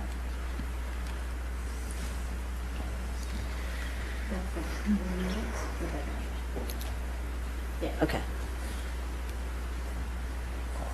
Just on the, we're on Baker now, right? We're on Baker, yes, finally. Thank you for your patience. On the traffic impacts, I mean, I find the traffic pretty bad down there in the morning, and the idea that you could add 800 more students and have it be a plus, I find seriously questionable. I think at the morning meeting we had there, we learned that when you were looking at the traffic, you had not really factored in that the parents of the kindergarten, first grade, second grade like to park and walk their kids into the school. So that situation is not quite as rosy as it appears on this grid. Am I correct on that? Maybe I could jump in. I just want to make sure that everybody, that we have a shared understanding of what I believe the architect has been saying about their proposal for the Beverly Road site, which was repeated earlier this evening, which is that there's a lot of the congestion is caused by the fact that at Baker, like at all of our schools, the public street is used as the service road for drop-off. It's where everybody parks, it's where everybody queues, it's the service road, and the cars are all servicing the school on Beverly Road. And what's being proposed is that all of that servicing of the school is taken off of Beverly Road onto the property. So it's not only the teachers' cars, but it's also the kindergarten parents' cars and everybody else's. And in terms of your specific question, I do believe that that was clarified, that that their design actually does fully address. No, I don't think so, because we talked about that at that meeting. I was and- there too. That's what I heard was, no, people were misunderstanding that if you want to park and take your kid in, there's a place to do that. That was what was said. But I think that when you were, for 1,600 kids, okay, so I don't know how that works out to be, how many of them are, say, kindergarten, first grade, second grade, but you were not anticipating that many of those parents would park and walk the kids in when you were talking about the queuing and the number of parking spaces that were needed. That was my understanding at that So open house. let me give my nuanced understanding of what's being proposed. And it gets again to the notion of range. I believe what's been tested and proposed is that this issue can be fully addressed. But what we have, and I believe in the idea, hard as it seems to accept, that traffic could be improved. I could be wrong, but I buy it, what they're saying. What I think we need to understand is that we're buying it at a price, and there's a cost range that's being proposed, and we're not going to get the best solutions at the bottom of the cost range in any of these sites. So let's keep in mind that we're going to have to pay dollars to fix the problem at the highest level. But I do think that that's what they're telling us, is that if we could open up the full 32-foot width of Beverly Road for traffic to flow, particularly during snow, because all the cars are leaving Beverly Road in order to do whatever they're doing with the school, everybody, teachers and parents, that it would make things better on Beverly Road, even with more cars. That's the assertion. My understanding, and I believe that this is what they said at that event at Baker, that they had not really counted on lots of parents parking and walking their kid in. So to say that it's a plus when you're... We have to answer it. Okay. Yeah, go to the microphone. Thank you, Nancy. I think, I can't remember the exact language that I used, but I think I asked people to, we do have a plan that shows the garage access, which would be under the building in that particular scheme that was shown, and you're absolutely right about one of them.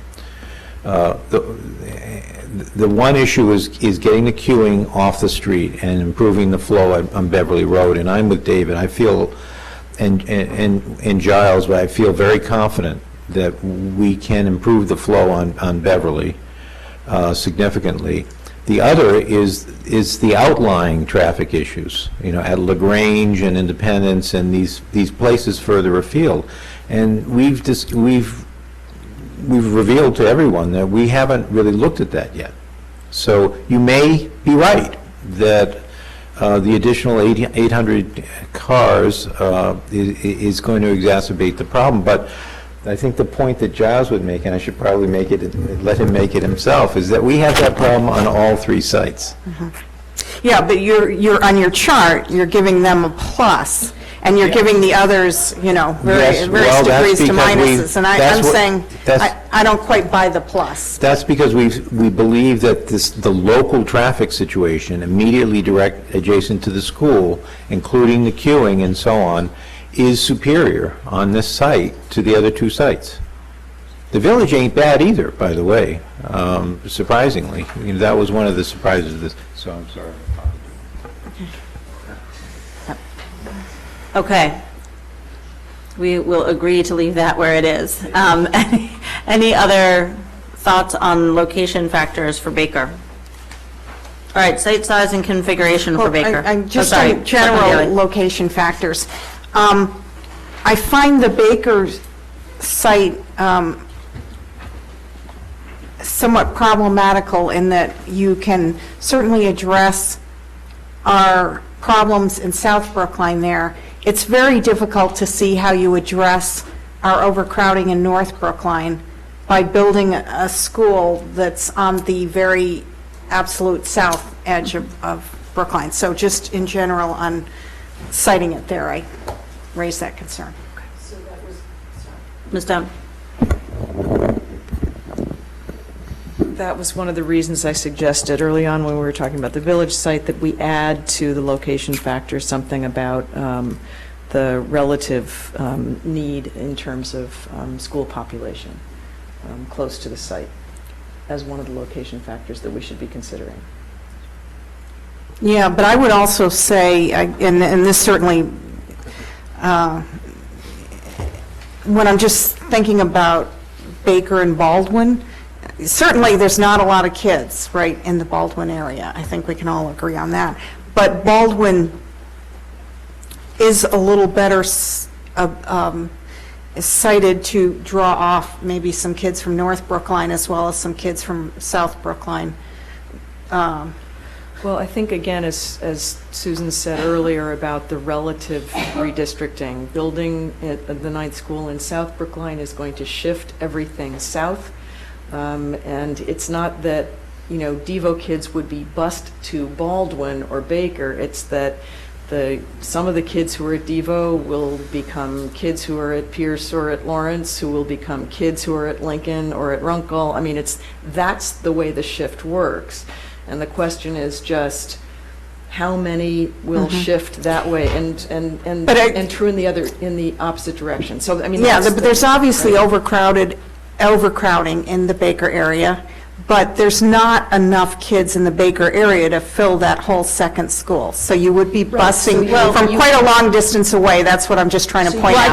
I guess I just want to I want to halt this conversation because I'm not sure we know that. By which I mean, I think one of the questions about redistricting, part of the reason we're not doing maps is it's not only about who can walk to that school, it's are you making the district net more or less walkable? Right. And I think we just, even though it's attractive to say, well, Stop and Shop is walkable to more kids and Baker is walkable to more kids and Baldwin isn't, that doesn't mean that one of those three increases or decreases net walkability for the town. That's why you have to go through that whole exercise. So it's a caution using that as a decisive factor. It's not that walkability isn't important, it's just that piece of data doesn't actually tell you whether that site makes the town more walkable and less busing or not. That's all.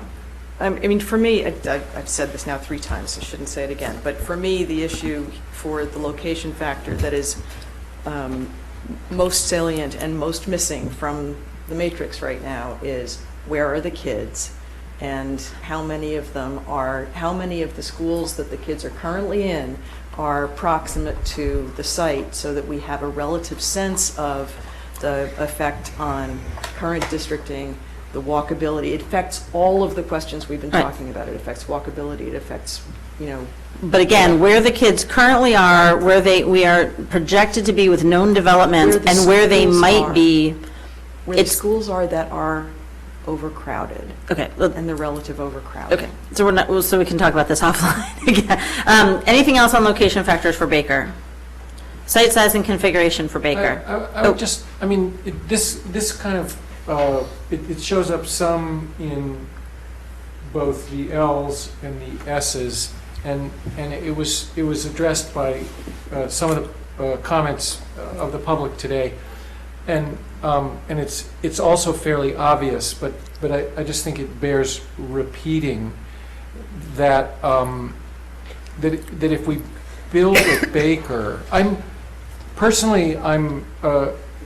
reassured by the meeting with the Conservation Commission and Conservation Administrator that a development project could be undertaken here without a significant degradation of the sanctuary. Development always has an impact, but in terms of the sanctuary, that we can manage that. But what we can't sort of mitigate on the site is that we would be putting hardscape where there's woods. I mean, there's a whole woodlot. We'd be expanding. The Baker has developed and undeveloped, and the developed, which is the buildings, the driveways, and the play fields, is maybe half of the site, and maybe half of the site is woods. And the way we expand is we take down a lot of woodland there. we also are assuming that we're going to take down a significant amount of trees at Sewell in order to build a 200-car parking facility at Sewell. So we're having a similar impact on Woodland here.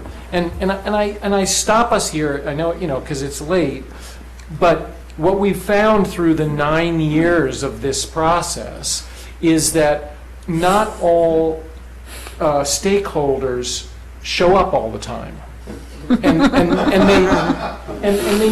they need to be represented, they need to be spoken for, so that we as the decision makers understand that they're significant stakeholders, partly because they are, and also partly because they're coming. As soon as we pick one of these sites, if we pick one of these sites where we're taking down trees, we're going to be in that conversation with the people who don't want us to take down trees. That's my point. Mr. M. So you said that the number of trees affected is similar at the two sites. I said it was significant in both sites. Okay, but because my impression was that it was potentially more significant at Baker than at Baldwin. That's my impression. Okay, I just wanted to clarify that. Well, that speaks to carbon footprint. So maybe somebody can, if you take down enough trees, you start affecting carbon footprint. So someone can estimate that for us, maybe.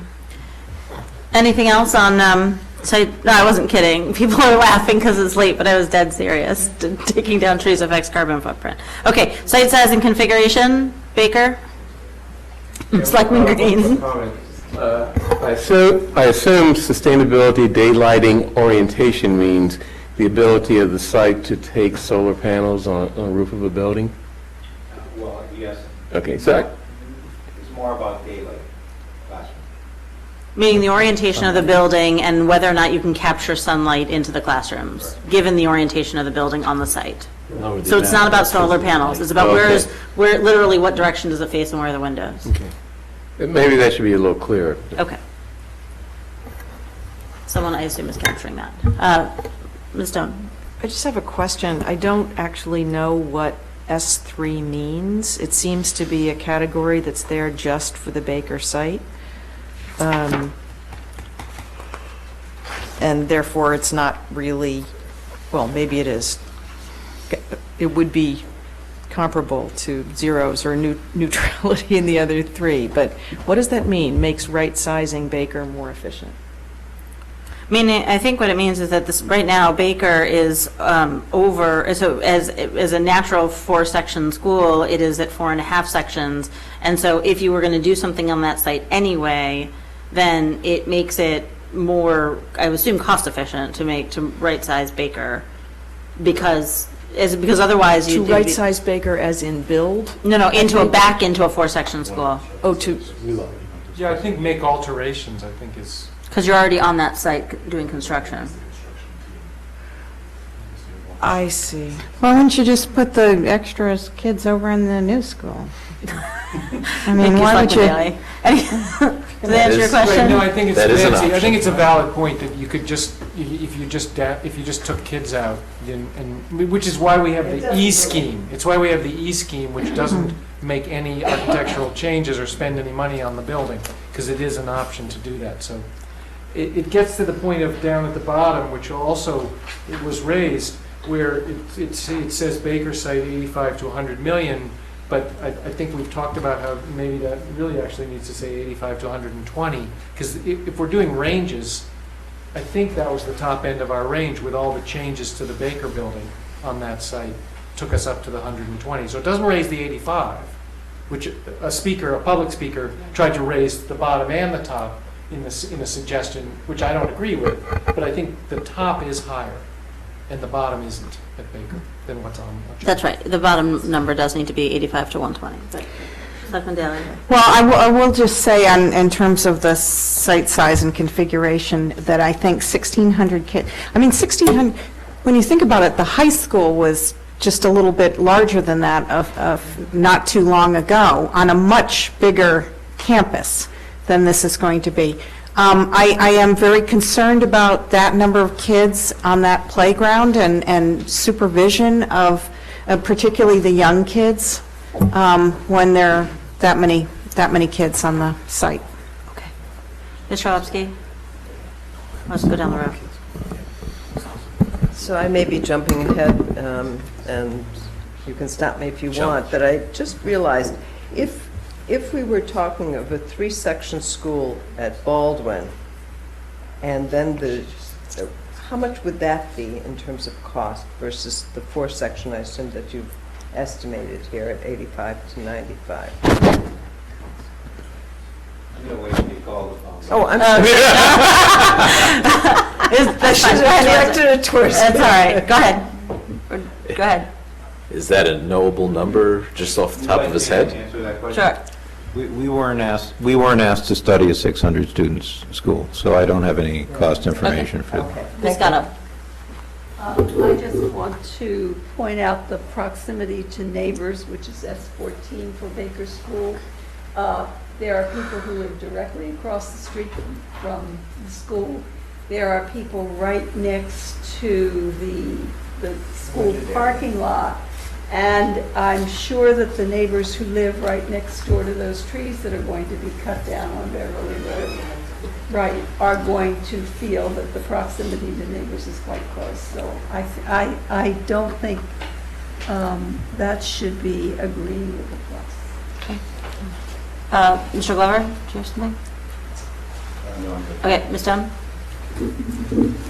All right, anyone else? Schedule and cost risk factors for Baker site.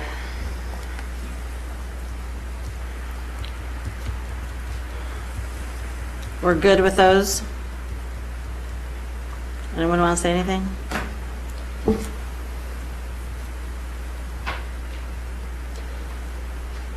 I'm just curious what the Article 97 challenge is if we own the property. It would have to do with the parking lot and whether there would be, even if Parks and Rec agreed to the parking lot area, there might be some of it. Baker. Oh, sorry. It's neutral? You mean why isn't it green? Is there any Article 97 challenge? Well, there's some passway through that there to the horse sanctuary that I think we negotiated something a long time ago, where we took the parking lot area and we gave them an access on the other side to the horse sanctuary. Do we know what that one is? I don't live there and don't visit it, so I don't know very well. All right, we'll send them, we'll ask for a clarification. Okay, any other, besides Mr. Pollock's comment about the cost range on Baker, any other thoughts on any of these other cost ranges? Okay. So I think the notion here, seeing the lateness of the hour, is to sort of surface any other thoughts that people have on this matrix, and then in some ways hand this back to staff to kind of do a re-look at this. And if there are places where it's uncertain or there might be a divergence of opinion, just note that. We're not going to try to get this to agreement, but I think it's just worth capturing the board's thoughts and questions. And if there are answerable questions, that would be terrific. Oh, hold on, Mr. Chang and then Mr. Levy. So I want to make an observation here. So we just spent the last hour going through 148 cells in this matrix.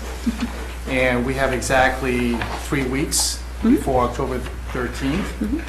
And without being able to eliminate sites and having the staff to examine deeply on few things that's important, it makes it very ineffective. And I think we need to, as a group, take experts' analysis like this chart on Baker in terms of number of vehicles, that they know what they're talking about, and we should stop talking about traffic. It's something that's been examined. And finally, in my opinion, of the 3 different buckets, in my opinion, they're all not equal. To me, schedule, cost, risk factor, far more important. When you can't control the different facets in making decision, you have absolutely no idea when you're going to be able to even start on the starting blocks. In that case, getting a school down in 2020, completely out the window. So my suggestion would be to, 1, we have 3 weeks. 2, we need to eliminate sites, and most importantly, we need to give staff important things that we don't know right now, and the experts have not identified for them to research. Okay, so we're not going to, we didn't schedule anything to take sites off the table tonight, but definitely hear the notion of trying to prioritize among these to say, don't reduplicate analysis that's already done, and to focus on new areas of information, or for sure, if things can't be known, just tell us that, and we won't focus on it. Ms. Scott? I just want to ask a question about the, the traffic chart here. As I understood it, this was done in June, and there were real questions about whether it was accurate for most of the year. So I don't think our questions about traffic have been answered at the website. So what we can do is we can ask them to come back and let us know if what they would be materially different if it were not done in June. Mr. Levy, do you want to say something? I wanted to inform you that there is an additional step where we intend to compile your comments today, and also to summarize the entire process in the form of a report that we would like to put in your hands a minimum of a week before October 13th, and that you can expect to have that as a resource for your decision-making. And you should tell me anything that you want to incorporate or change or going forward. I don't know if there'll be another opportunity for us to draw conclusions from the various comments on proposals for changes to the matrix. I think the big question. I'm starting to get tongue-tied. It is late. Okay. I think that is the big question that I have: is how do we incorporate? We're not going to accept all the changes that have been proposed. So how do you decide which ones? So I think, what's probably helpful is to at least do a first pass, and then maybe Neil and I can just go through it and try to figure out how close it is. There is a good chance that we might need another deliberation among the two boards before October 13th, but I think this got us a tremendous distance towards that, unless anyone thinks different. Okay. Anything else before we conclude this portion? The school committee has a whole another hour of deliberation, which I think we're probably going to curtail. I'm getting nasty looks. We will probably curtail almost all of it. But thank you all very much. Thank you to members of the public. Thank you to our architects. Thank you to our staff. We appreciate it. Can you invite the public to join us downstairs? Yes, you're more than welcome to join us downstairs, where we're going to say all the things we're not going to talk about tonight.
All right, Are the cameras?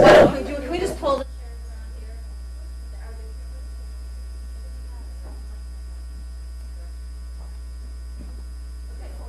Hold your hand in front of your face so that